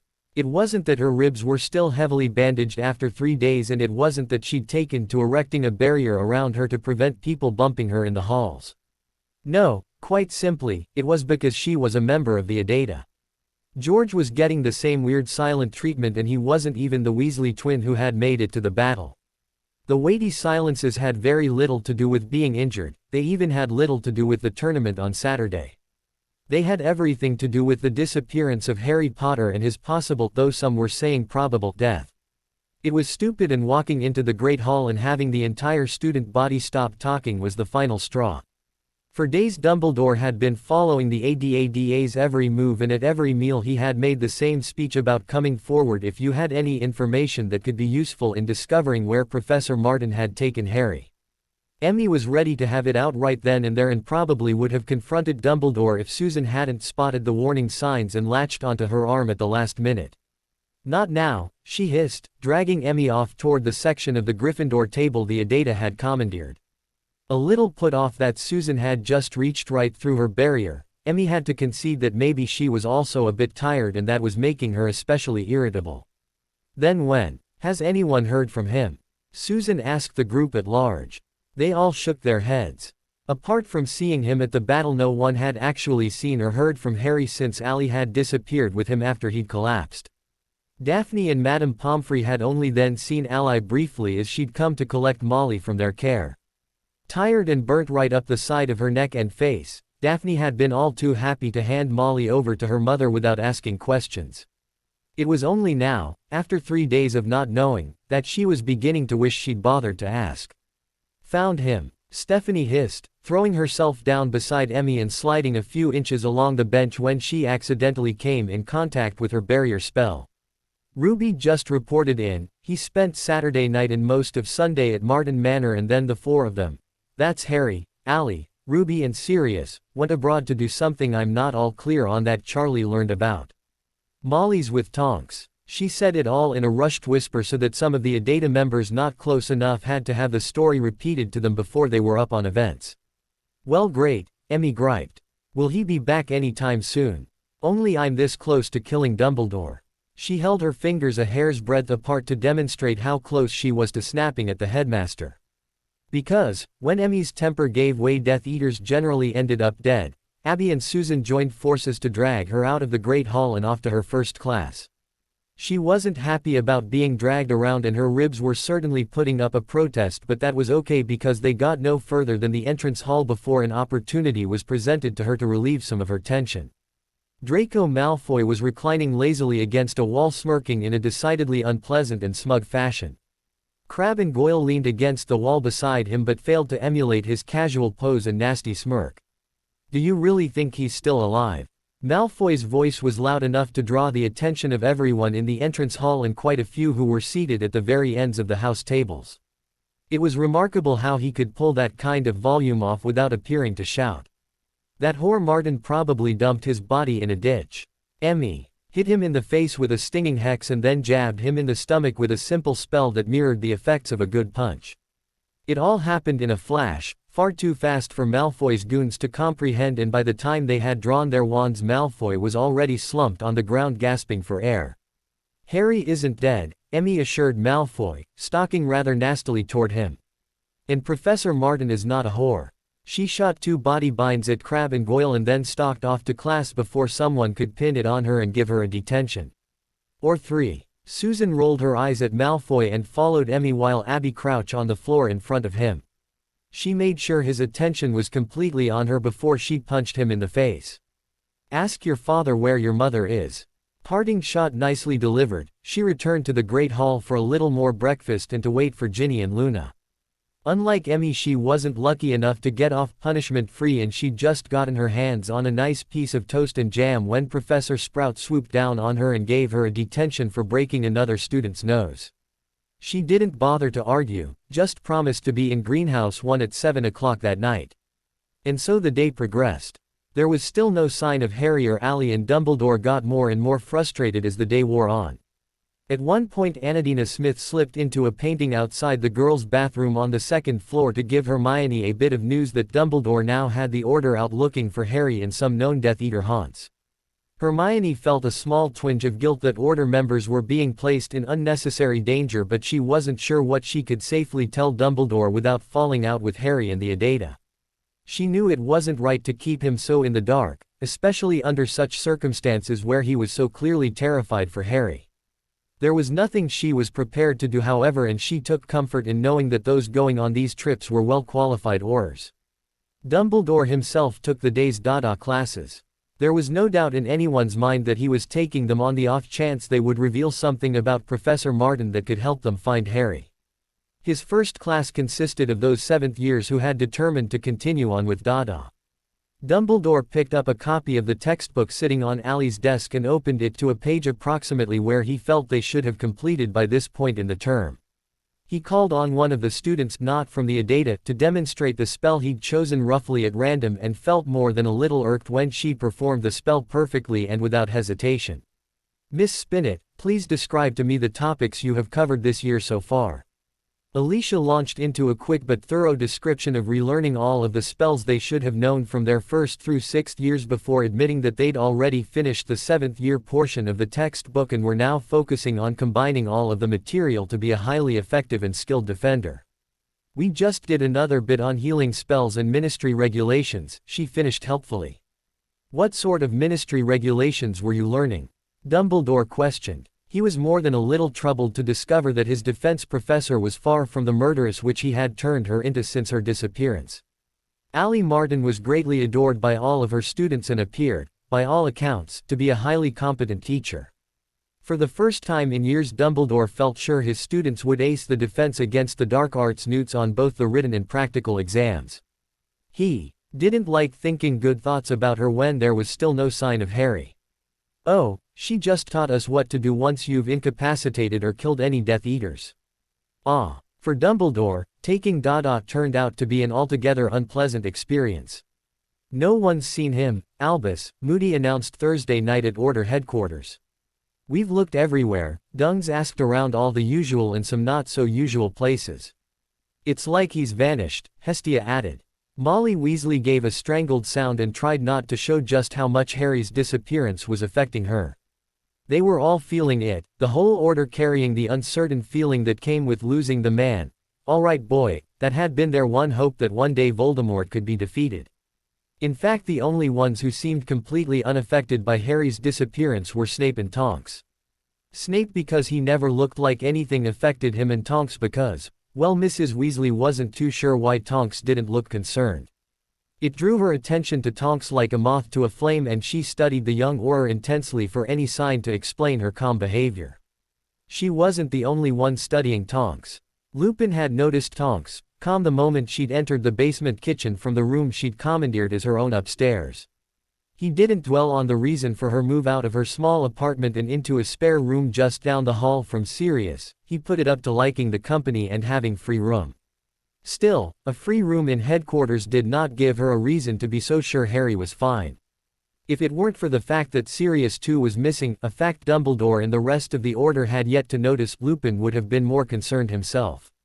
While Tonks had fed them all a line about Sirius brooding up in the attic with Buckbeak, Remus knew for a fact that his friend was not anywhere in the house at all. So Sirius was missing at the same time as Harry, and Tonks knew all about it. The question most worrying Lupin was how to bring it up, how to find out for sure what was happening and how to. A loud bang sounded from the hallway, making everyone jump and those who were even more on edge to draw their wands. The sound of Sirius' bark-like laugh filled the hallway, and another laugh, a feminine chuckle that quickly dissolved into hysterical giggles, soon joined in. Lupin was on his feet in an instant, beat to the door only by a suddenly spry Dumbledore and Tonks, who was out of the kitchen in a flash.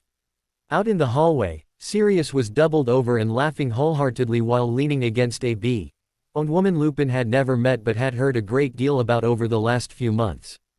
To say he was surprised would have been an understatement. As far as he knew, there had been no chance for Sirius to meet her, and certainly no point at which Dumbledore revealed the secret of Order headquarters to her. Of course, the question of how she had gotten around the Fidelis charm wasn't near as pressing a concern as to the fact that she and Sirius were laughing like they'd just had the time of their lives. They were both soaking wet, covered in mud, and showing the signs of a good fight. As they watched Sirius, who had always been a bit mad, and Ruby, frequently spoken of with fear, moved together as he led her about in the wobbly steps of a waltz. If they were aware they were being watched, they showed no signs of it. Sirius Black. Mrs. Weasley's shriek cut through the carefree atmosphere surrounding Sirius and Ruby like a killing curse. He looked up, midway through dipping Ruby, to stare at Mrs. Weasley in surprise. He didn't look depressed or moody like he had for so much of the last year. In fact, he looked happy. Lupin would even go so far as to say he looked young again. He had filled out. No longer was he the skin and bones figure he'd been when he'd escaped from Azkaban. His hair was back to its finest from the days before his imprisonment, shaggy, a slight mess and falling about his eyes with unintended perfection. It drew Lupin up short, unsure of whether or not he wanted to ruin such happiness when Sirius' life, until recently, had been so dark and hopeless. Sirius straightened from the dip, pulling Ruby up with him, and the two stood facing the Order like misbehaving children caught in an act of disobedience. "Has something happened?" Sirius questioned sharply, his smile wilting as he took in the haggard expressions of the Order members piling out of his kitchen. "Has something happened?" Mrs. Weasley practically shouted. "Harry's missing and you're off gallivanting with this woman." Ruby looked affronted at the tone in Mrs. Weasley's voice. "Oi, Molly, calm down, Harry's fine. Fine. He was stabbed, in front of the entire school, and then that so-called professor kidnapped him." Mrs. Weasley was building up to take all of her frustrations out on Sirius when she was cut off by Ruby, who stepped up into Mrs. Weasley's face. "Hey, that so-called professor is my best friend and she would never hurt Harry." "Aside from accidentally stabbing him," Tonks interrupted helpfully. "Aside from the accidental stabbing," Ruby conceded. "She has never done anything to hurt anyone who didn't deserve it. She fought in the last war. She's seen what happens when Voldemort is in power. Do you really think she would willingly take out the one man who has a real hope of killing the bastard once and for all?" "Rubes," Sirius placed a placating hand on her arm, but it did little to calm her. "You know nothing about Allie Martin and you know nothing about me." That said, she spun around and stormed off up the stairs rather than out the front door. Her ascension up the stairs was silent and not what would be expected from someone storming off in a rage. The Order watched her go until she was out of sight, and then they all turned to look at Sirius, who was suddenly forced into the spotlight. Mrs. Weasley looked livid, her face as red as her hair, and she was still puffed up from her aborted rant. It looked like she was about to turn her attention back to Sirius when Dumbledore intervened, his face taut with suppressed fury. Sirius wished he had gone after Ruby because he knew he'd missed his last opportunity to escape before Dumbledore's fury exploded all over him. Andromeda Tonks nearly had a heart attack when her daughter appeared on her doorstep with a baby. It had been a while since they'd seen each other, but she didn't think it had been that long. Then Dora came in and explained she was babysitting for a friend and needed someone in turn to babysit for her while she was at an Order meeting. Never one to pass up the opportunity to help out her daughter, Andromeda had immediately offered to watch the baby girl.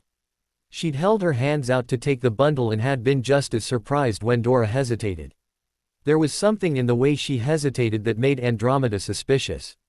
It wasn't the sort of hesitation that came with an unwilling parting, but something else. "I should probably warn you, she bursts into flames when she gets upset." Andromeda's hands had fallen to her side in surprise, and she'd studied the ordinary little baby with a bit more care. There wasn't anything, looking at her, that appeared different to any other ordinary baby.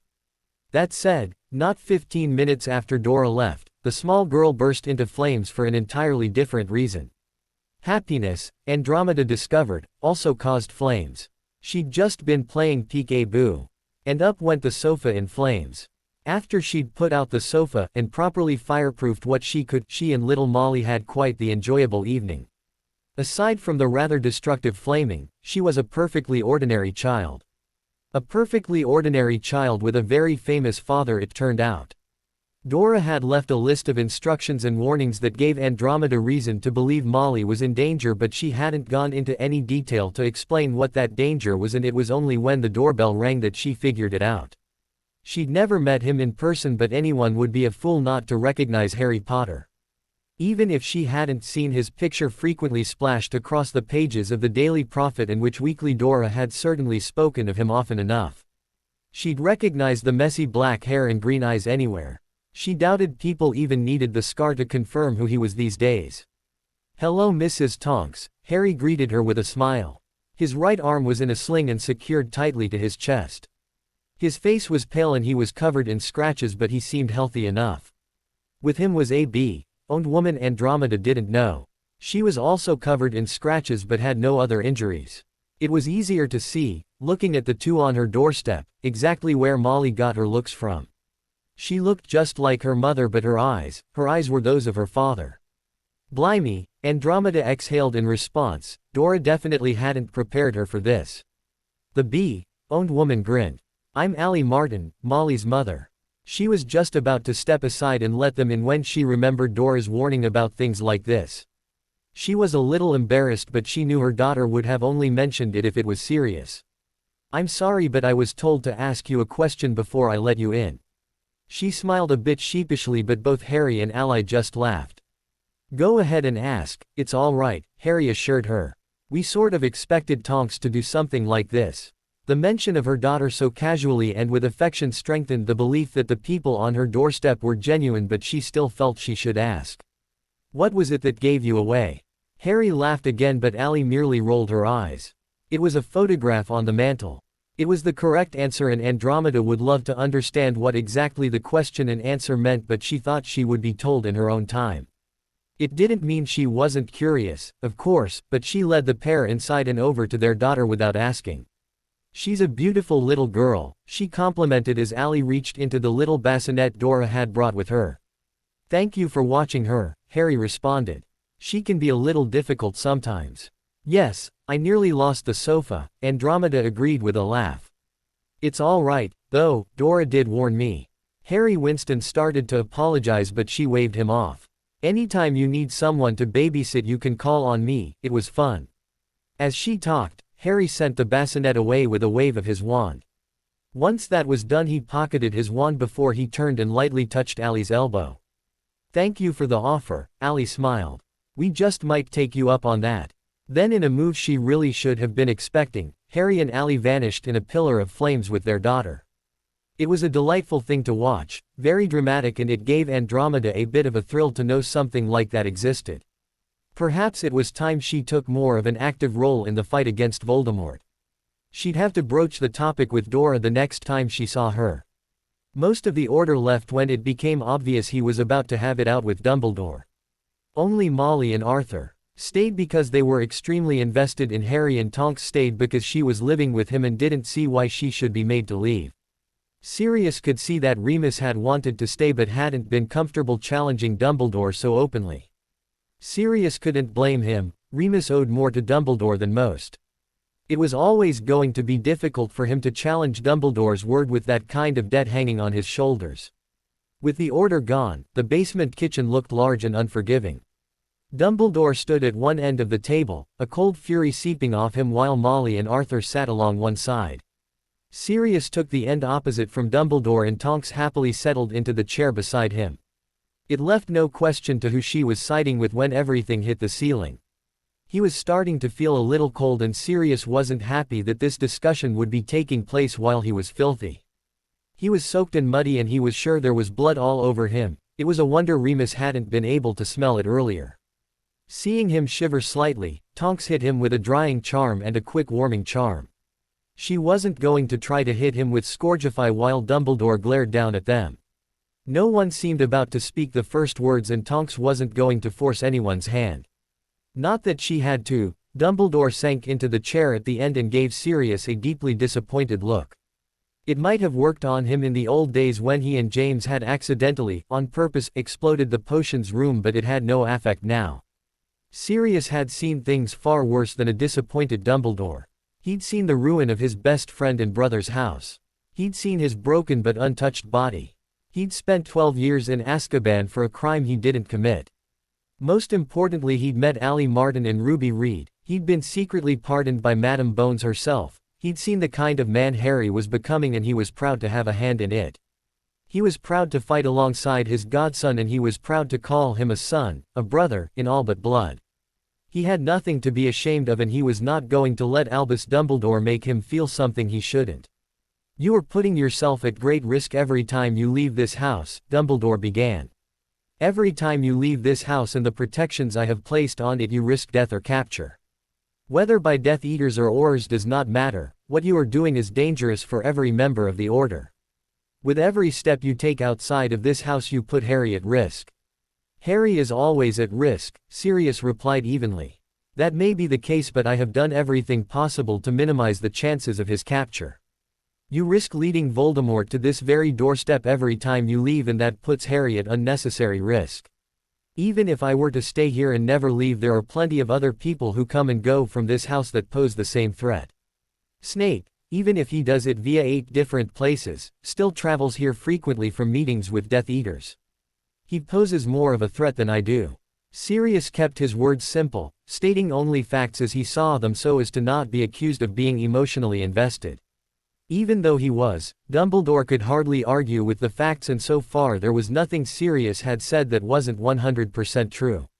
Every member of the Order risked leading someone to Grimmauld Place every time they visited. Sirius saw no reason to be singled out. The other members of the Order are not escaped convicted murderers likely to be noticed and identified, Dumbledore stated just as calmly as Sirius had been laying out his facts. Sirius shrugged. The fact that his name had been cleared in secret meant that he could not deny Dumbledore's words. Madame Bones may have used her influence to give him a trial of sorts, but it was still all very hush-hush. Evidence had been presented and looked through carefully by several influential members of the Department of Magical Law Enforcement, but without Wormtail to hand over or any more proof than a handful of testimonies to the public he would remain a murderer. He was okay with that. It gave him plenty of room to move through certain circles and gave him access to some very odd but useful information. Telling Dumbledore the truth would achieve nothing more than force Madame Bones' loyalty into the light, and that was definitely something they couldn't afford. You underestimate what Harry is capable of, Sirius ventured finally. I understand your fears, Dumbledore, but I don't agree with the choices you've made. I have seen Harry fight, Sirius. I watched him in the first defense against the Dark Arts tournament, and I watched him in the second where he was defeated and stabbed by my defense professor. It is not that I underestimate him, but that I fear what his actions will result in. Sirius nodded once, acknowledging Dumbledore's words. You failed him. Sirius voiced the headmaster's worst fear as though he was reciting a shopping list. There was no emotion attached to the words, nothing that would suggest the impact they had on Dumbledore. In her seat, Molly flinched. Sirius, she remonstrated, but her protest went unacknowledged. He is not the boy I had hoped he would become, Dumbledore replied heavily, the weight of this supposed slight weighing him down until it seemed as though he were nothing more than a tired old man. He's better. How can you say that? Dumbledore asked. You haven't seen him since the summer, you haven't seen what he's become, haven't heard the things he speaks of. It was then, in his dingy basement kitchen at risk of Weasley wrath, Sirius bucked the trend. He took a path that hadn't yet been taken. It was risky, it was dangerous, but right then he knew that if he didn't take the chance things would never again be the same. He told the truth. Sort of. I've been meeting with Harry at least once a week since October. He watched as his words sank in, as Molly's eye bugged out, as Arthur stiffened in his chair, and as Dumbledore took the time to realize that there had been more going on right under his nose than he had ever imagined. There's a lot you don't know, a lot of it isn't mine to tell. We're fighting this war, Dumbledore, and we plan to win. If that means that Harry has to sacrifice his childhood, then that's what he's willing to do.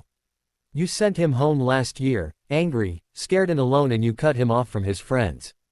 You did what you thought was best without even consulting me or Molly. Startled by her inclusion, Molly hardly wanted to side with Sirius, but this was a point she agreed with. She'd seen Harry coming off the train, she'd seen the signs that things weren't all well, but she'd been stopped from doing anything by Dumbledore's firm assurances that he was doing everything he could. You didn't have all of the facts, Dumbledore explained. No, we didn't, agreed Sirius.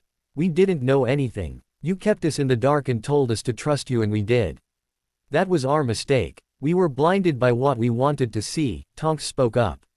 We wanted you to have all of the answers, and we let you do what you had to, believing that you would do what was right. But you didn't, Ruby inserted from the doorway. She was freshly showered, dressed in clean clothes and wrapped up in a Puddlemere United scarf to fight off the chill of the basement. Ali Martin did. The pieces started to slide into place in Dumbledore's mind, and the picture they were creating wasn't one he was quite capable of comprehending. The image was there, but the explanation was missing. Back when Ali was an unspeakable she was on loan to the French ministry, Ruby explained, taking a seat next to Sirius and avoiding eye contact with Molly. One of the things she was tasked to do while she was there was set up the security surrounding the Hall of Prophecy. It was easy to see the way Dumbledore's eyes widened at the news, the way several unpleasant and worrying thoughts occurred to him all at once. He didn't dare interrupt Ruby as for the first time all year he was being given answers to his questions. Ally fought in the last war, she knew when Harry said Voldemort was back that steps had to be taken. So she went to him. And when Harry started dreaming with Voldemort over the summer about a long corridor, continued Tonks, Ally was able to understand what he was seeing. Dumbledore's cold fury at Sirius had long since dwindled, but it was simmering away beneath the surface with every new piece of information he received. It was a rather diverse anger, partly directed at his own foolishness and partly directed at the people giving him long-awaited answers. Sirius, Tonks and Ruby knew so much more than he ever would have given them credit for. They met over the summer, was Molly's startled observation. To her it was far more important than the talk of prophecy. Ruby grinned. She was waiting for him when he arrived at Privet Drive. She taught him everything he knows and introduced him to the people who could help in his task. His task. It was the only thing Dumbledore could say. He'd thought he was beyond underestimating Ally Martin, but he was only just beginning to understand her. You weren't wrong, Dumbledore, Sirius said. Harry has to kill Voldemort, just not for the reasons you thought. You listened to a prophecy and you tried to shape the world around its contents. Don't make the same mistake Voldemort did. You listened and you determined to recreate the Order as a way of buying Harry the time he needed to grow and learn. You failed to grasp the one thing that would be the difference between Harry winning and Voldemort. Harry himself. The words didn't come from Sirius or Ruby or even Tonks. They came from Arthur Weasley, who had sat in silence listening to everything being said and simply absorbing it. It's not about the choices you make. Arthur said the words slowly, as though he was thinking of them as he spoke. You can't make these choices for him. Dumbledore and Professor Martin saw that. She gave him the tools to make the decision for himself. It's not about what the prophecy says or your plans, it's about Harry and the choices he makes. There are plenty of people capable of finishing off Voldemort, Sirius reminded them all. He is a mere man, admittedly with unknown magical enhancements. The thing is, the only one who is willing to do it, the only one who has been given the right clues, the right moments, is Harry. And he'll do it, Molly said quietly, tears choking her words. Because it would never occur to him not to. She said it with pride that the boy she had taken in as one of her own would stand up against the strongest and darkest of wizards because it was the right thing to do. He may not have been raised in the most loving home and he may not have had everything a boy should have growing up, but he was one of the strongest people she had ever met. He had long since proved he would do anything and everything for the people he loved. He can do it, Albus. He is doing it. He's out there day after day, night after night, tracking down leads, fighting Death Eaters. He's good, he's very good. That's where he's been, isn't it? Molly guessed. We've been worried sick and he's been off fighting Death Eaters and trying to get himself killed. Sirius felt it was a bit unfair of her to say he was trying to get himself killed, especially after everything that had just been said. He'd spoken a lot more than he had ever intended, but he knew he had done the right thing. If nothing else, then Dumbledore had needed to hear the words from someone that wasn't Harry. We had reports of Death Eater activities on the continent. Nothing serious, just stirrings, but we thought it best to put a stop to things before Voldemort got a foot in over there. Dumbledore understood in that moment what Sirius had been trying to tell him from the very beginning of their discussion. Harry was fine, Harry's was home, and he'd achieved more than the Order had recently. Apparently. You and Miss Reed accompanied Professor Martin and Harry to Europe to help prevent Voldemort gaining a hold there. They nodded. And what of Harry's stab wound?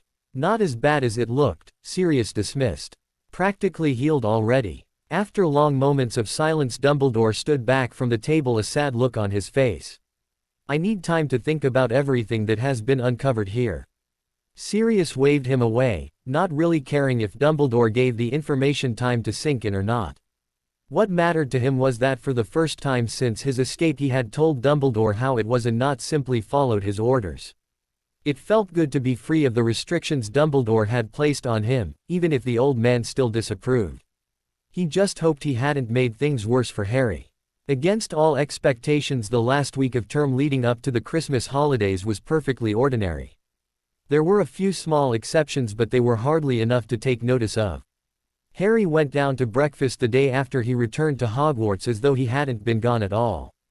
When people asked him where he had been, he told them he'd spent the last few days at St. Mungo's healing after Ali accidentally stabbed him during the tournament. People readily accepted the excuse because he was mostly healed, aside from the fact that Ali and Madame Pomfrey were still forcing him to keep his arm still so as to protect his chest wound from pulling.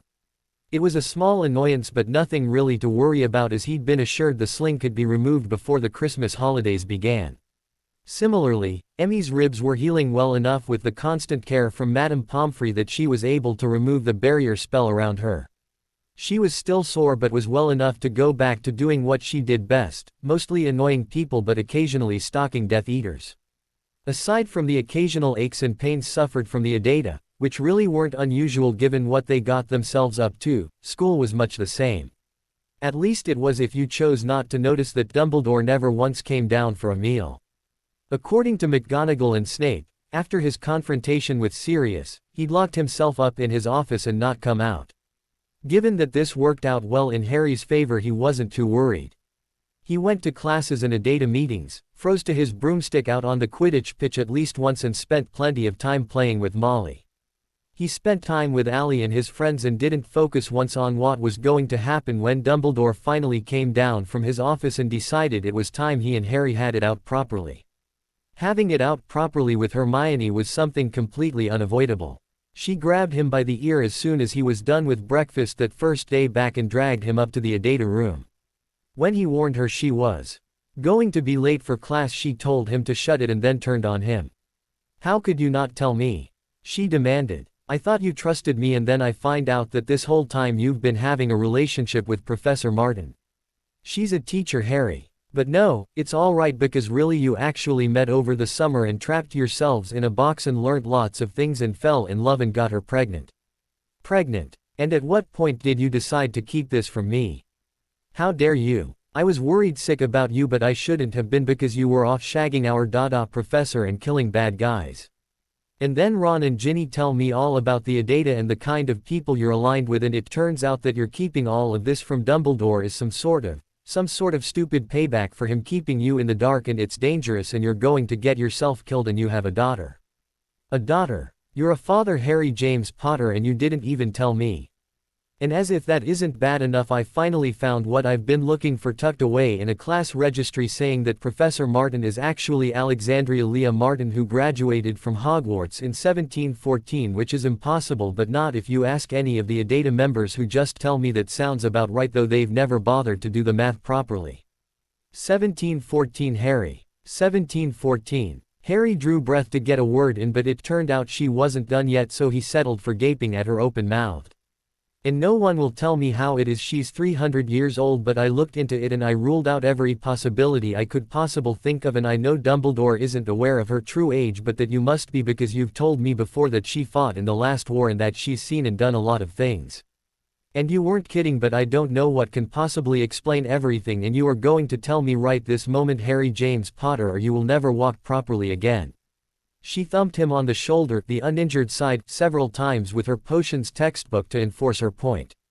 All he could do was gape at her for a few moments while his brain caught up with everything she had just shouted at him.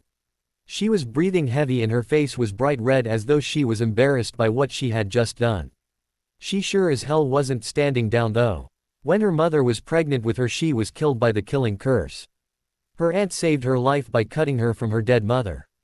Hermione gasped, horrified, but didn't interrupt as he continued.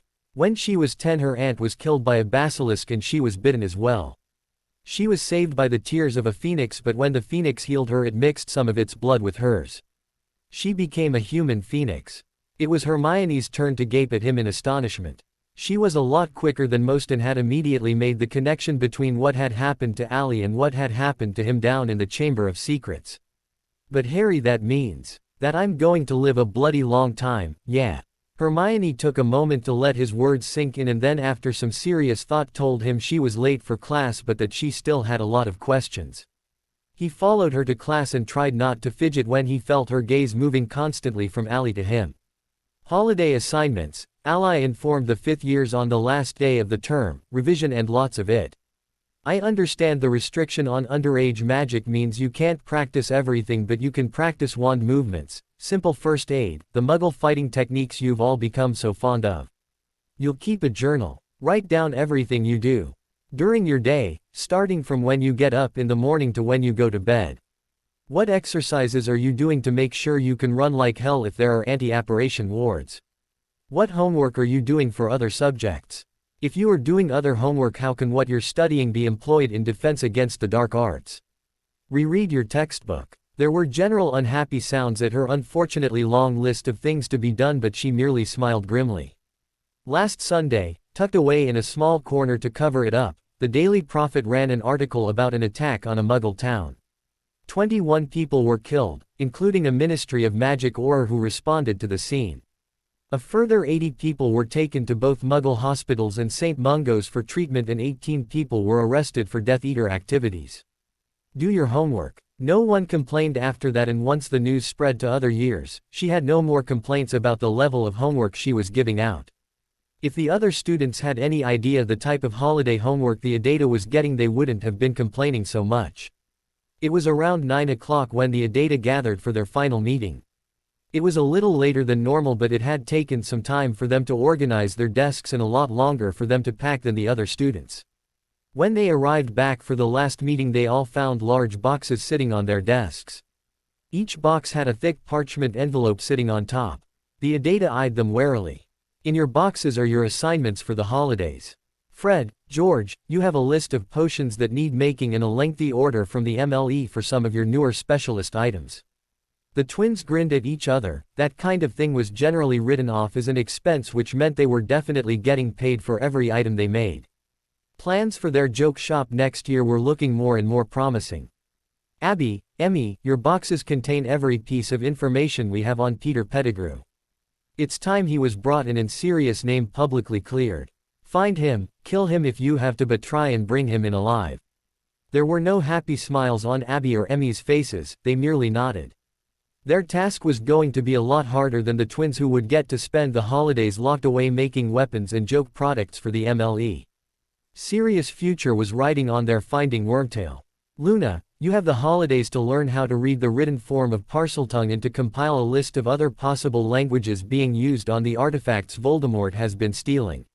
I want to find out what they were hiding in that village and what the hell it was that caused everything to explode in orange. Luna gave a curt nod, quite happy with her assignment, which would give her time to spend with her father. He was good with weird languages and would be able to help her find the older runic alphabets Hermione would need for her translations. Hermione's box contained a stack of new notebooks, quills and different colored inks, and one of the twins' messenger owls. Allie explained she had turned the owl into a portkey that would transport Hermione back and forth from the Martin Library whenever she wanted it to. Her holiday assignment was to continue trying to make sense of the cave papers. It was a task she was quite happy with. Stephanie, you know what your job is. Sirius created a pair of mirrors so that you and Ron can discuss things over the holidays. Jessie was tasked with quite possibly the world's biggest shopping list and a to-do list Hermione would have been proud of. It was a daunting task, but he accepted it with a shrug and a look that said he was already planning how to most efficiently spend his 2 weeks. Daphne, you and Susan know what to do, and it has to be done by the end of the holidays. Both girls nodded. There was no room for mistakes with their assignment. If things were to go off without a hitch at the ministry, then they needed to complete their assignment perfectly. Stephen, you signed up to stay on this Christmas, so you get to play bodyguard to Bianca. Being tasked to spend Christmas with a good-looking young reporter was hardly a difficult task. Stephen just grinned in anticipation of an easy 2 weeks. Right, Allie concluded. See you all in 2 weeks. His body felt smooth, powerful and flexible.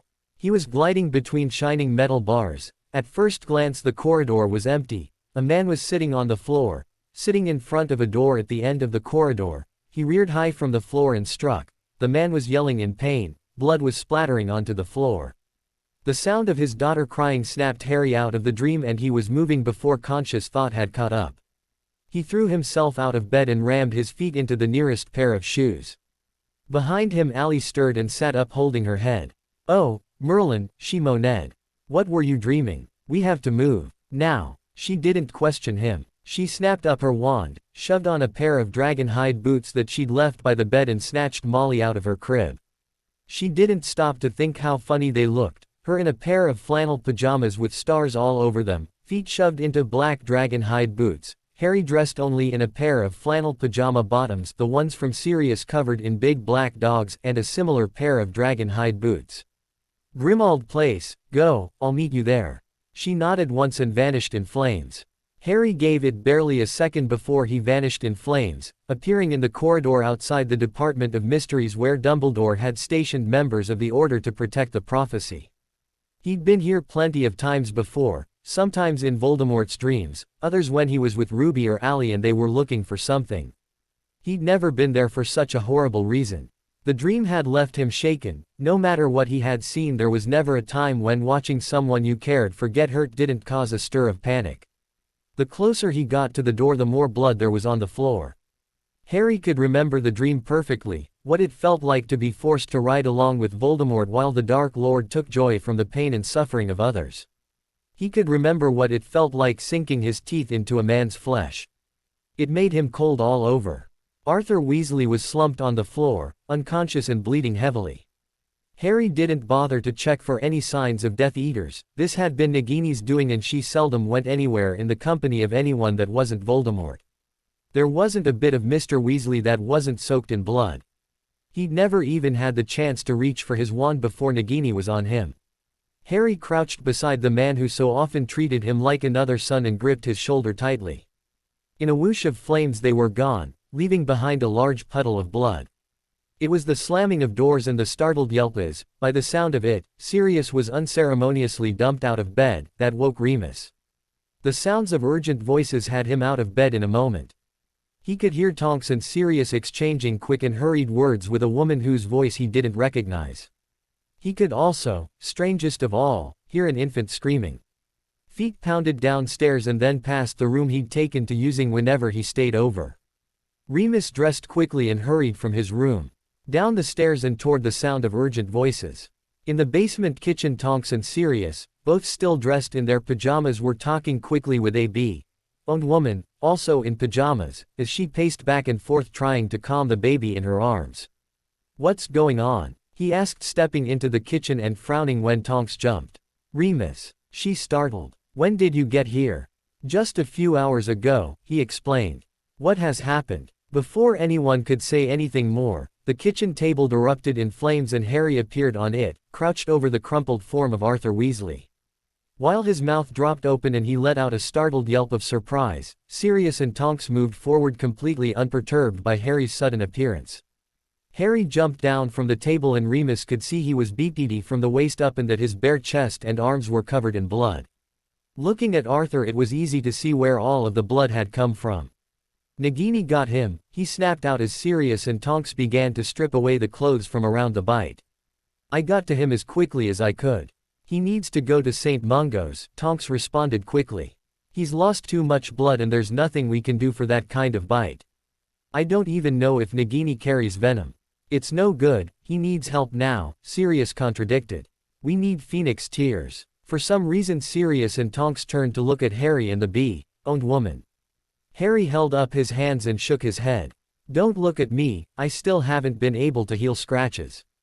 Baffled, Remus followed Sirius and Tonks' actions and turned his attention to the bee-owned woman. She swore quite colorfully and handed the baby over to Harry, who took the bundle quite comfortably. He held the baby up to his shoulder and bounced it slightly while rubbing the baby's back. "You know I can't cry on command," the woman protested. "Think of something sad," Tonks said urgently. "Your parents' death, the day your aunt died." The bee-owned shot a glare at Tonks but the Auror ignored her. "I know," Sirius said. "Harry's just dropped dead and you're all alone, think about that." "I can't, it's not making me sad enough," the bee-owned protested. "Oi," Harry snapped indignantly. "I've bloody well just dropped dead, you better be crying." Before Remus could form an opinion of what was happening, Tonks slapped herself sharply on the forehead and reached over to slap Sirius across the back of his.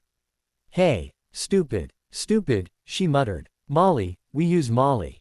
She's pure Phoenix." There was a beat where no one moved. Sirius froze, hands pressing a tea towel against Arthur's wound, and Harry and the bee-owned stared at Tonks. Then everyone was moving at once. Sirius got up on the table so he could lean across to apply pressure while Harry moved to Arthur's side and adjusted his hold on the baby. He held her out over Arthur's prone form and shifted her so that her tears were dropping onto the back of Sirius' hands rather than dribbling down her cheeks. "Don't hate Daddy for this when you're older," Harry muttered as he locked eyes with Sirius. On the count of 3. 1, 2, 3. Sirius whipped his hands away from Arthur's wound and everyone held their breath, the only sound in the room the sound of the baby's cries. Every occupant of the room watched as tears dropped steadily onto the torn flesh like rain. For long agonizing moments nothing happened and it seemed that whatever harebrained idea they were trying wasn't going to work. Just when Remus was about to intervene and demand they take Arthur straight to St. Mungo's, the man himself woke with a start and a sharp cry of pain. Sirius' hands were back on him in a moment and Harry was moving the baby back into his arms. "Properly. Ally, now," Sirius urged. The bee-owned Ally leapt forward, slammed her hand down over Sirius, and then Sirius was pulling back and Arthur and Ally vanished in the same flames that had brought Harry to the kitchen of Grimmauld Place. "Get the word out," Harry ordered, into the silence. "It's starting." He landed in the alley in a crouch and his unexpected passenger slid from his back, coughing and gasping for air. With a sinking feeling Jessie turned around. No Death Eater would have made those noises after jumping an apparition. Sure enough, when he turned around he found his little brother Andrew curled up on the ground coughing. Jessie swore and hauled his brother to his feet. He would kill him for doing something so completely stupid. Once he'd got done punishing himself for not noticing his brother was following him in the first place, that is. "What in the name of Merlin were you thinking?" he demanded in an angry hiss. Sorry," Andrew gasped. "Didn't realize it would be like that. What did you think would happen? Sight along apparition is hard enough without being taken by surprise. I could have splinched you without even knowing."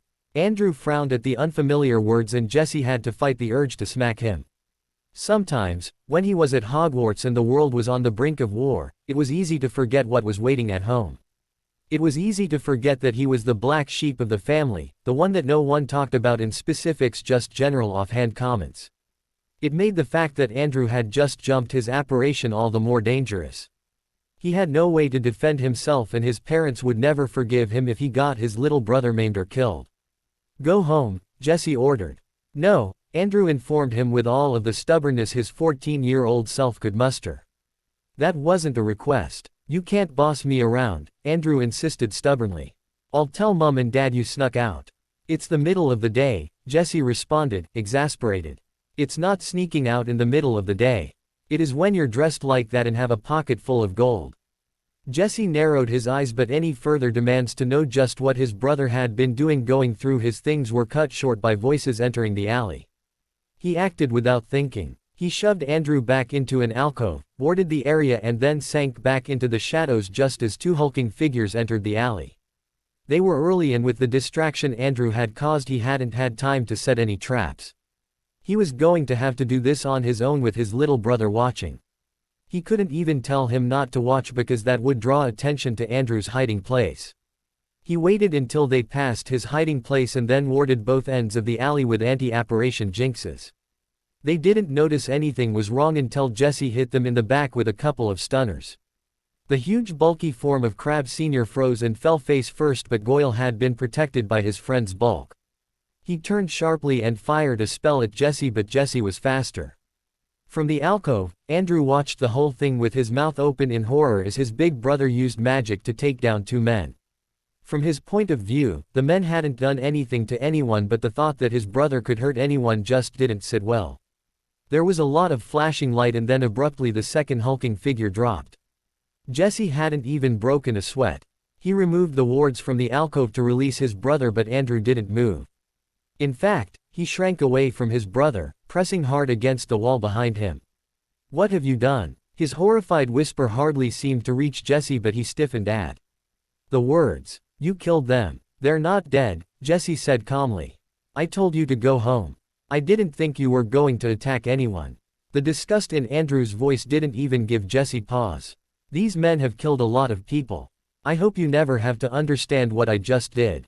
There was the sound of a soft pop and three witches from the MLE appeared at the end of the alley. Jesse removed the anti-apparition wards and they moved forward to secure the two fallen men.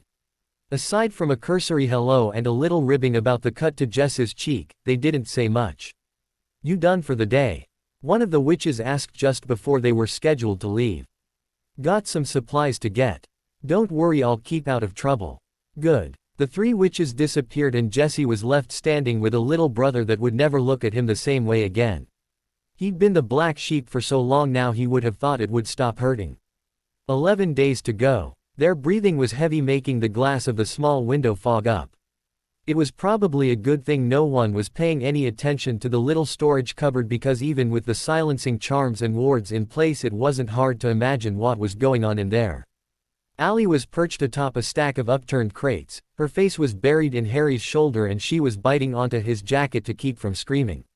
His hands were pressed against the wall behind her, hers were gripping his back so tightly she was probably scratching holes in the leather.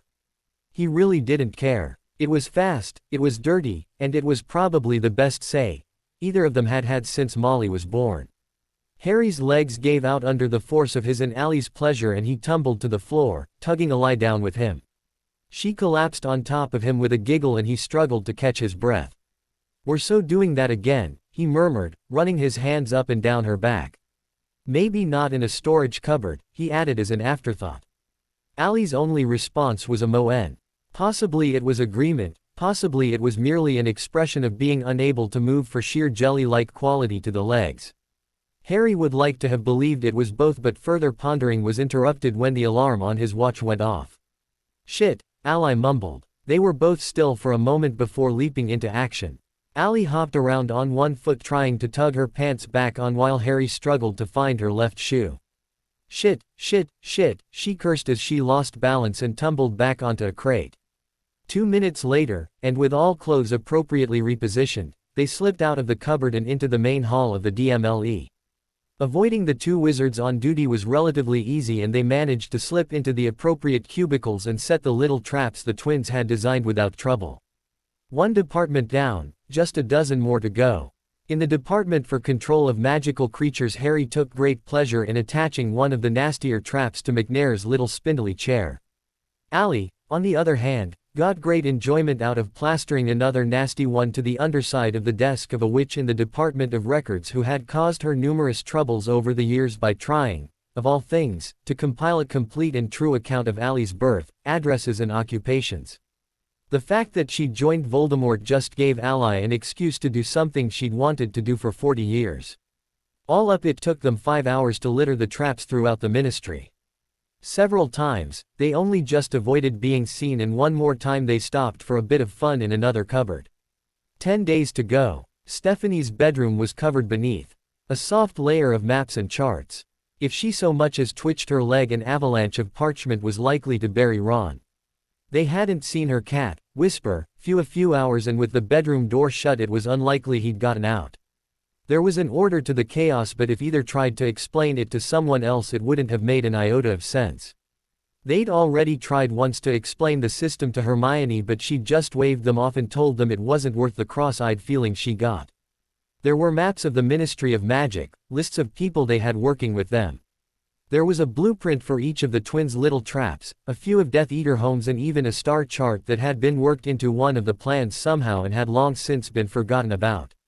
"It's no good," Stephanie announced. "We're going to have to block off the flow network." Ron looked up from the map of the Department of Mysteries he was studying to frown at her. "We can't close off the flow, we need it to get Fudge in." Stephanie shook her head at him and he briefly contemplated getting up to go have a look for himself, but it just wasn't worth disrupting the floor. "Maybe if we can block all but the addresses that we need. It's just that we're leaving it open for them to leave. So we block outgoing then." Stephanie shook her head again and Ron was beginning to hate the gesture. 7 hours trapped in her room looking at maps was driving him mad. He didn't like to think what his mother would do if she noticed him missing from Grimmauld Place. "If we do that, then the Death Eaters can just keep arriving. We just don't have the numbers to stand up against that kind of assault. But if we leave the outgoing open they'll be able to get away," murmured Ron, deep in thought. Finally he gave up, threw his arms up in frustration and announced that he needed food and that they could have another go tomorrow.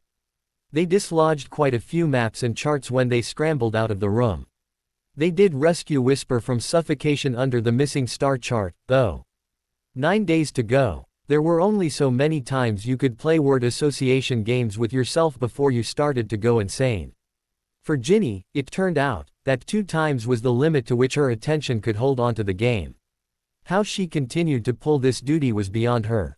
Surely she hadn't been that awful on her last outing. Still, the twins had come through for her and found her an interesting spell that ensured her bum wouldn't fall asleep in the long hours she would be stuck Dumbledore sitting. And they were really long hours. The old headmaster had spent the last week and a half locked away in his office studying over everything he thought he knew about Harry. Ginny knew more about Harry than she had ever wanted to know, and how it was Dumbledore didn't have him figured was a genius of stupidity only the great Albus Dumbledore could pull off. It hadn't been her first choice, but what with her Mark being unexpectedly killed by Voldemort, she had some free time. Not that it wasn't worth it, whatever had been said when he confronted Sirius had impacted deeply enough that he was making weird disgruntled noises and bemoaning his own stupid behavior. Perhaps when it was all over she would actually recommend that Harry come completely clean. Well, alright, even she wouldn't go that far, but maybe a little dangling of summer activities wouldn't be a bad place to start. Ginny stifled a yawn and watched as a 12-year-old Harry, covered in slime and his own blood, rose up from Dumbledore's pensive and began to give an account of the events in the dreaded Chamber of Secrets. It wasn't a story she particularly liked to hear, but something in the way he was telling it seemed to strike a chord with Dumbledore. He watched it twice more before allowing the figure of Harry to sink back into the bowl. The portrait Ginny was leaning next to, that of an ancient wizard who was headmaster some 600 years before, tapped the side of his frame to get her attention. "Best call it a night, my girl," the wizard advised in a whisper. "No telling how long this will last. Get some sleep, we'll send old Smith if anything interesting happens." Ginny gave a relieved nod and twisted the bead attached to her bracelet. Ruby had turned it into a portkey before the holidays and it was definitely getting some use. 8 days to go. Are we actually in Albania? The affronted tone came from Abby's left and she had to stifle a laugh. Not because she was afraid of being heard, but because she was worried that in her sleep-deprived state it might actually turn a little hysterical. "I didn't sign on for Albania," Emmy muttered again, her voice sounded closer this time. "Bad Voldemort-related things happen in Albania and I didn't sign up for those." A tree branch was blasted out of her way and Emmy appeared through the forest looking thoroughly disgruntled. She had a twig stuck in her hair and mud down the right side of her face. Abby wasn't sure she looked any better, so didn't dare to comment. "You sort of did," Abby reminded her. "Death Eater slaying. Bad Voldemort-related things are part of the package." Emmy huffed and crossed her arms, looking not a bit impressed by Abby's reasoning. Abby chose to ignore this and started to look around at the forest they'd found themselves in. With a shiver, she had to acknowledge that it was creepy. They both knew that this forest was the very one that Voldemort had spent all those years hiding out in. The fact they'd followed Pettigrew here was telling. The little rat was a lot smarter than they'd given him credit for. Though maybe smarter wasn't the best word, perhaps crafty, good at surviving. Something like that anyway. Abby looked around her and sighed in defeat. How do you find a rat in a massive and wild forest? Summoning charm, Emmy suggested, arms still crossed and a pout firmly in place. Summoning charm, Abby repeated incredulously. Like that could possibly work, no one is that stupid. Emmy raised her eyebrows and grinned. She waved her wand and performed a summoning charm. For a moment nothing happened and then a soft high-pitched squealing filled the air. "No," Abby laughed. "Even he couldn't be that stupid." A rat missing one toe sailed through the air toward them. Just before Abby could reach out and snatch it from the air, it changed. The rat morphed back into the man and turned abruptly on the spot in midair. Emmy's triumphant grin faded and she rolled her eyes. The last thing she said before she and Abby followed after him was a quiet but emphatic, "Damn." 7 days to go. Possibly. If there was one thing you didn't want on your tail, it was a pissed-off Auror. Having a pissed-off Auror and a pissed of unspeakable on your tail spoke of a future filled with painful memories and dark days. And Remus hadn't even done anything particularly bad. He'd made one comment, just one throwaway comment about the age difference between Harry and Allie before he'd been told how old she really was, and now Tonks was peeved and not speaking to him and Ruby was taking her side. He didn't even know Ruby, but she was happily playing the supportive girlfriend and siding with Tonks over something he'd done wrong. What he had done wrong he was beginning to understand, but only just. Only because Sirius had finally stopped laughing long enough to explain that the comment about Harry and Ally could also be taken as a snub toward Tonks. By the time that had sunk through the layers of denial and self-pity, Tonks and Ruby had already vanished to do some dark and mysterious work for Harry, and he was left with Sirius, who kept bursting into laughter every time he caught sight of Remus' confused face. "What do I do, Padfoot old friend?" Sirius sobered immediately. He gripped Remus' shoulder and looked seriously at his friend for the first time since he'd made the blunder. "Moony, do yourself a favor and ask my dear cousin out." But, his mind filled with all of the reasons why he was an unsuitable potential partner. He told himself excuses about his lycanthropy and his age, what had got him in trouble in the first place, his lack of respectable job and money. He had quite the extensive list going.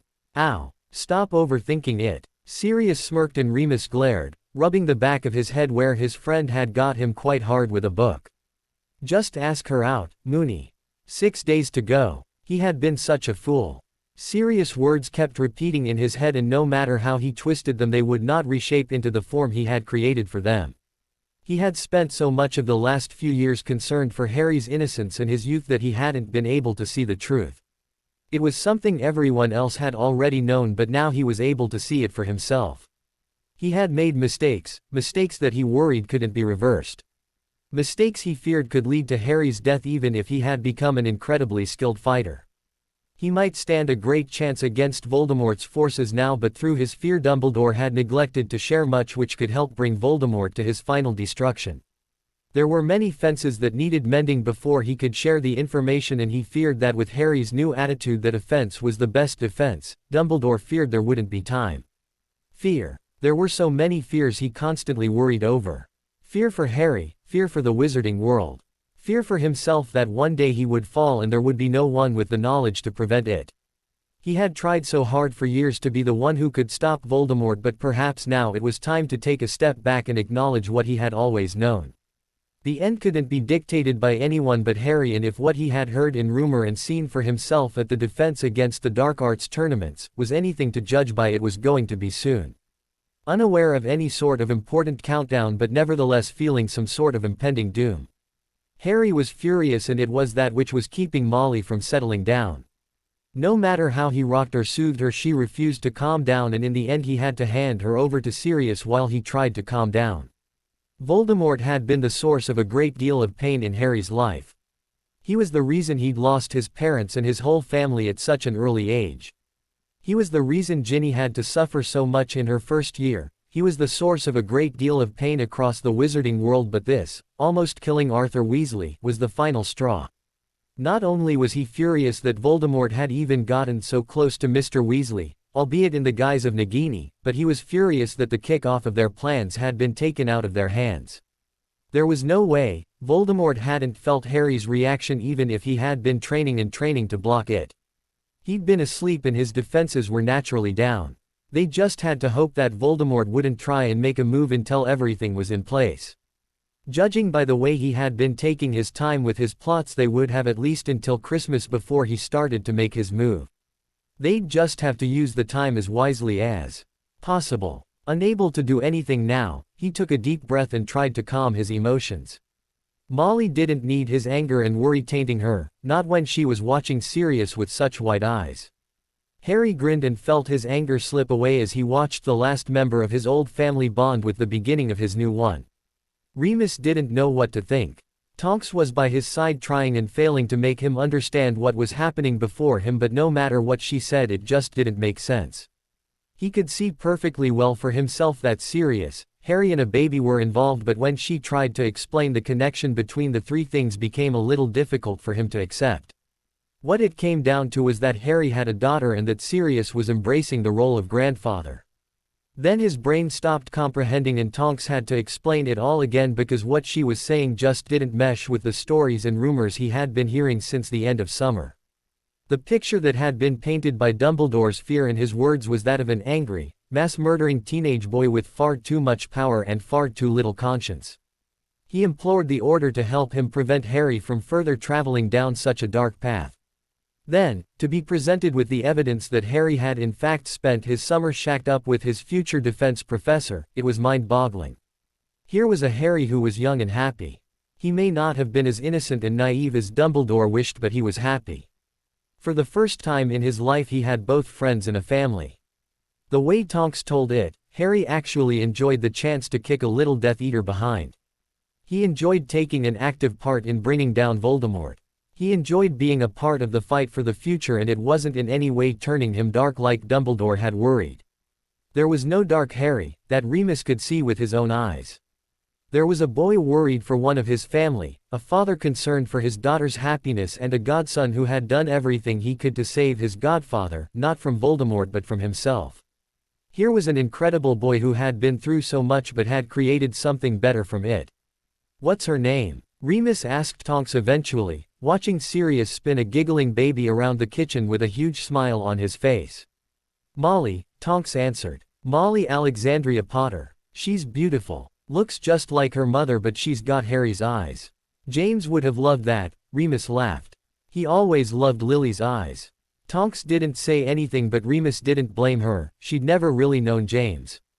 There were only two people alive who really knew James Potter, and now, here they were, in a kitchen they had always despised because of what it represented, watching as James's son planned to save the wizarding world. What scared Remus the most was that he would do it. He'd defeat Voldemort, save the wizarding world, and probably all before he'd finished school. 13 days to go. All things considered, Christmas turned out to be a perfectly normal affair. Even with Mr. Weasley laid up in a bed at St. Mungo's, the Christmas holidays went off with a bang that had nothing to do with death and destruction and everything to do with the Christmas crackers the twins and Sirius had developed. By Christmas morning the interior of Grimmauld Place was the most festive house on the street. Harry was woken early on Christmas morning by Ron, who threw a pillow at him and then shouted something about food and presents before he disappeared out of their room. He lay in bed for a few moments wishing he were waking up in a different bed for a completely different and a much more pleasant reason. He knew Allie was spending the morning with Ruby and her family, but that didn't mean he didn't want to be with her.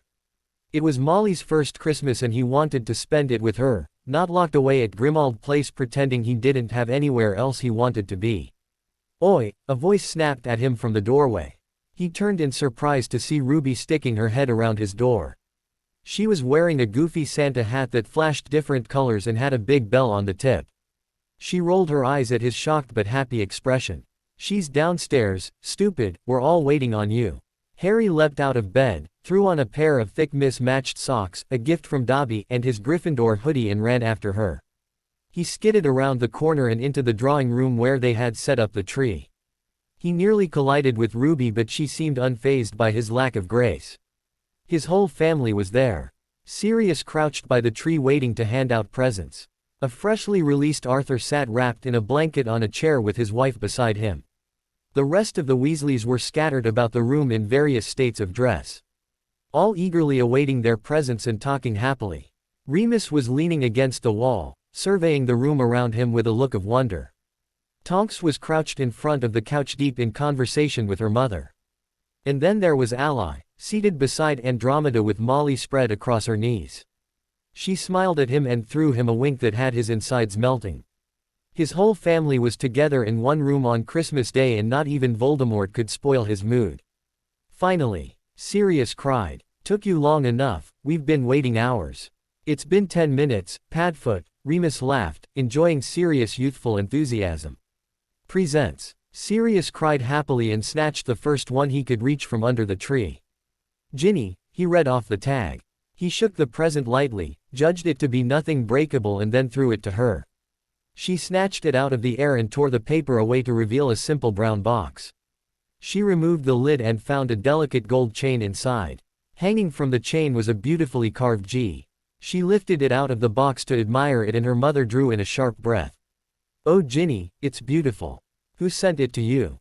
"It's from Harry," she said simply, smiling at him and then throwing a similar smile at Allie, who grinned. Ginny had no doubt Allie had been the one to pick it out. "Thank you. I was going to give it to George, but I thought Fred might get jealous," Harry joked. Tonks gave him an amused shove because he was out of Ginny's reach, but Ginny did poke her tongue out at him. They were all oblivious to the suspicious looks Mrs. Weasley was giving her daughter and Harry. "My turn," Sirius called triumphantly, the next present to be snatched up having his name written on it. Sirius shook it, sniffed it, patted it down and then tore the paper off when he was satisfied it wasn't about to explode. They all watched him in amusement, but given that it was wrapped in lurid purple paper and had 3 W's stamped on it, there was reason to be cautious. His caution was for nothing, however, as the package contained a collection of old parchment tied with a ribbon. His eyes lit up with delight and he let out a bark of laughter. "Oh, this is brilliant. Where did you get this?" "We rescued it from a drawer in Filch's office," Fred informed him. "We thought it deserved to be with its rightful owner." Sirius' eyes pored over the pages lovingly, and when he looked up his eyes were glassy with tears. "It's the Marauder's Guide to Hogwarts, Moony. The Book of Padfoot." Remus looked at him blankly for a moment and then doubled over in laughter. When he was able to speak again, he only managed to get out one word, "Sirius' name," before he was again lost to his laughter. For long moments it seemed Sirius was going to be lost to memories and that Remus was going to have to be carted away, but eventually he calmed down and Sirius passed his gift to an intrigued Ruby. "Right, who's next? Let's see. Aha, the youngest member of this new family." He straightened from the tree and handed Allie a squishy package wrapped in soft red paper. She removed the paper and revealed to her audience an incredibly soft-feeling white teddy bear with a red ribbon around its neck. The teddy bear had a card attached to its wrist that said it was from Hermione and explained that the bear could be used to record emotions so any child holding it would feel the love of its parents. "It's from Hermione," she explained, because no one could read the card from where they were. "How thoughtful," Mrs. Weasley answered automatically. No one had yet explained to her exactly why Allie was sharing Christmas with them or who exactly she was.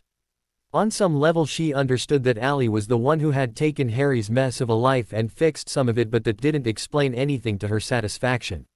They didn't plan to explain either. Allie placed the bear beside Molly and smiled down at her. Mushy scene over, Sirius dove back under a tree and tugged free an envelope addressed to both the twins. He presented it to them with a flourish and then bounced on the balls of his feet while George cautiously opened it.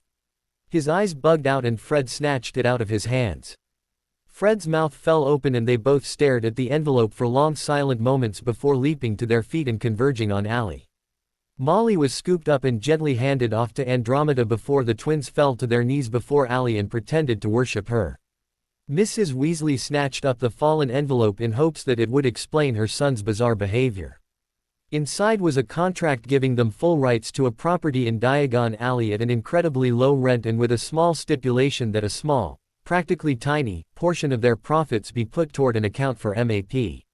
Molly felt anger swell up inside her that this stranger was helping her twins to fulfill such a silly and mindless future, but she couldn't argue with just how happy it made them. They were talking over each other, stumbling over their words and frequently stopping to go glassy-eyed and envision new products they could make. "More presents," Sirius shouted, to break them away. He grabbed a present at random and then threw it at Mrs. Weasley. "From one Daphne Greengrass," he informed her. Ron's ears went red and the twins started to snigger, but Mrs. Weasley just looked bewildered as she took the present and began to unwrap it. Ginny took pity on her mother and moved to sit beside her.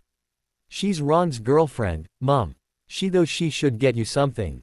I helped. "Ron has a girlfriend. I thought Hermione." She trailed off and looked furtively at Ron like she'd said too much.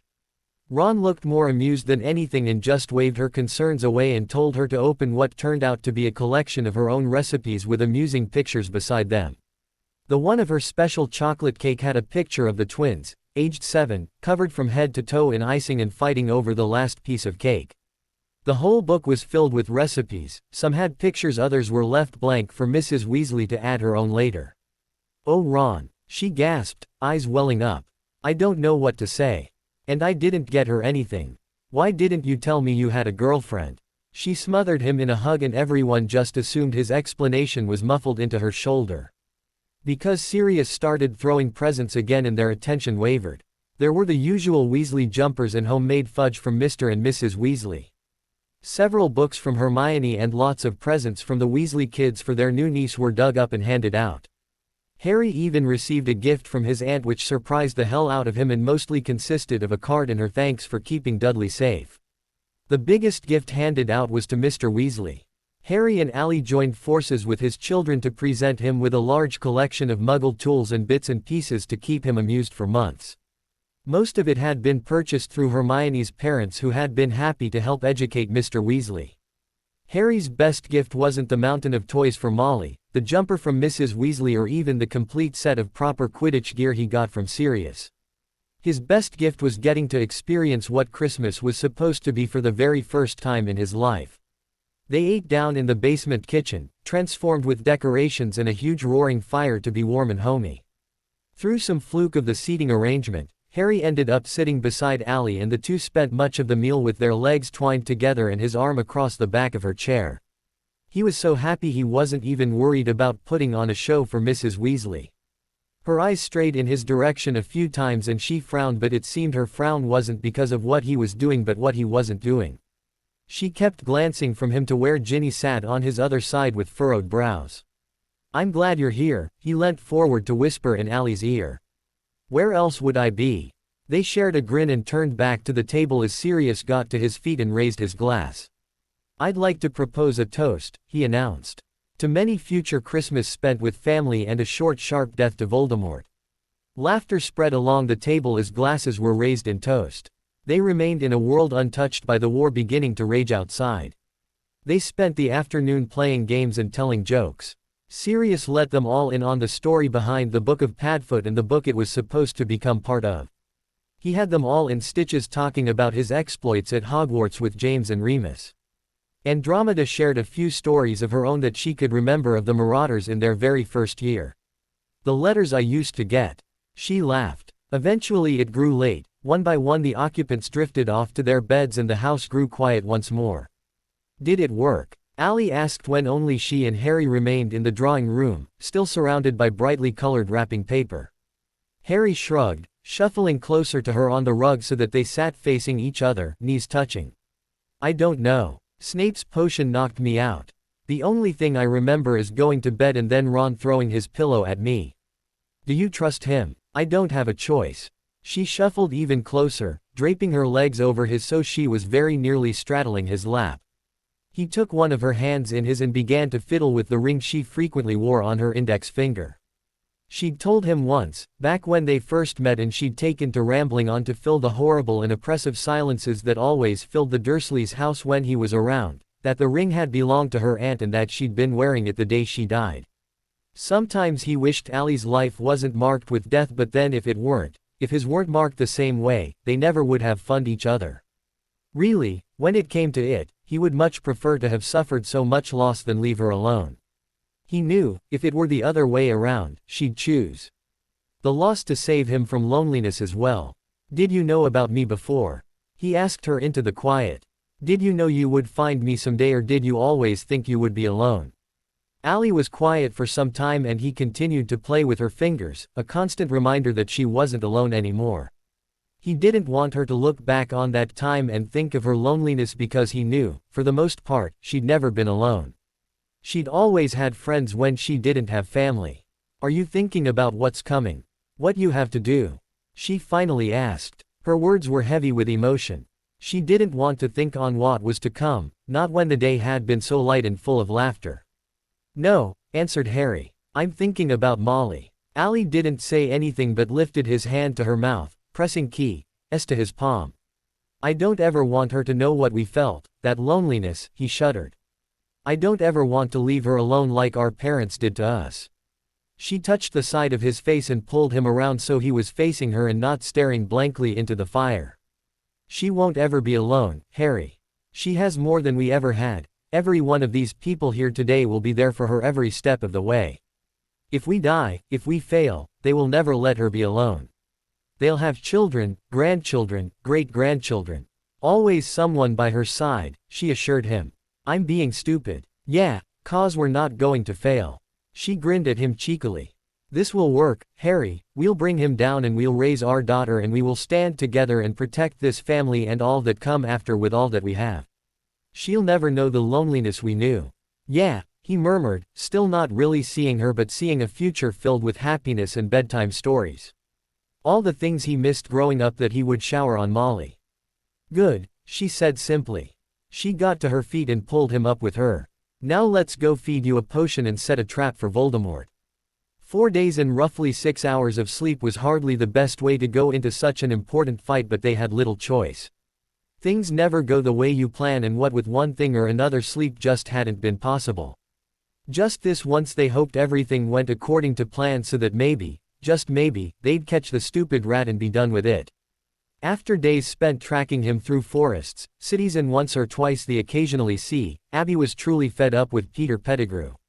Somehow, and she wasn't sure how, Pettigrew had clocked onto his tail within a few hours of them tracking him. He'd been leading them on a merry chase ever since, trying to ditch them and get just far enough ahead so as to get a clean escape. At least the fact that they'd been constantly moving meant that Pettigrew was just as sleep-deprived as they were. As long as he didn't seek out help, they would be on an even playing field. They'd let him get ahead a few hours ago, 2 steps to be exact, in an attempt to get him to stop running. The hope was that he hadn't tried to contact anyone in case they tipped of his location. If he had, they'd just have to deal. One way or another, Peter Pettigrew was going to be brought in. He's down, Emmy hissed, appearing from beneath Harry's invisibility cloak right next to Abby. We have to move now while he's asleep. Apparently, just that few hours of freedom had been enough for him to become comfortable, or desperate enough, to attempt to get some sleep. Both girls envied him for that but were thankful this would soon be over. Is everything in place? Abby whispered, crouching low beside the door to Pettigrew's room. It was a tiny and dingy motel room in some Muggle building. The few wards on the door were ones Pettigrew had hurriedly put in place before he'd tried to sleep. They were easy enough to get around. Fatigue and an average skill at magic made it relatively simple to slip through. It had taken them just moments to put up their own, and working together had made them twice as strong. Abby glanced across the closed door to where Emmy was crouched, mirroring her position. Emmy nodded sharply once and Abby moved, blasting the door into splinters and storming into the room. Pettigrew was fast. The moment the door exploded, he'd rolled out of bed, transforming on the way down. As a rat, he was faster and provided a smaller target. They'd anticipated his transformation and sealed the room in a magical bubble of wards and traps. Even the tiniest crack was covered by the charms. Pettigrew darted through one such crack and was immediately spat back out. He squealed loudly and ran for another, but when that failed, he tried for the door. Abby took careful aim and fired the most powerful stunner she knew at the mangy rat. He darted left at the last moment and the stunner blew apart a section of the floor. It surprised Pettigrew, and with a sharp squeal he put on an extra burst of speed and moved faster for his only hope of exit. He ran headlong into a board Emmy had magical moved into his path. Abby got him with her stunner while he was shaking off the dizziness. Nice, she told Emmy with amusement. Emmy pulled a box from her bag and expanded it to its regular size. The box was the size of a shoe box and made from wood that Hermione had heavily spelled to be unbreakable and resistant to every spell someone could throw at it. Abby picked Pettigrew up by his long tail and dropped him unceremoniously into the box. Emmy slammed the lid shut and tapped the box twice with her wand. So, Ministry. Ministry, Emmy agreed. Harry was rugged up in so many layers it took Mrs. Weasley a moment to realize who she was seeing. She'd been woken from her sleep by a terrifying nightmare in which she lost every single member of her family to the fight against Voldemort in the most horrible way imaginable. Her heart was still pounding in her chest and she'd known there was no chance of falling back to sleep. So she'd gotten up, dressed and headed down to the kitchen to get a start on breakfast, maybe even bake some fresh bread. She'd stopped on the landing when she'd glimpsed a dark figure on the street outside. For one terrifying moment she'd thought they'd been found by Death Eaters, but then she'd squinted and realized that it was Harry. He was standing under a street light, gazing up at the sky, just standing perfectly still. She hurried down the remaining stairs and threw open the front door, all ready to yell at him to get back inside. There were 2 reasons she didn't. 1, yelling would draw attention to any Death Eaters she couldn't see that might be in the area searching for their hideout, and 2, he was no longer alone. In the time it had taken her to make it down the last few stairs and out of the house, Harry had been joined by another, decidedly female, figure. She was also dressed for the morning chill, but while Harry had a hat pulled low over his ears to keep them warm, the girl had the hood of a muggle coat pulled up. Mrs. Weasley could just make out the end of A.B. own ponytail poking from the corner of the hood. The hair color and the figure were enough for Mrs. Weasley to identify the other as Allie Martin. She'd devoted a great deal of Christmas Day and Boxing Day to studying the strange young woman who had so changed Harry. Mrs. Weasley could probably pick her out of a lineup of bundled-up muggles a mile off. Hidden in the doorway, Mrs. Weasley was able to see everything without being seen in. The morning was so quiet she could hear what was being said. "More Voldemort dreams?" Allie asked quietly, reaching her hand out to him. He gripped her hand tightly and Mrs. Weasley frowned. It wasn't exactly an uncommon thing to happen. There were plenty of reasons to hold someone's hand, and if Harry really were dreaming about Voldemort, Mrs. Weasley was glad he had someone to hold his hand. That didn't mean it didn't make her uncomfortable. "I think the potion's working. When it starts to wear off, I get stuck watching whatever he dreams until something wakes me. He was dreaming about killing me and watching Dumbledore fall." "It won't happen," she assured him, confidence filling her words. Mrs. Weasley wanted to believe her, but she had trouble after her own terrible nightmare. "Come on, I'll take you to breakfast before I have to meet up with Tonks and Ruby." She led him down the street by the hand and they were almost out sight when Harry caught up to her properly and slipped an arm around her, pulling her close. He must have made a joke or something. Mrs. Weasley couldn't hear, because Allie shoved him away and he let out a laugh. They didn't get much further than the street corner when two dark figures appeared in the middle of the street just steps from where they had been standing under the street light. Mrs. Weasley almost had a heart attack when the figures moved further into the light and she realized that the tall gangly one was Ron and the shorter curvier one was a young woman. "Incoming!" Ron barked and immediately Harry and Allie turned back. Before Mrs. Weasley could even think about what was happening, half a dozen Death Eaters appeared with multiple cracks on the street. She was safe on the doorstep of number 12, but Ron and Harry were out in the open. She wanted to move, to do something to help, but she was frozen on the spot, so many questions pounding away. Where had Ron been? Why wasn't he in bed like she thought? Who was the girl he was with? Mostly her thoughts were starting in on a horrible replay of her nightmare.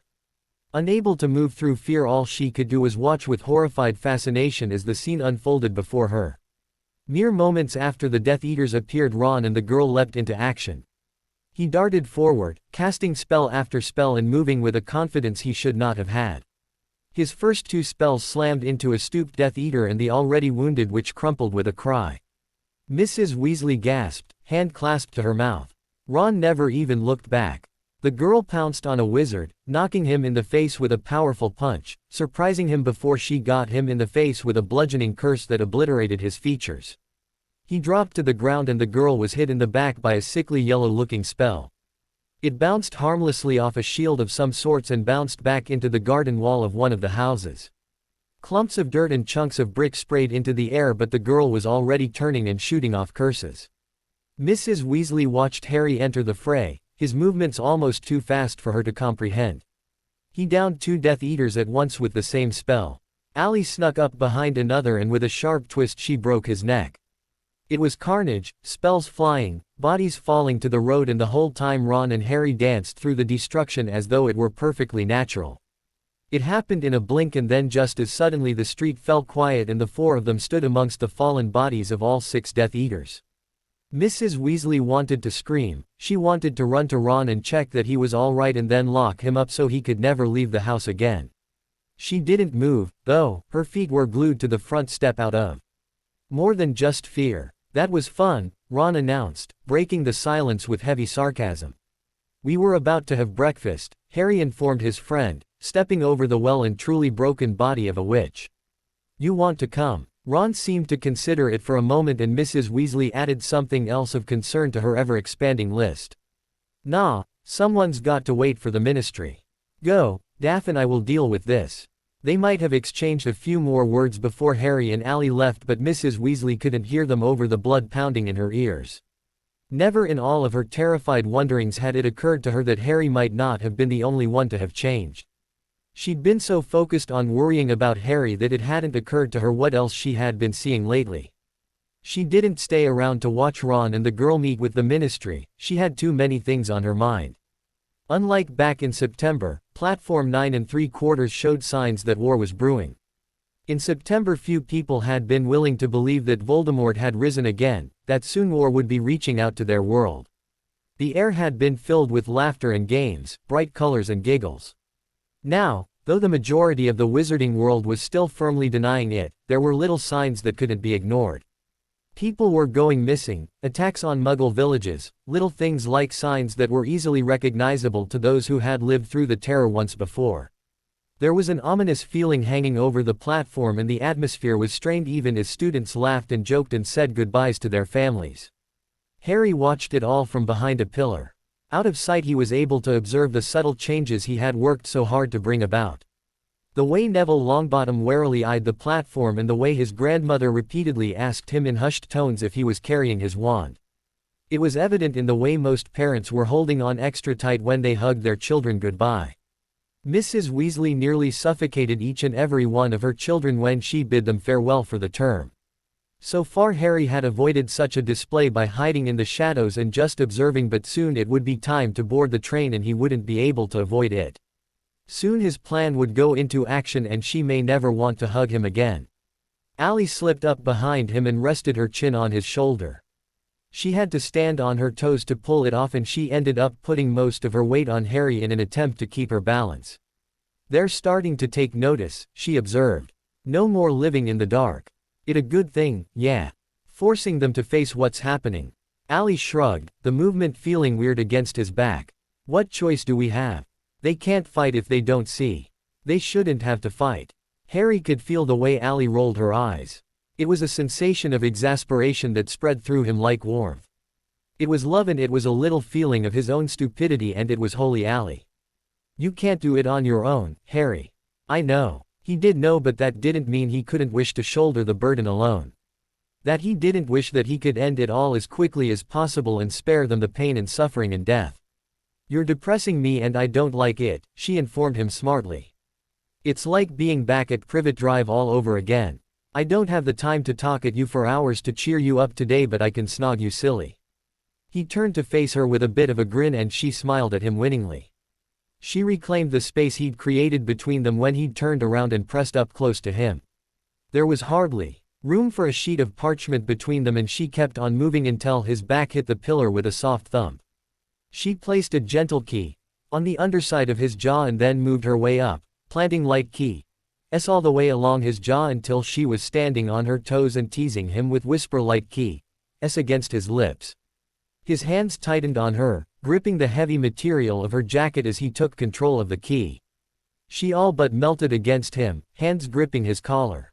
They only parted when the train's whistle blew and they heard Mrs. Weasley frantically shouting his name. "I love you, Harry James Potter, no matter what happens tonight." "Oh, we're using full names now, are we?" he joked. She shoved him roughly against the pillar, but she was smiling. He pulled her back and grinned. "I love you too, Alexandria Leah Potter," he informed her, leaning down to once more capture her lips. There was a sound like someone choking on their tongue after trying one of the twins' Tung toffees and Harry looked up in alarm. He felt the blood drain from his face and Ally stiffened beside him. He had never in all of his years, seen Mrs. Weasley such a boiling shade of red. She was positively swelling with rage and Harry would have taken a step back if he wasn't already so firmly pressed against a brick wall. There was no way of escape. The whistle blew its final warning and Harry could hear Ron shouting for him to hurry up. They were still tucked out of view of the people on the train, but Harry could see wizards in uniform walking along the train and closing the carriage doors. It was cowardly and shameful, but it was an easy way out that didn't involve him almost dying when he had important plans in motion. He moved at the exact moment Allie did, a synchronization he probably could have had with his worst enemy given the visage of Mrs. Weasley. "Bye," he shouted, slipping toward the train before Mrs. Weasley had a chance to move. Behind him he heard Ally vanish into flames, but he wasn't game enough to look back. He just really hoped Mrs. Weasley didn't have time to pull her wand. He grabbed Ron's outstretched hand and swung himself up into the carriage just as the train began to move. The door slammed shut behind him and a stunner bounced off it. Ron looked at him in alarm. "I think," Harry panted. "I think your mother knows about me and Allie. If Voldemort doesn't kill you tonight, Mom will." Harry could do nothing but groan and follow Ron to the compartment the Adata had somehow squashed themselves into. It was a bit of a tight fit, but it was only temporary. Harry looked around from the doorway in a bit of a daze, and it took a not-so-gentle shove from Ron to bring him back to things far less terrifying than the look on Mrs. Weasley's face. "Right," he said, choosing not to notice the way his voice cracked slightly. "Everything in position." It was a question he really didn't need to ask. Ali had trained them all so well they could have likely gone ahead without coming together in the compartment at all. It was a comfort thing mostly, a quick gathering before the world went to hell. "We're ready," Susan confirmed. "Then you know what to do." Harry looked around at each and every one of his friends, with the exception of Stephen, who was still at Hogwarts. They wore expressions that ranged from slightly nervous to downright terrified, but it was hard to tell. They were hiding it well, and he felt proud of what he and Ali had accomplished, of what these students had accomplished. "Tonight," he stated, "we take down the Ministry of Magic." Patience was never really something Harry had much of, that much could be easily seen from the way he rushed off to do things. Sitting around and going through classes while he waited for Voldemort to make his move was almost painful. Their whole plan rested on Voldemort taking action quickly and not as slowly as he had been for the past months. Snape had assured them it would work, but could they be sure of anything when it came to Voldemort? Professor McGonagall was kind enough to pretend she hadn't noticed the way he couldn't relax into her morning class. She gave him work to do like all the others, but then made no comment when he completed his work on the first try and went back to almost bouncing out of his seat. Professor Snape wasn't as kind, but he also tolerated Harry's mood because he'd had the twins first, and compared to them, a jittery Harry was a pleasant experience. Harry didn't ask what had happened, but he gathered it had something to do with the funny tree-like thing that was growing out of the roof and dropping horrible slime onto unsuspecting students. It went to show how much Snape himself was concerned for their plan that he hadn't even tried to remove the thing. Lunch was a tense affair. The Adata came together at the end of the Gryffindor table and ate enough to put the Weasley boys to shame. It wasn't that they were particularly hungry, but when you're facing the prospect of not getting the chance to eat for an undetermined length of time, it's hard not to eat more than normal. Conversation was light and it flowed freely, but anyone watching closely enough could see that something was going on, more so when you studied Hermione for longer than a second. Her face was pale, drained of color, and she kept glancing up at the staff table as though she wasn't quite prepared to go without saying something to Dumbledore. In contrast to the mood hanging over the Adata, Ali was happily chatting away with Professor Sprout about some new plant the herbology professor had just managed to get her hands on. The short woman was positively beaming over Ali's interest and answered her questions eagerly and in detail. "How does she do it?" Hermione demanded of Harry in a hiss, unintentionally gaining the whole group's attention. 300 years of practice," Harry suggested. "She slept fine last night. I kept expecting to wake up with her rambling on at Molly." "She rambles when she's nervous?" Hermione asked with interest. It was still new to her, all of the little things everyone else seemed to know about Harry and Ali, and she liked hearing things directly from Harry. "The first day I met her she didn't stop talking. Even when we were having lunch she was telling me all of this stuff that I really didn't care about." Ginny gave him an amused look, but Hermione was actually interested. Maybe they would have continued talking, but Voldemort chose that moment, the one unguarded moment they were having, to set their plan in motion. Harry buckled over the table, hands grasping at his head as images poured in, as emotions that didn't belong to him battered at him. It lasted barely a minute, but it was enough for Harry to know and understand it for what it was, or what it was supposed to be. Voldemort had left Harry feeling his happiness, his pleasure, and his sick need for the knowledge of what he was about to receive. His triumph had positively filled Harry, and, was he not prepared, had he not taken steps to ensure such a thing happened, he could see himself doing something stupid. He could see how this kind of thing would have worked on him once. There was nothing he wouldn't do for Sirius, especially a Sirius in trouble. When he could finally raise his head, he locked eyes with Ali, who had broken off her discussion with Professor Sprout mid-sentence and nodded sharply.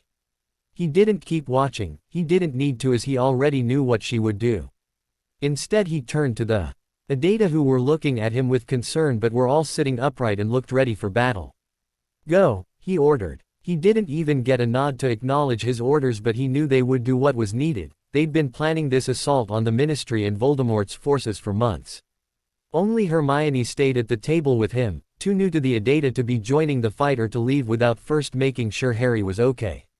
I'm fine, Hermione, you need to go. I hope you know what you're doing, Harry, I really do. Once her words might have had an impact, he might have actually considered what he was doing before just ignoring her and doing what he wanted anyway. Now he didn't even bother to consider it, he was doing what had to be done and she wouldn't have agreed to it if she didn't think he had some idea what he was doing. Hermione may not understand all of the changes he'd undergone, but she'd seen enough to know that he had done a lot to get to where he was.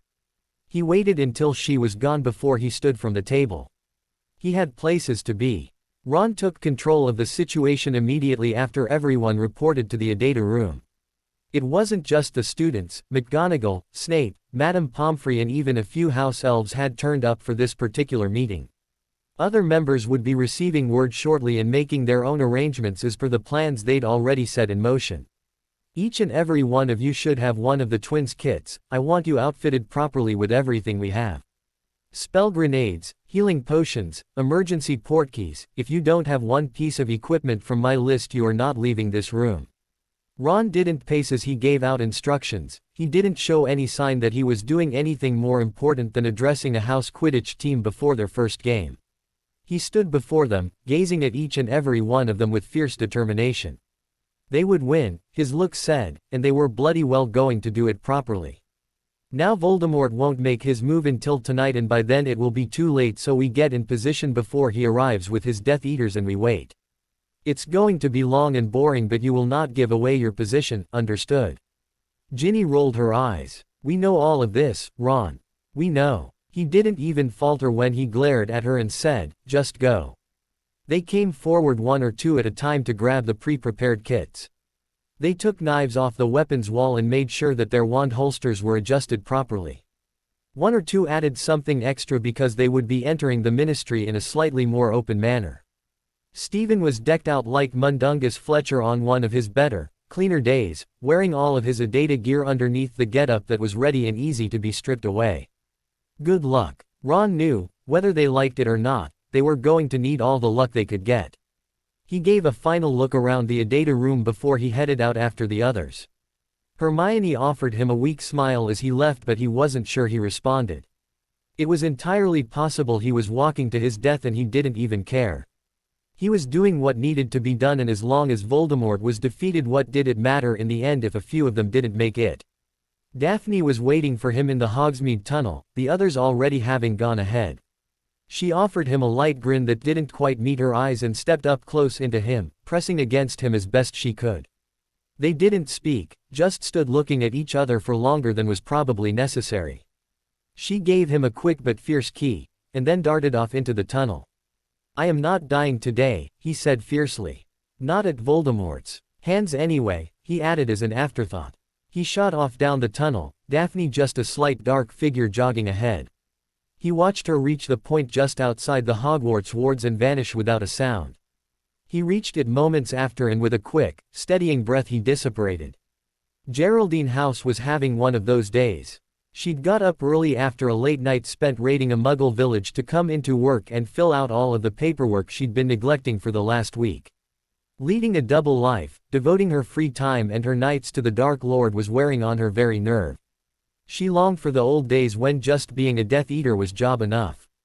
These days, there were still bills to be paid and mouths to feed. She was in a good position to help the Dark Lord. She was a highly qualified and respected Auror, after all, but she was so tired. When the Dark Lord showed himself, there would be no more cloak and dagger. She would be out there during daylight hours showing her support. But for now there was paperwork. A commotion down the hall drew her attention, and she stuck her head around the side of her cubicle to watch two junior Aurors and a senior Auror struggling to contain a young witch who was putting up a hell of a fight. Finally, fed up, the senior Auror slapped the witch with a stunner and a silencing charm, and she slumped forward.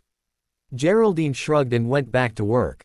Every group of law enforcement in the world sometimes had to deal with unruly young people thinking they were something tough. No doubt she'd spend a day in the cells until Mummy or Daddy came to collect her. Arthur Weasley was enjoying his first day back in the office.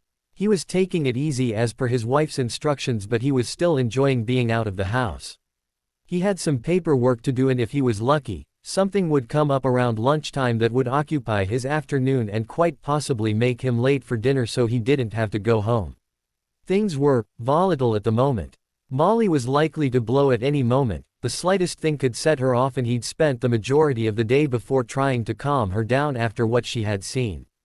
Harry Potter and Ally Martin Key, dotting on platform 9 3/4. Oh, she'd seen more than that, but it always seemed to come back to the image she had seared in her mind. Arthur wasn't sure what to make of it, the things she'd described to him and given him a great deal more to think about than just an underage student and his teacher. Molly had described how Harry had fled and how Ally had disappeared in a pillar of flames. What she'd witnessed had shed some light on something that had happened to him the night he was attacked, and as such he'd been reluctant to pass judgment on Harry and Ally until he had the chance to speak with them. It hadn't gone down particularly well with the missus, and he'd had quite the frosty evening. He refused to change his mind, though. He remembered flames like she'd described first at the ministry just after his attack and again when he was taken to St. Mungo's. The bits in between were a bit fuzzy, but now he was able to deduce that whatever it was in between, Harry and Ally had definitely been involved. "Hello, Dad." Arthur bumped his knee against the corner of his desk and spun around so fast he actually felt a bit sick. Surprised, he could do nothing but gape. Charlie stood, leaning casually against the wall, still dressed for the Romanian outdoors. Beside him, Ron wasn't leaning against the wall but standing tall and strong. He was dressed for a fight. Arthur had seen enough of those to know what should be worn if you were properly prepared. Both had serious expressions on their faces, and Arthur knew. "Tell me everything," he instructed with a grim expression. Susan was weighed down with so much paperwork it was a wonder she didn't topple over the moment she appeared in her aunt's office. Madame Bones, assistant, was quick to dart forward and relieve some of the burden, and the two quickly laid it all out on the floor. "Where's Aunt Amelia?" Susan asked as they worked. "A meeting, she's got a busy day and we couldn't cancel everything. Got to keep the day looking as normal as possible." "Does she know what's happening?" "Who?" Susan asked with a frown. "The woman I'm impersonating," Ginny clarified, looking up at Susan through very different gray eyes. "She knows. She's spending the day with her family." "Wise choice." "Yeah." They went to work on the paperwork, assembling everything in an easy order that meant it was all at their fingertips. Folders and envelopes covered the floor of Amelia Bones' office, and each and every one of them contained enough information to incriminate a witch or wizard of working for or aiding Voldemort in his cause. If all went well, they would all be captured or at the very least outed by the time this fight was over. "I wonder how Emmy's doing?" Ginny asked when they were done. "Better than Abby, that's for sure." Abby was swearing up a storm. In her head, it wouldn't have made much of a difference saying her creative words out loud, as she couldn't move a muscle.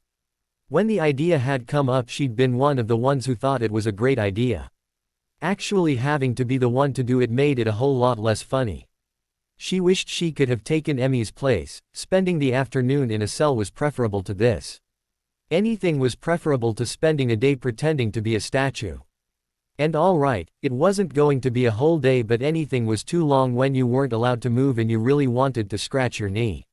She couldn't understand how muggles did this kind of thing for entertainment. She'd seen one on the streets of London once, and at the time she'd thought it was funny.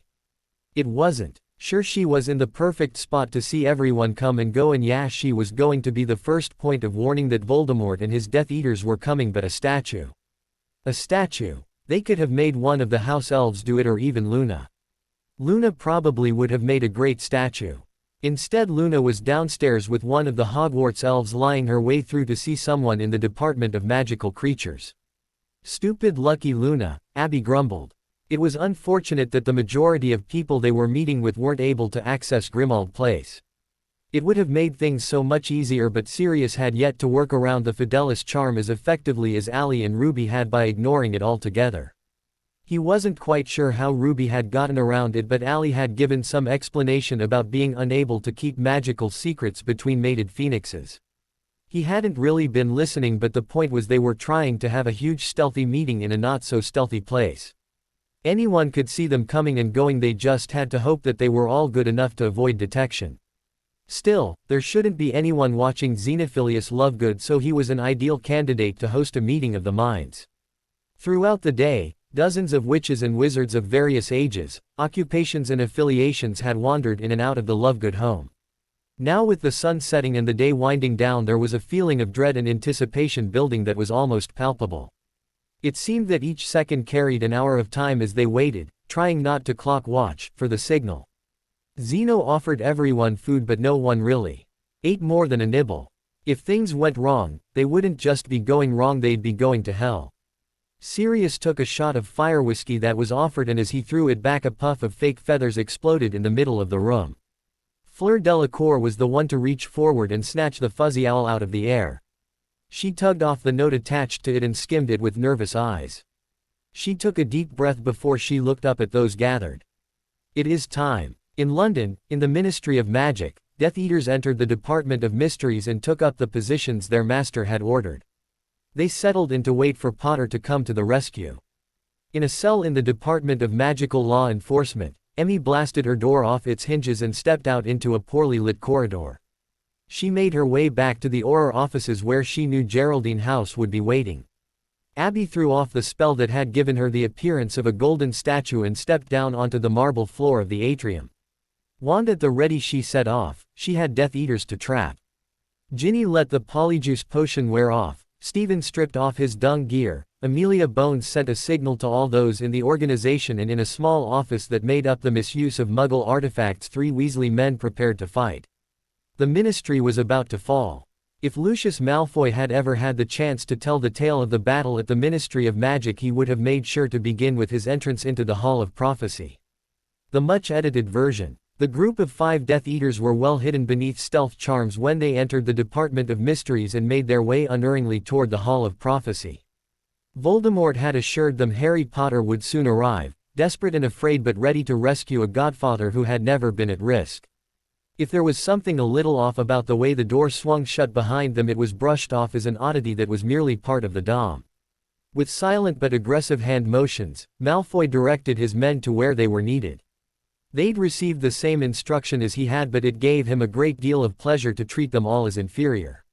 His position within Voldemort's inner circle was a statement of his importance. The others did as they were told, not out of any respect to Malfoy but because he had merely relayed the Dark Lord's instructions. They melted off into the shadows, and Malfoy waited a few moments to be sure they were in position before he moved to take his own. Satisfied, he took a step forward but was brought up short by the sudden appearance of a man in front of him. Malfoy's eyes widened and he realized quite quickly that things were not as they had seemed. "Hello, Lucius." Harry struck quickly and without preamble, shooting a quick and deadly spell at Lucius that the Death Eater only managed to avoid by dropping low. Behind him a shelf of prophecies exploded, showering him with tiny glass fragments. He was retaliating before the shards had even reached the ground. He lunged forward, a spell tumbling from his lips in a harsh snarl, but Harry flung up a shield that absorbed the spell and tossed back his own. Back and forth they fought, Harry leaving no room for Lucius to attempt any form of battle banter. That's not to say he didn't try. Lucius was eager to discover how they had been beaten to the Ministry and how Harry had known what to expect. Lucius said in a deep breath, jumping onto a low shelf that had somehow survived their assault. With the added height he was able to get a quick glimpse around the rest of the hall, and what he saw made him falter in disbelief. The Weasley twins were battling back and forth with much vigor, laughing and cracking jokes as they easily whipped 2 of his Death Eaters into an insensible muddle. Spells lit up the room around them as they swapped partners, shielded each other and took out a good portion of the hall while they successfully fought their Death Eater opponents. Closer to his own position, Ali Martin was battling fiercely with Bellatrix while her companion teased and taunted Bella's husband. Though the fight between Voldemort's most favored servant and Dumbledore's Dada professor was a closely fought mess of blood and spells, the one between Rodolphus and the unknown friend was greatly uneven. The woman was toying with him, drawing the fight out as she proved time and again that her dueling skills were by far superior. As he watched, the woman appeared to get bored, and with a final sharp slash of her wand Rodolphus fell, blood spattering the shelves around him and staining the crystal balls red. He had no time to dwell on how his companions were faring, and he threw the Cruciatus Curse at Harry with such vicious intent that the spell slammed through Harry's shield and tore at him with pain. For a moment he allowed the pain to get the better of him, and it put Lucius off guard long enough for Harry to snap out a spell around a mouth full of blood that smashed the shelves down around the Death Eater's ears. One particular shelf clobbered him forcefully on the head, and the torture on Harry finally let up. Shaken but not deterred, Harry threw himself back into the fight against Lucius with a vindictive curse that tore open the man's arm as though it were tissue paper. Lucius cried out, dropping to his knees and clutching at what had survived of his arm. The muscle and skin were in ribbons hanging precariously around the surviving bone. He tried to fire the killing curse at Harry, but the pain he was experiencing betrayed him and his focus shattered. Harry stepped calmly up to him and bound him in unbreakable chains. He pressed the tip of his wand under Lucius' throat and leant in close to speak directly into the Death Eater's ear. "This trap was never for me." With quick assured motions, Harry removed the man's wand and checked him over for portkeys or any other magical devices that might cause any future trouble. Satisfied, he turned his back on Lucius Malfoy and walked away. He knew that without help the man would die, but he was not about to give it. It was a horrible way to go, but not one he was particularly undeserving of. Despite the situation and the fact that any wrong move could mean her death, Ali was rather impressed by the skill Bellatrix was demonstrating. For a woman who generally gave off the impression she was insane, she was showing excellent skill and physical prowess. It was a real struggle to keep ahead of the Death Eater's moves, and a traitorous part of Ali was enjoying it. It had been decades since she'd fought an enemy with such skill, and it was oddly refreshing now to have someone to truly test her own skills against. With Harry there was never any real risk of death, but against Bellatrix it was real tooth and nail, back against the wall, rip into her type violence. She was covered in welts and bruises, she was bleeding in multiple places, and she was pretty sure she had a broken collarbone, but she was still upright, still fighting and still smiling. All right, perhaps grimacing was a better description. She spat out a mouthful of blood and slammed bodily into Bellatrix. She could feel bones shifting and had to acknowledge, if not out loud then at least in her head, that she'd just broken a rib that had previously only been badly bruised. They hit the floor, Bellatrix slamming into it back first and letting out a howl that sounded half laugh, half cry of pain as one of her own ribs snapped and pierced through flesh. Ali rolled free and was on her feet in an instant, but it seemed that Bellatrix had finally had enough. With a laugh of glee she ran, weaving in and out of the shelves, so most of Ali's spells ended up obliterating shelving and prophecies rather than her opponent. Suddenly Harry was beside her, both chasing after Bellatrix, but Harry was largely undamaged, and when Ali coughed up another mouthful of blood it became clear she wasn't going to be catching the crazed woman anytime soon. She nodded to Harry and slowed her pace as he put on extra speed and tore after Bellatrix. Acknowledging she was the slower, she continued after them, but without the single-mindedness that had left her blind to the other battles going on around her. She fired a banishing charm at a Death Eater Fred was fighting and didn't look back to see it hit the shelving behind them, causing a big enough distraction for Fred to gut him. She blew through the door of the Hall of Prophecy and stopped long enough to request the exit. When the correct door had spun into view, she picked up the pace and slammed through. She almost collided with Stephen coming out of a stairwell, but managed to dart around him at the last minute. She gave him a brief glance in greeting before they each continued on their way. He, pursued by a group of transfigured warriors, directed his way by a much pissed-off member of the Sport and Games department. The middle-aged wizard followed his warriors at a leisurely pace that allowed him to occasionally give an order or a chortle of laughter. He wouldn't be laughing long when he arrived where Stephen was leading. Down another corridor and through an unassuming door, Ali burst out into the atrium and ducked sharply to avoid the stunner sent her way by Abby. "Sorry," Abby apologized quickly, spinning around to face another doorway and this time stunning a Death Eater. Abby obviously hadn't had a lot of time before Death Eaters started coming in, as she was still mostly gold. She had her own features back, but the spell that had been used to give her the golden appearance of the statues in the fountain had yet to wear off. It was a strange but usefully distracting sight. The doorways and fireplaces around the atrium were cluttered with the fallen bodies of Death Eaters, and Ali took a moment to be concerned by the large number. Somehow, despite everything they had put in place, one of the Death Eaters from the initial raid must have gotten out a plea for help. "Nagini's here somewhere," Abby said, answering Ali's unspoken question. "Voldemort's got his eyes and ears. Any word from the others?" Ali asked, taking up the task of binding and moving the fallen Death Eaters. She would arrange them into neat rows that would allow for simple distribution of the incriminating paperwork. Hermione sent word a few minutes ago that Jesse had been wounded, but he'd managed to kill the Death Eater we sent to him. He's with Madame Pomfrey now, and so is Luna. Something happened up in the DOMC. I don't know the full story, but here she paused to stun another Death Eater trying to enter via the Flow network. Dobby managed to capture the 2 wizards in the department and he sent Luna on. What about the others? Bill and Fleur are leading the raid on the safe house, and Sirius is with Lupin and Tonks in the den Remus found. They've had some injuries and we lost a few people, but mostly we're good. At that moment the floor beneath them exploded.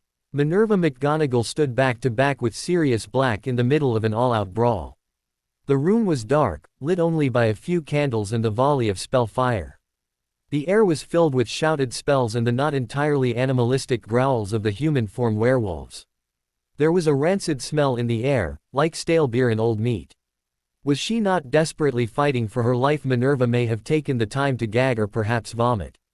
She slashed her wand through the air in front of her and sent red sparks cascading into the slumping form of a boy who couldn't have been more than 13 but was already well entrenched in the life of a werewolf. The boy fell, body slumping over the remains of a coffee table that had only served to get in their way.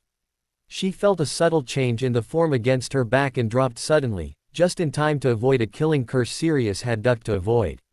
She spun around, taking over the fight with Fenrir Greyback, and snapped at him with a dangerous transfiguration spell that would do interesting and disabling things to his legs. Thick roots formed from the man's leg hair, thickening and sinking down into the floor until he was unable to move. Though his legs had essentially become the trunk of a new tree, he was still free to move his arms, and he chose to do so by shooting a spell back at her. Minerva batted it away with a shield and was struck across the face with a whipping charm. Warm blood seeped down her chin as her cheek was split open, but she never stopped in her battle. She launched forward, severing charm at the ready, and used it in a lethal manner she would never have before considered using. The head of Fenrir Greyback rolled helplessly to the floor, his body still held in position by its new roots. Perhaps, under other circumstances, maybe if she had been fighting an ordinary Death Eater, Minerva might have felt some horror at what she had done. Instead, she was fighting the leader of Voldemort's werewolf forces, a man who enjoyed the taste of human flesh even when not in wolf form.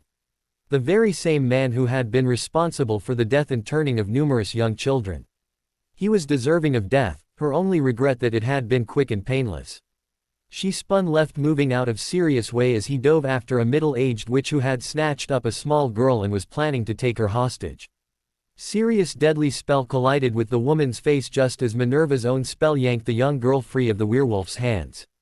Minerva slipped a portkey around the innocent girl's neck and slammed her hand against it, activating the emergency medical portkey before turning and dashing after Sirius.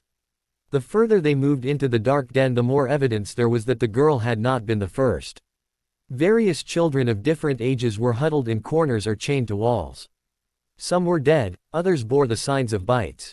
Many would likely grow up wishing they had died in this hellhole. Furious, Minerva cut down those she could. Dead or alive, it didn't matter, she laced them with portkeys and sent them on their way. There would be parents wanting to know their children's fate, and even if the news was bad, at least it would give them closure to have the bodies of the lost. A werewolf stumbled into her path, bleeding heavily from a gut wound. She cut him down without a second thought. There were horrors here that she would not wish on anyone, and tonight she would be one of them. No werewolf stood a chance. Dinner had gone cold while she waited for Arthur to return from work. Every now and then she would check the clock to see that his hand still placed him firmly at work. But that was an hour ago. An hour ago she'd been mad, but she hadn't been too worried. An hour ago the hand of every one of her family hadn't been set on mortal peril. Terrified and not knowing what else to do, she snatched up her wand, donned her coat, and tossed a handful of flow powder into the fire. Grimmauld Place was empty and silent when she arrived, no sign of Sirius or Tonks or even Ruby. At this point Molly would have been happy to see Ruby, and she could barely stand the woman. With her heart beating frantically in her chest, she tossed another handful of powder in the fire and shouted the address for Dumbledore's office. The nausea inspired by the rapid spinning was nothing to that of the nausea she had from terror. She tumbled out into the headmaster's office, surprising Dumbledore, who sat bowed over his desk. He looked up when she fell onto the rug but quickly hurried to help her up.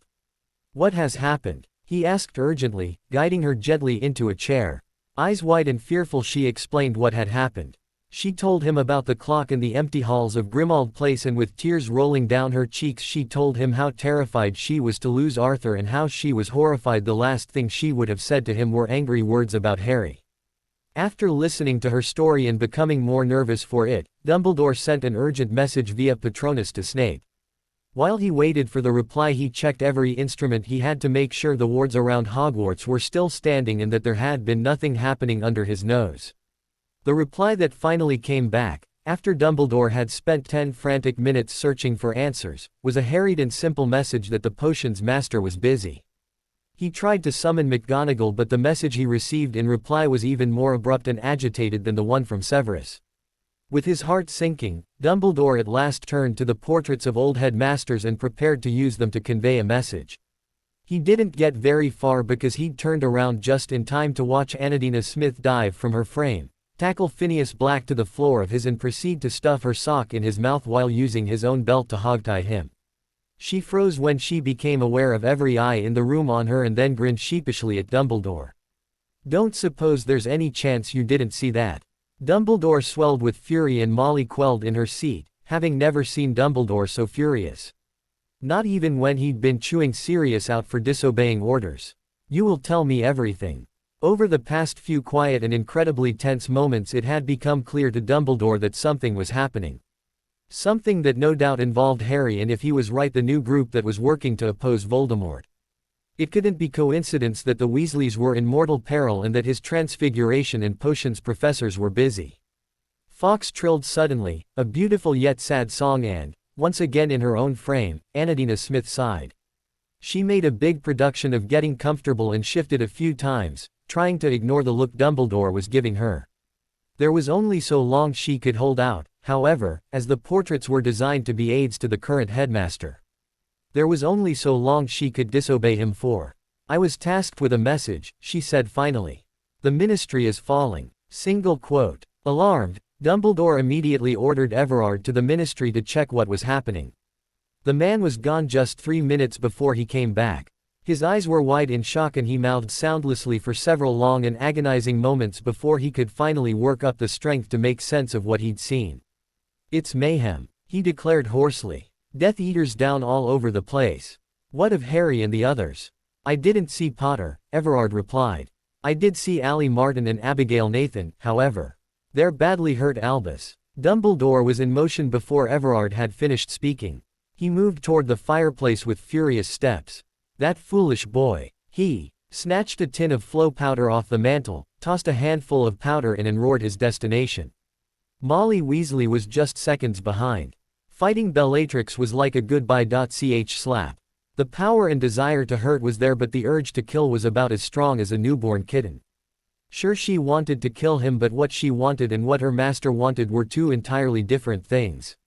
Bella had a clear order when it came to Harry, and that meant that while she was free to try and kill Ally, the best she could do was toy with and annoy Harry. It was getting on his last nerve. He had no problem killing Bella, and if they weren't so evenly matched he'd have done it already, but it was incredibly frustrating to fight someone who insisted on cackling merrily and shooting practically harmful spells back at you. "A body bind," he shouted after her incredulously, slapping the harmless curse aside with the back of his hand. "Could you at least pretend you're not totally whipped and try something a little more deadly?" She shot a well-aimed cruciatus over her shoulder that he had to dive aside to avoid, and, bizarrely, he felt a little better. They blew through yet another door, the room they entered just as much of a blur as it passed as everyone before it had been. For one moment Harry could have sworn he saw some gold light, but he didn't take the time to glance around and find its source. His focus was solely on Bellatrix as she led him on a seemingly never-ending chase through the bowels of the Ministry of Magic. Forced to slow when her spell to blast open a door rebounded, Harry shot her in the back with a stinging hex. She stumbled slightly, but it didn't stop her. She was on her feet and moving again before he could catch up. For someone who'd spent the last 12 years in Azkaban, she was ridiculously fit. Harry slammed through a heavy door, causing a slight twinge to surge up his wrist, and stumbled down a few steps. The unexpected change to the floor had taken Bella just as much by surprise as it had him. He just recovered faster. It helped that most of her spells had missed and his duel with Lucius had been more than a little disappointing. He slammed into her and they both went tumbling down the stone steps. Pain lanced through him as he landed rough time and time again until finally they came to a stop, side by side, at the bottom. Harry was in a crouch before she'd had the chance to catch her breath. Blood was dripping from the corner of her mouth and her breathing was wheezy. Allie had obviously gotten in quite a few decent shots before Bella had turned to flee. The front of the Death Eater's dress was stained red, a large horrid stain that spread over her ribs. Harry didn't feel the slightest bit sorry for her, more than aware of the things she had done to land her in Azkaban. He shot her in the face with a freezing charm but she blocked it with a shield and then with a cackle she disappeared. Harry froze. Her disappearing act was not something he'd ever seen before. She hadn't used a portkey and she certainly hadn't disapparated because they had spells up preventing both. He slowly stood up, making as little sound as possible and trying not to make any sudden moves. She was in the room with him but where was anyone's guess? It hadn't felt like she moved past him but then that could be part of the spell. He could leave, wait her out until she was forced to go back to the atrium as the only way out or he could give it a few minutes to see if her strength was failing her and wait for her to reappear. It was the slight trail of blood that decided he would take neither option. Employing his own stealth charms, Harry silently followed the trail she had unknowingly left. It went not toward any exit but to the middle of the room where a large arch stood prominent. As he got closer Harry swore he could hear whispers. They seemed to be coming from the arch itself and they felt like a tug on him. Like they were calling him forward. Wary he was just a few steps away when he realized his mistake. Bella was clever, she was extremely clever. She was perfectly capable of setting a trap for him, even suffering from so much pain and blood loss. She gave him a good shove and he stumbled forward, arm automatically flying out for purchase and instead slipping through the weird veil that hung over the arch. A strange empty feeling started in his fingers and traveled slowly up his arm. It felt like nothing. It was spreading, king him in slowly and there was still the whispering. For one terrifying moment Harry felt himself start to lean forward. Some part of him was desperate to hear the words being seductively issued from behind the veil. They called to him, tugging at his heart like he should know them. He knew it was part of its charm but it was hard to fight something that pulled so strongly. Harry flamed. It was an ability he hadn't planned to use in view of any Death Eater but he hadn't felt like he had much choice. The fall and strange nothing-like feeling had lasted mere seconds but those seconds had felt like an eternity to Harry. It wasn't something he was eager to experience again. He appeared behind a now visible Bella and grabbed at the back of her head, fisting his hand in her hair and getting a nice and tight grip. He pressed his wand into her back and muttered a strong compulsion spell that would hopefully have her following his instructions. At least for a few minutes before she fought it off. She was weak and she'd lost a lot of blood. Hopefully that would make it harder for her to fight off his spell. He snatched her wand out of her hand and slipped it into his boot. It was within easy reach of her hands but it was a risk he was willing to take.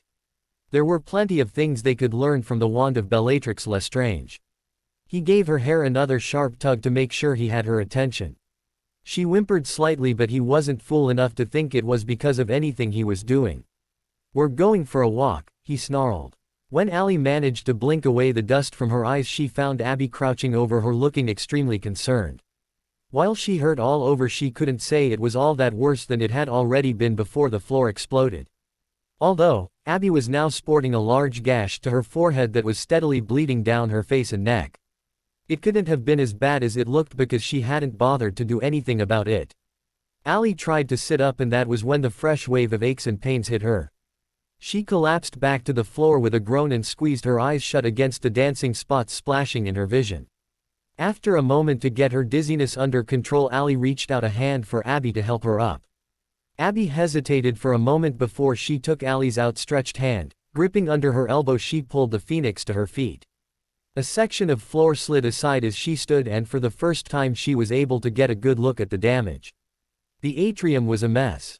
The floor, when it exploded, had sent chunks of marble and other debris high into the air and in several other directions.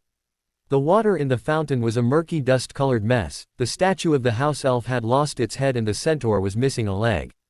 Chinks had been taken out of each of the other statues until it looked old and tarnished.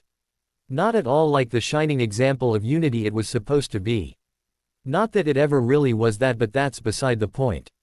The bodies of the dead and unconscious Death Eaters were covered in debris, nothing particularly fatal for those not already dead but enough to be uncomfortable and to leave some damage. The explosion hadn't reached as far as the lifts or the collection of fireplaces, but it had created a barrier between the two. What happened? Allie asked, moving toward the large hole that was now in the atrium floor. Abby shrugged, peering over the edge and into the darkened room below. No word from the others, but I think it must have been Steven. He was leading those transfigured warriors right to Ginny and Susan. Another, smaller, explosion rocked the room and Allie lost her footing. Abby grabbed her arm to stop her from falling and she cried out in pain. Extending her arm and having it pulled had stretched out her ribs and there was a horrible wrenching of bones that couldn't be good. Maybe I'll just sit down, Allie suggested. Nodding her agreement, Abby helped Allie over to the fountain and eased her down to rest against the edge of the pool. It was almost impossible to see the coins in the bottom now. Over the quaking of the floor and the still settling debris, neither heard the whoosh of flames in a fireplace. It wasn't until a shriek came from behind them that Abby spun around sharply. A powerful blasting curse exploded from her wand before she'd even registered who had arrived. Protega. A shield charm snapped up in front of Dumbledore and Mrs. Weasley, blocking the curse. It was a powerful shield, but Dumbledore obviously hadn't expected Abby's spell to be so strong. The blasting hex smashed against his shield with enough force to have him stumbling backward. He recovered quickly enough, but Abby was already turning to fire a deadly charm at a Death Eater popping out of the next fireplace. Abby's charm impacted her chest and the Death Eater recoiled sharply under the assault. Blood soaked the front of her robes and she collapsed. She was dead before Dumbledore or Mrs. Weasley could react. Miss Nathan, Dumbledore roared, appalled by her behavior. You will tell me what is going on immediately. He strode toward her, picking his way through debris with Mrs. Weasley trailing after him. Her face was pale and though she was shaking slightly and looked scared, her wand was held loosely in her hand and she looked prepared to fight. Abby was impressed, though she didn't think mentioning that was a good idea. We're busy, help or leave, she told him shortly.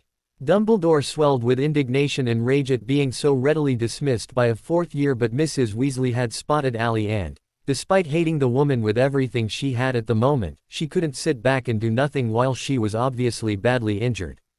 Mrs. Weasley pushed past Dumbledore and crouched beside the fallen Allie, automatically placing her wand on some of the worst wounds and muttering healing spells.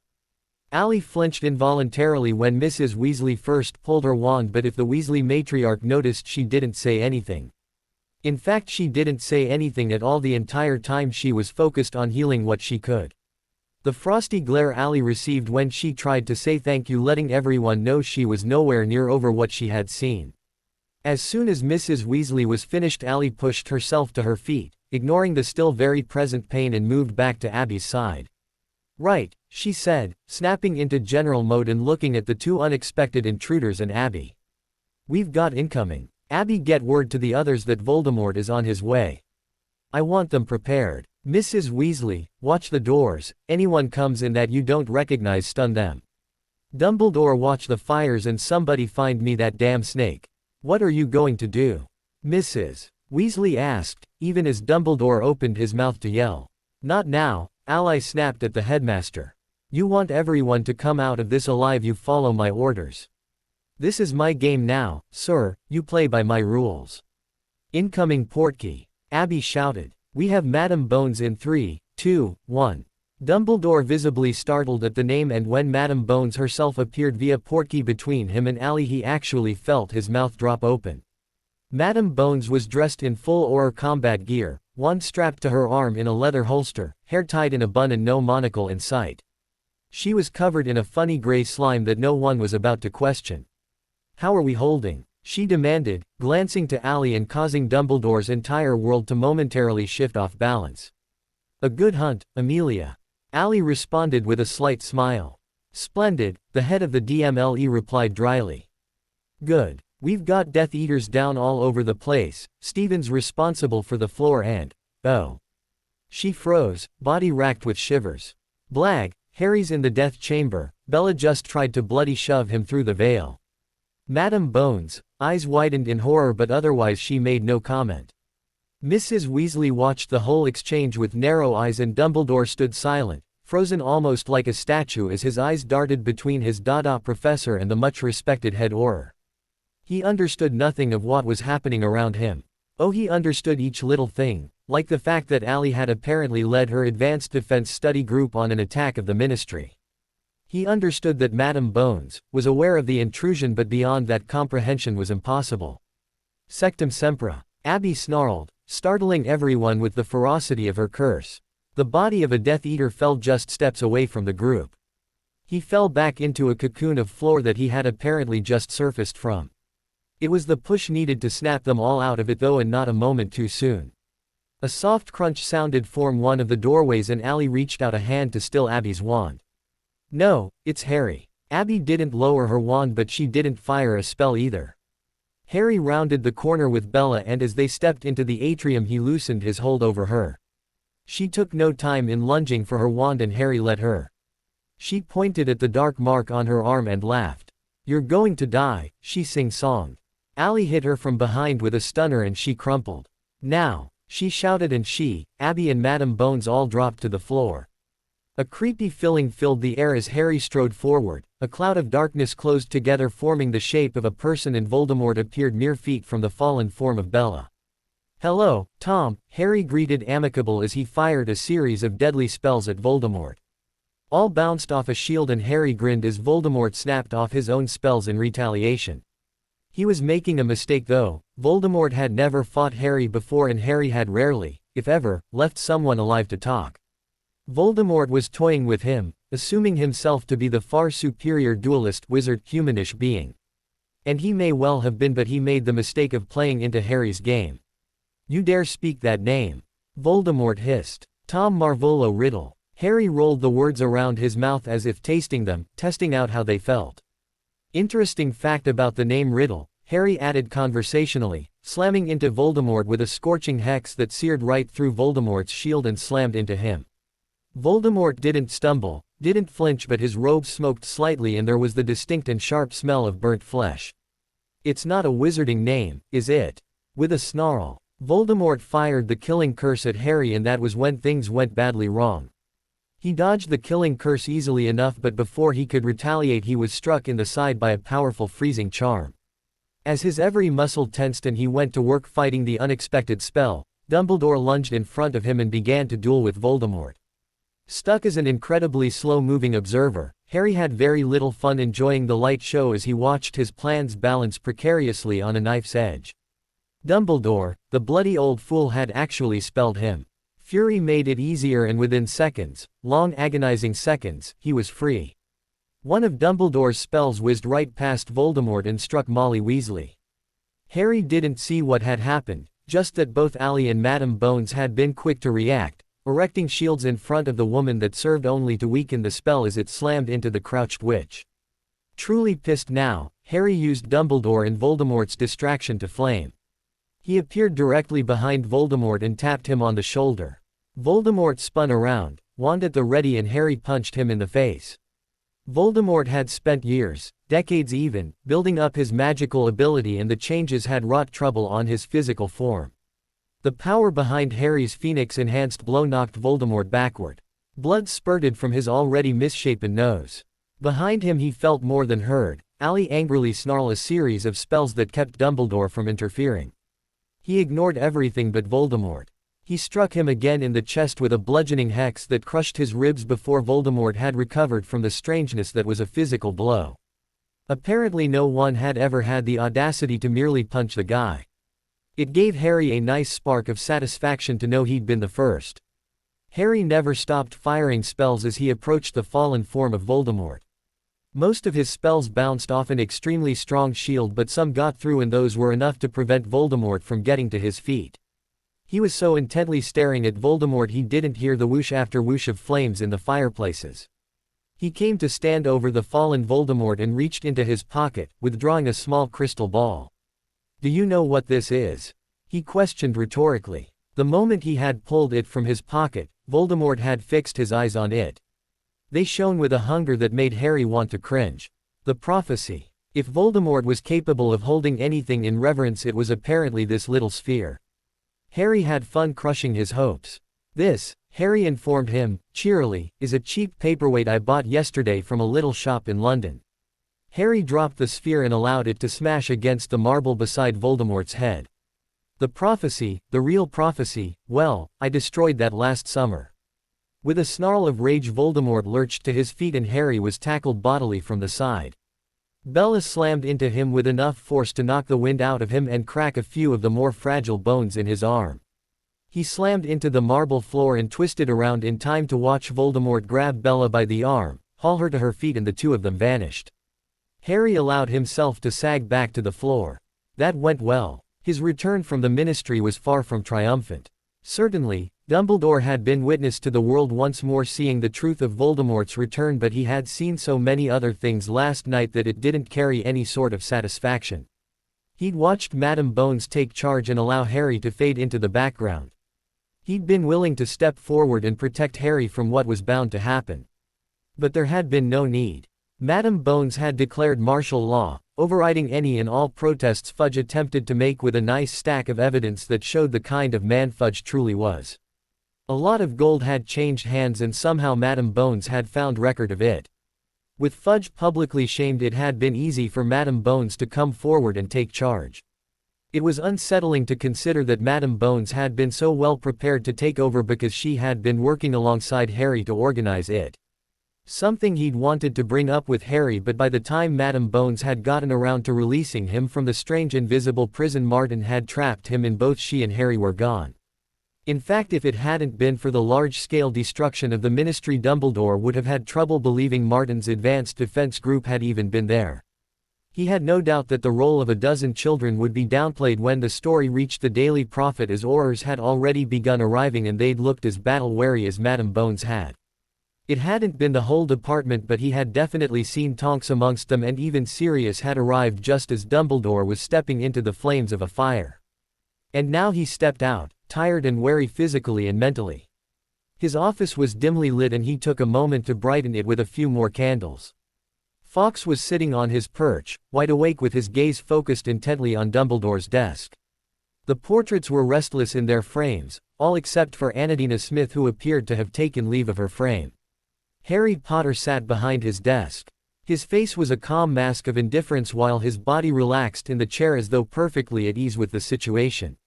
His clothes were torn and bloodied, but for the first time it wasn't the signs of a battle that Dumbledore was seeing. He'd seen enough of those on this night, and perhaps it had changed him, but for the first time he didn't look past the surface and he saw the whole image Harry presented. Dumbledore had heard professors and students alike discussing the physical changes in Harry, but he had been so focused on the internal changes that those of the physical hadn't truly penetrated. What was sitting before him was a healthy teenage boy, comfortable in his skin and for the first time wearing clothes that were wholly his own. It didn't change anything, not really, but it struck Dumbledore in that moment that such an important change had gone almost completely unacknowledged by him. He moved forward into the room proper and took the stiff chair that was normally where he asked his visitors to sit. It wasn't lost on him that it was all part of Harry's design so that he may feel what it is to be the one without answers. It was a decision he chose to accept rather than question, releasing control for the first time in decades to someone who for once knew more than he did. "You want answers," Harry acknowledged with a slight sarcastic twist of the lips that could have been a smirk. "I do," Dumbledore agreed quietly. "I have many questions. I've had questions before. What makes you think you deserve answers?" Dumbledore sighed tiredly. He supposed it had become a game to Harry, dropping hints, leaving clues and just confusing him to the point of madness. He could not acknowledge his own faults yet because he was still unable to believe that trying to protect Harry and give him a childhood was wrong. He had kept secrets only to protect Harry, now he was forced to face the harm that those secrets had done. In the end, Harry didn't even wait for an answer. "You can ask, you know, I can't guarantee I'll answer them." Harry's strange calm was throwing him off. He'd expected anger, perhaps even violence, but not this calm indifference. Not logical statements and inquiries. "Will you tell me, in your own words, how it is you came to know Ali Martin?" It sounded like an essay question for History of Magic. Perhaps in years to come it would be a question likely to appear on a History of Magic exam. Harry had no doubt once Professor Binns got around to it, history of magic would become a great deal more modern. He also had no doubt that soon the war against Voldemort would play a role in that history. When I arrived back at the Dursleys last summer, she was waiting for me in my room. She introduced herself and told me in no uncertain terms that she was going to train me so I wouldn't die at Voldemort's hands. She wouldn't take no for an answer. She followed me around for days, talking incessantly about this, that and everything. I learned more about her in those 3 days than I think Ruby ever has. And she learnt everything there was to know about me. She's really hard to ignore, and eventually it sank in that she wasn't going away to leave me alone to brood over Cedric's death, so I started talking back. And I guess that's when it really started. Dumbledore frowned. There were so many things wrong with what was being said that even hearing about them for the second time, and in more detail, did not help him understand. She had this trunk, Harry went on before Dumbledore could interrupt. Liberated from the Department of Mysteries. It's a training tool. Time in there moves much slower than out here in the world, so trainee unspeakables can go into the trunk and come out weeks later with years of training. Dumbledore's eyes widened in comprehension, some comprehension, dawned. The changes in your appearance and your vast new knowledge can be attributed to the trunk's properties. Yes, I spent 2 years in that trunk with Allie, and in that time I learned what I could to prepare me for what is to come. She taught me the coursework for my last 3 years at Hogwarts and a lot of other useful things that she's picked up over the years. And she's picked up a lot. She taught me to fight like a muggle and duel with the best of wizards. She taught me the theory behind occlumency and legilimency. She taught me healing spells and poisons and plenty of potions to keep Snape happy. She taught me to love. Harry made sure to keep eye contact as he let his words sink in. Dumbledore, for his part, did nothing but blink for long minutes as Harry's words penetrated. He'd had a strange niggling in the back of his mind ever since Harry mentioned his time in the trunk, but now he knew what it was. 2 years. 2 years spent locked in a trunk with Harry, and if physical changes could manifest in such a place, as Harry was evidence of, then how had she become pregnant? You fathered her child. It was a statement void of all emotion. It wasn't empty or angry or tired, it was simply blank. Harry waited calmly for Dumbledore to process, but didn't give him time to speak after it had sunk in. Her name is Molly Alexandria Potter. You did not name her for your mother. Of all the things Dumbledore imagined saying in response to such a revelation, that was hardly the one he would have chosen.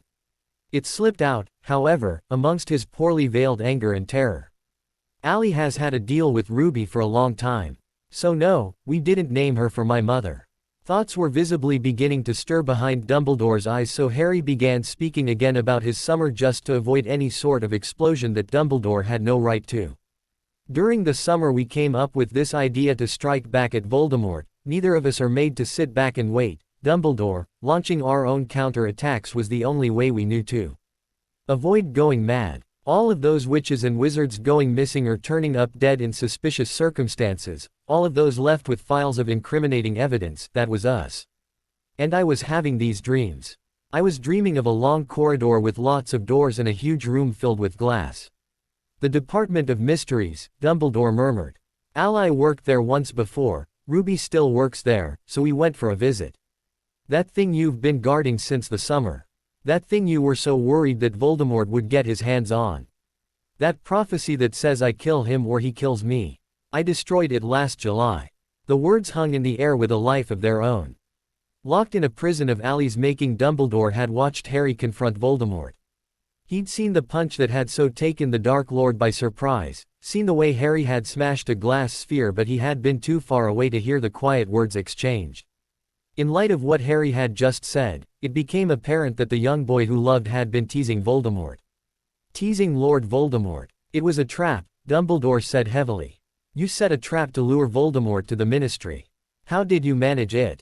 He would not have come for just the chance of seeing you or getting his hands on the prophecy. No, but he would come if he thought that he was the one setting the trap. For weeks I have been taking a potion that Snape devised that allowed me to slip into such a state that my dreams acted as a lure to Voldemort. I trapped myself in nightmares that he would be forced to see. I replayed over and over how it would destroy me to see Sirius killed and planted the idea in Voldemort's head. Like me, he was trapped in these dreams, but because they came from me he thought he was choosing what to see. We placed the idea in his head and Snape tweaked things a little, laid down some hints that ensured Voldemort set up his trap exactly when we wanted. We spent a lot of time over the Christmas holidays putting things in place. You keep saying, we, who is, we? Harry grinned. The Adata, members of your own Order of the Phoenix, numerous Aurors and people from the Ministry that Madame Bones knew could be trusted. Professors McGonagall and Snape, Madame Pomfrey. Ali knows a lot of people in almost every department or place you could think of. We just showed them the truth and offered them a way to help. We had more than just the one plan in motion though. Last night every member of this new organization was busy taking down other locations of Voldemort's. Sirius went with McGonagall and Remus to take down a den of werewolves that Voldemort and Fenrir Greyback had converted. Fleur Delacour and Bill Weasley led a raid on a Death Eater safe house with Tonks. Madame Bones herself led a raid on one of the houses Voldemort has been rumored to use. Despite himself, Dumbledore was impressed. Before him sat, not the boy he had feared was mixed up and balanced precariously on the edge of darkness, but a fierce man fighting for the light and to prevent Voldemort from gaining a hold. A fierce man who wasn't even 16 and who had a young daughter and the fate of the wizarding world resting on his shoulders. I never wanted any of this for you, Dumbledore spoke quietly. I wanted you to have a life other than what fate had dictated. Harry shrugged, some of his anger surfacing briefly. Dumbledore could see it in the way his shoulders tensed briefly before he managed to calm himself. You made the wrong choices, Harry told him simply, though Dumbledore could hear the pain and anger in his words. You condemned me to a life of ignorance and pain and fear because of one stupid desire to see me live a childhood. Well, I'll tell you this, old man, my childhood. Ked. I was ridiculed, I was hated, I was feared because of something I might turn out to be. You did that. You made that my life when you took away my choices. I hate you for that. The words were simple and stated with very little emotion, but they hit Dumbledore all the harder for their presentation as fact. It had certainly never been his intention to create such a strong rebellion in Harry, but to go so far as to be hated for what he had thought were the right decisions was too far. Dumbledore would not allow Harry to hate him for something that was done with his best interest at heart. Are you saying this or is Ali Martin? Dumbledore questioned. The reaction he got was far from the one he was expecting. Harry's eyes flashed with anger and for a moment he looked like he was perfectly willing to kill Dumbledore where he sat. That was expected, that his hands on the desk burst into flames and he pushed hurriedly back from the desk to avoid setting anything alight was not. Once on his feet he took a calming breath, but he did not go so far as to extinguish whatever magic trick had allowed him to light his hands. They burned brightly, red flames spreading up Harry's arms and raising smoke from his clothes as the material of his jacket did its best to smolder the flames. Alarmed, Dumbledore whipped out his wand to cast an extinguishing charm, but with a sharp flick of a flaming wrist Harry sent the wand tumbling across the study. How dare you? The cold dripped from each of Harry's words with venom that still managed to surprise Dumbledore. You have no idea the kind of person Ali Martin is. To think for even 1 second that she would go so far as to force her will and opinion on someone else.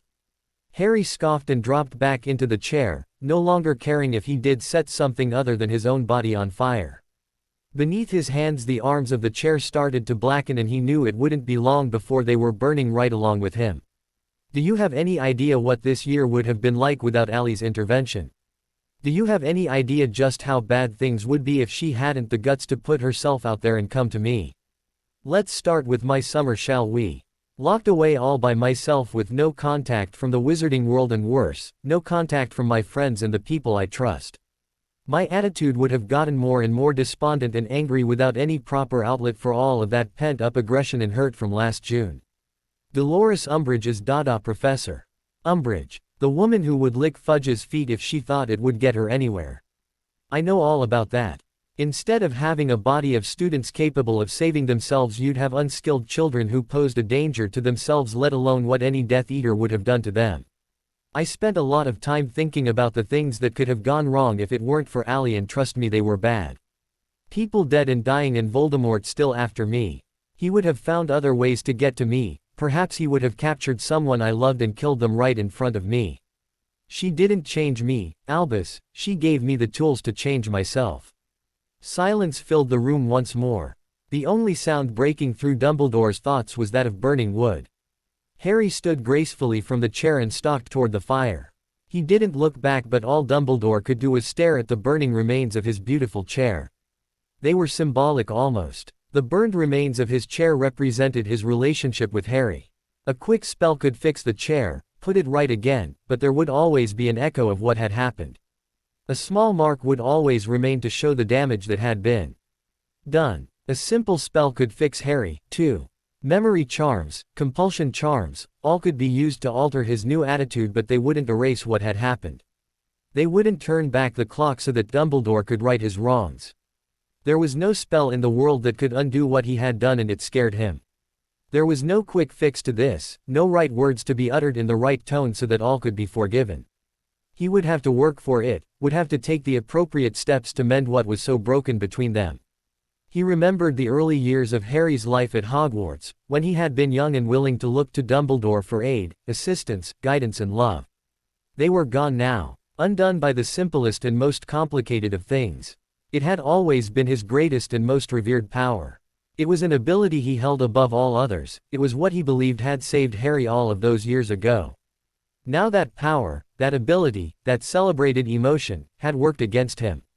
It wasn't spite that had turned Harry against him. It wasn't Voldemort insinuating his opinions into Harry's mind, and it wasn't his will pressing in on the young man. It was love. Love for a woman who had shown him how to be strong, how to be capable. It was the love he felt for Ali Martin and the truths it had allowed him to see for himself. Dumbledore had failed him, not last June, not years before in the Chamber of Secrets or before that with the Philosopher's Stone. Dumbledore had failed him on that night back when he had first placed him with the Dursleys. They'd always been on a crash course toward this, Ali Martin had just been the catalyst that brought it on early. Congratulations. The words were quiet, so quiet that despite his enhanced hearing and the silence of the room, Harry was sure he had misheard. Excuse me. Congratulations, Harry, you have a wonderful family. It didn't fix everything, it wasn't the quick fix he once would have believed it to be, but it was a start. Dumbledore was making peace with it, offering the proverbial olive branch. Thank you, sir. And Harry took it. It had become a nightly ritual of theirs. Each night, just before Vernon came home, they'd meet up in Dudley's room to talk about Harry. Most days there wasn't any news, and for a moment they'd just sit in silence, not wanting to acknowledge what it was they were doing. Some days they'd have news and it would be there, in the way she snatched at the letter or grabbed the tiny fake owl out of the air. That worry she couldn't quite hide.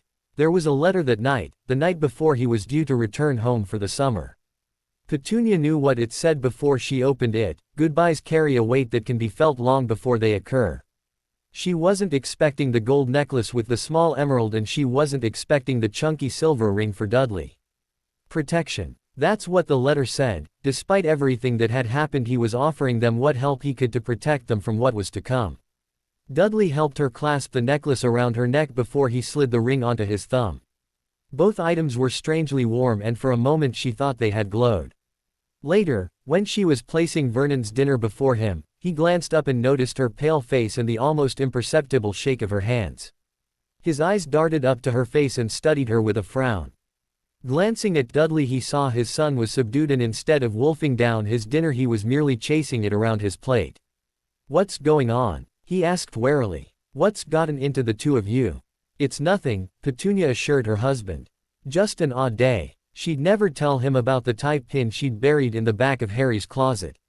The one meant for him. For what felt like the 100th time that morning, Hermione slapped Harry's knee to stop it from bouncing. He was as excited as a puppy with a new toy, and frankly it was getting on her last nerve. After 3 days of it, she was beyond feeling any sort of sympathy for him. Thank Merlin it would all be over in a few hours. The horseless carriage eased to stop outside Hogsmeade Station, and Harry almost tumbled out the door, his eagerness overriding any sense of embarrassment he may have felt. Hermione followed him out with an exasperated eye roll and then turned to help Abby down because the broken ankle she'd received 3 days ago in a battle with yet another security troll still hadn't quite healed properly. Hermione tried not to worry over the sudden appearance of so many trolls hired for security purposes, and instead offered Abby her arm and helped the girl hobble over to the train. The other Adata members arrived behind them, and because of Harry's eagerness they managed to secure a compartment to themselves. Hermione did some tricky spell work to magically expand the seats rather than spend the next hours squished between 3 other people. "Don't make me stun you," Daphne warned sharply, when Harry's bouncing excitement started to get on her nerves. The train hadn't even left Hogsmeade Station yet and already his twitchy behavior was annoying her. His agitated state had already caused her to shift painfully and she resorted to quickly removing her jacket to stop any more unpleasant and unplanned chafing he might cause by jostling her. The white bandage taped over the wound in her chest gleamed but the wound beneath was still sore and mostly unhealed. Molly's tears had only been able to do so much and only for so long. Harry winced apologetically and finally stilled his leg. "Sorry, I'm just excited." "We know," the Holidata informed him in response, all with eye rolls or other signs of exasperation and annoyance. "Well, sorry," Harry grunted. "I haven't seen my daughter in weeks and I haven't had say, in a month." "That's your own fault, mate," Ron pointed out helpfully. "You were the one who decided to play along with Dumbledore. And what do you mean you haven't had say, in a month?" Abby rolled her eyes, shifting her foot from the floor and onto the opposite bench and subsequently Harry's lap. This way, her weight stopped him from bouncing about too much and it relieved some of the pressure. "I'm pretty sure I heard something I wasn't supposed to last week in the Hogsmeade Tunnel." Harry grinned smugly at her but his grin faded when he remembered what they were talking about. "That wasn't proper say. That was relieving the tension before either of us exploded.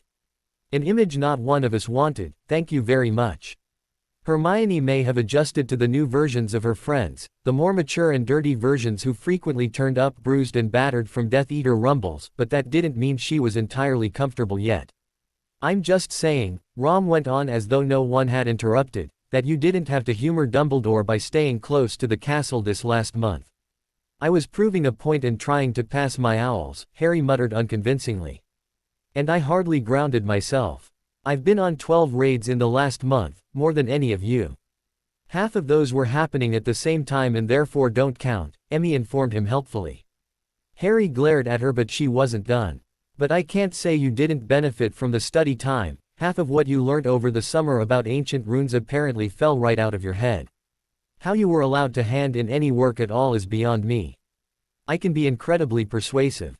Hysterical laughter at his expense filled the compartment and the train finally started to move. Harry rolled his eyes but he couldn't help smiling just a little. There was nothing, that could ruin his good mood today. Once the laughter died down things became a little more mundane. They whiled away the train journey playing cards, retelling some of their more daring exploits and showing Hermione some of the easier spells she'd need to know if she was going to start going out on raids with them. Daphne was just demonstrating a spell that put Ron in a magical headlock when the sound of clapping drew the ADADA's attention to the door. Neville had left it open when he'd stopped by earlier and what with friends dropping in all the time to chat there hadn't been much point in closing it again. An apparently stupid idea because Malfoy was the one clapping. Draco Malfoy was in some ways a shadow of his former self. He'd always been pale but now his skin was an almost ashen gray. His hair, while still slicked back, looked unkempt and as though he hadn't bothered too much with it. He looked worn and not in any way a 15-year-old boy should. The hulking figures of Crabbe and Goyle flanking him on exacerbated the image of a defeated and scrawny boy. "Seriously?" Emmy questioned. "Must we go over this again?" She moved to stand directly in front of Malfoy, blocking his view of the rest of the compartment and drawing a startled step back from him. He may be a smug piece of Slytherin scum but he wasn't so stupid as to let Emmy get within his personal space. "Honestly this is getting a bit tiresome," Emmy went on, shaking her head and reaching for the compartment door. "It's time to pick a side, Draco. You can't stand there at the door looking in anymore, you want and then take the step. You want to end up just like your parents. Voldemort needs all the recruits he can get. Make the choice, cause either way. I'm probably going to hit you." She slammed the door in his face, warded it against unfriendly people and went back to her seat. She picked up the hand of cards she dropped onto her seat and then frowned. "All right, who stole my ace?" Harry's legs started bouncing when they were about 20 minutes out from King's Cross. No one bothered trying to stop it this time as they were likely to get shaken free for their trouble. They just pretended not to notice the eager way he was checking and rechecking his wrists, looking for signs of movement from the marks that represented his connection to Molly and Allie. When the train finally came to a stop, Harry was already standing at the door waiting for them to open. His eagerness had seen to it that all the other members of the Adata were just as ready, mostly because they wanted to see what kind of spectacle Harry was just about to make. Honestly, he was looking a bit like the world's biggest lovesick fool. The doors weren't even fully open before he was slipping out and striding across the platform. Some last shred of dignity was the only thing stopping him from running, and it made it a lot easier for the Adata to keep up. They slipped through the barrier just moments after he did, and in plenty of time to witness the reunion between Harry and Ally. Molly and Arthur Weasley were standing with Hermione's parents just to the side of where Ally stood with Ruby. The moment Harry stepped through the barrier, he spotted her and his face split into a huge grin. Ally shoved baby Molly into Ruby's arm and ran, colliding with Harry in a tangle of limbs that should have sent him tumbling to the ground, but somehow he managed to keep his balance. "How come you never greet me like that?" Ron asked Daphne as he came to a stop beside his mother, successfully drowning out her dismayed grunt. "Impact at the greatest speed would be sure to damage my chest and ruin any pleasure I'd get out of having your tongue in my mouth with a hell of a lot of pain." Ginny laughed, greeting her dad with a nice bear hug. Her mother wasn't as receptive to any greeting as her gaze was locked on Harry and Ally, who still hadn't come up for air. Taking pity on her mum, Ginny took her hand and pulled her over to the pair. She whacked each of them over the back of the head until they separated, and then she smiled winningly. "Mum, I'd like you to properly meet Alexandria Martin." Ginny went on before her mum could do something to further ruin any future potential relationship with her not-quite daughter-in-law. "She's the one you have to thank for keeping Harry alive and sane. If it weren't for her, Harry would be a big bundle of verves and angst, and great Merlin, have you seen him brood? Makes you want to smack him one." Harry glared at her. "Thank you, Ginny. Just trying to help." "Don't," he suggested before turning his gaze back to Mrs. Weasley and smiling. "Hello, Mrs. Weasley, there's someone I'd like you to meet."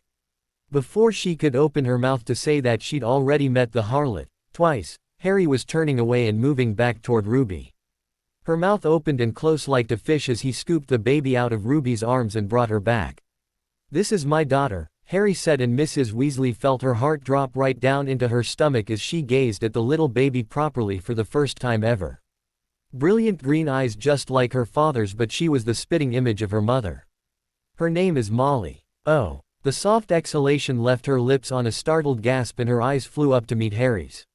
"Oh," she said again, still not quite understanding what Harry had just said. Harry grinned and eased baby Molly into her namesake's arms. "Molly, this is your grandma." 2 soaked t-shirts later, a river of sobs, some cooing, and a not particularly friendly and definitely icy "Welcome to the family." Later, Harry and Ally left the train station with an invitation to dinner at the Burrow. Mrs. Weasley may not have been overly receptive toward Ally, but Molly had won her over in under 3 seconds. It wasn't going to be easy, what with Mrs. Weasley still glaring at Ally, but it was a start. "I can't believe you used Molly like that," Ally laughed. The look on Mrs. Weasley's face when you handed her Molly, that was just plain sneaky. "I don't know what you're talking about." Ally grinned. "Sure you don't." Harry wrapped his arms around her, pressing as tight as he could with Molly between them. "Come on, let's go home." Voldemort was no stranger to pain. Pain had been one of the common traits in each of the spells and trials he had performed to get him where he was today. Each piece of his flesh that was broken and rebuilt, each new spell had been another cost. He couldn't honestly say that no one had ever punched him in the face before, and the pain he'd felt from that had been nothing to the strange feeling it had accompanied. For a moment, just a moment, Voldemort had known fear. But there were spells and actions, plans and backup plans. There were things in place that snapped him back, dragged the fear from him and squashed it beneath certainty. There was certainty in his life, certainty that death was but another trial he had conquered. Voldemort had many secrets, he had done things no mortal man could comprehend. He had done things that would send others insane with just the knowledge of the act. And there was a spell, one he never dared think on for fear that one day, some wizard, whether light or dark, would come along and destroy him. One word he never did think. Except for today. Harry snapped upright in bed, dislodging the sheets and startling Ally awake. His breathing was heavy and sweat trickled down his brow and chest. His hands were fisted in the sheets and he was shaking more than he remembered ever shaking from a mere dream. Blood hell, Ali groaned, dropping back onto the bed and clutching at her head. What the bloody hell were you dreaming? My head feels like it's been hit by a concussor hex. Harry rubbed at his own head, taking a moment to get his body back under his control before he spoke. What the hell is a Horcrux? The end. I hope you enjoyed this story. Also remember to subscribe and like this video. See you in the next video.